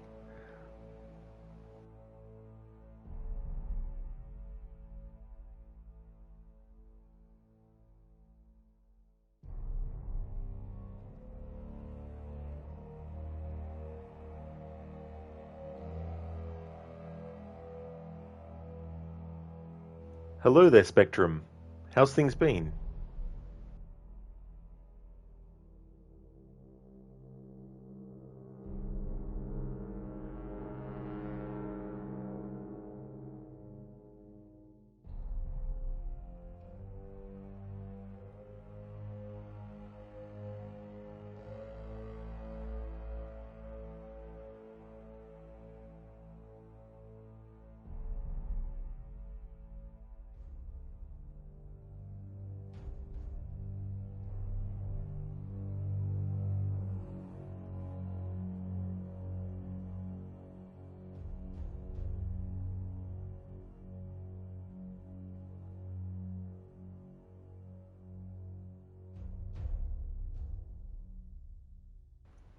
Oh, that's good, Spectrum. Glad to hear that. Good to see you in chat again. And I'm doing good. I'm having a good week. It's almost Friday. A couple of hours and it'll be Friday here. But it's going well, and it's good to be back streaming a game on a console where I can use the microphone without it making audio issues happen. And for this phase of this playthrough, doing a music-only one.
Yeah, I actually forgot I had that emote, Lucinda. Rest in peace, Lara. That's left over from when I was doing the no death challenge for Shadow of the Tomb Raider whenever I'd die, or whenever someone wanted to see how many deaths had happened. Milan's still here, just had a shave. You have to go in a minute though. The first session of life modeling starts at 2 p.m. It's 1:17 here. Conveniently, you're more just 10 minutes walk from the studio. That's great, Milan, that you are that close as well. But that's good. I hope that it all goes well. I'm going to be ending the stream here soon. But thank you so much for being here, Milan, and hope everything goes well. Hope you have a good one.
Milan, it'll be fine. You just have to pose for the artist. You've done it so many times, it's normal to you now. Oh, that's cool. It's good to have that level of confidence and comfort as well.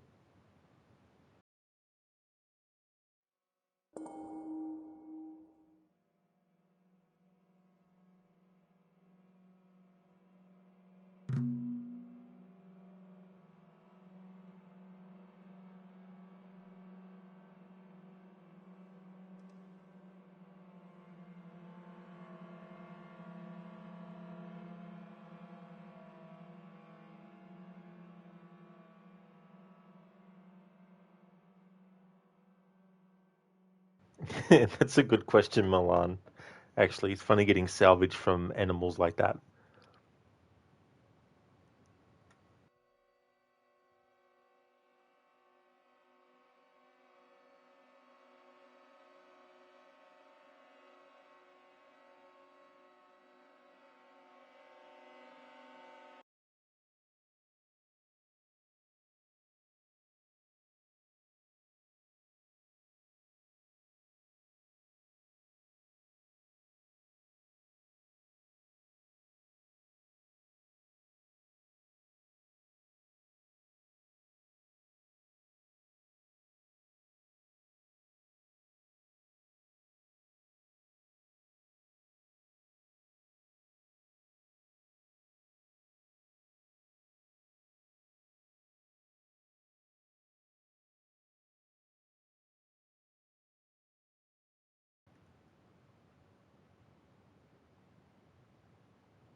There's actually music here, but the music in this moment is tied to the sound effects and dialogue audio for some reason, not the music track.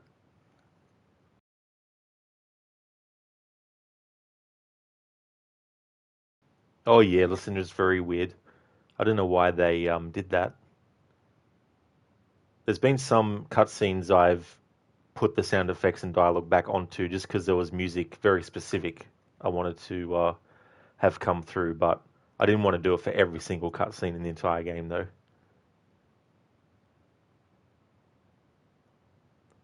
But you don't find these things out until you isolate certain other things and then figure it out that way.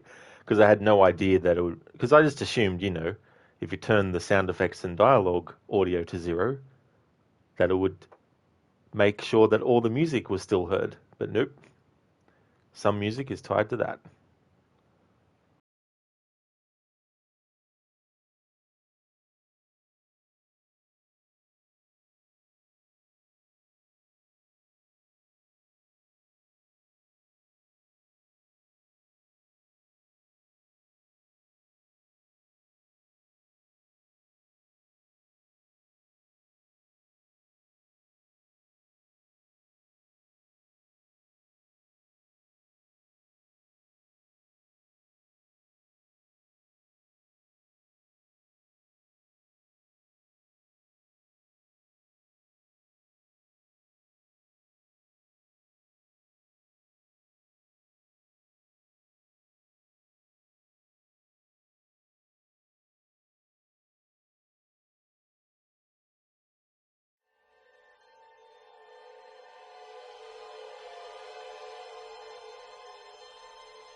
Alrighty then, this is where I'm going to end this stream for the next playthrough. Sorry, the next stream will be when it's Friday for me.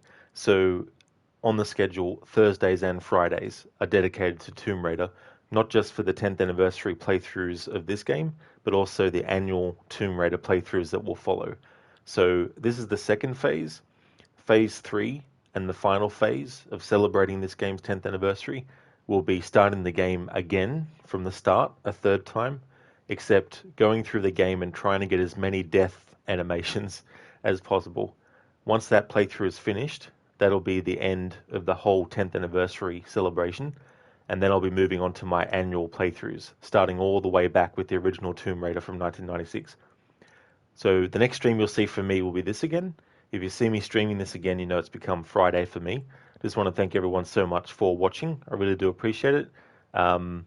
Normally I'd give shout outs with the Stream Elements command, but it's actually not working at the moment. And so I'll just use Twitch's own one. Whoops.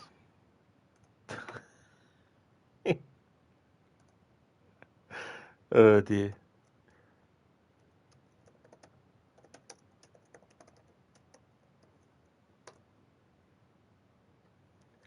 Yeah, so essentially you get a cooldown of a minute and 43 before you can do a shout out with Twitch's own shout out function.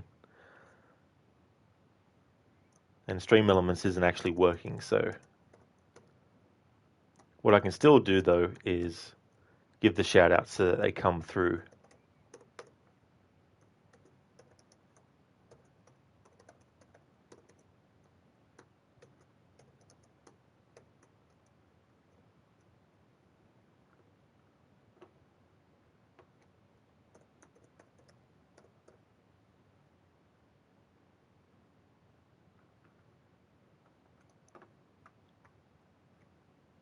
That's okay, Lucinda. Absolutely no worries at all. It was good to hear you again. Yeah, it was definitely good to be able to respond to chat with a microphone. Because, yeah, having to do it for Red Dead 1 is just so annoying where I can't use the microphone. That's okay, Anakin. No worries at all. I hope you have a good one too. Milan, thank Rob, just about time to go and take your clothes off for the artist to draw you now. Be well all. That's okay, Milan. I hope that it all goes well. Thanks for being here and for chatting as well. Definitely catch you again soon. That's true, Lucinda. Yeah, it's quite a long cooldown. I thought it might have been 30 seconds, but almost 2 minutes worth. It's like, come on. You want that channel, but Twitch won't give it to you even though it does nothing. It's like, come on. You know, like if there's a channel that hasn't been used for like 10 years, it's like they should just give it up. So would like to recommend people check out the streamers that I've added, and that which doesn't give you a direct link to them, I know, but bloody Stream Elements not working. But of course, this kind of stuff would happen when I'm trying to stream something. But I just want to thank everyone so much for watching this stream. We're going to go and raid Crocodiles, who's playing Watch Dogs 2.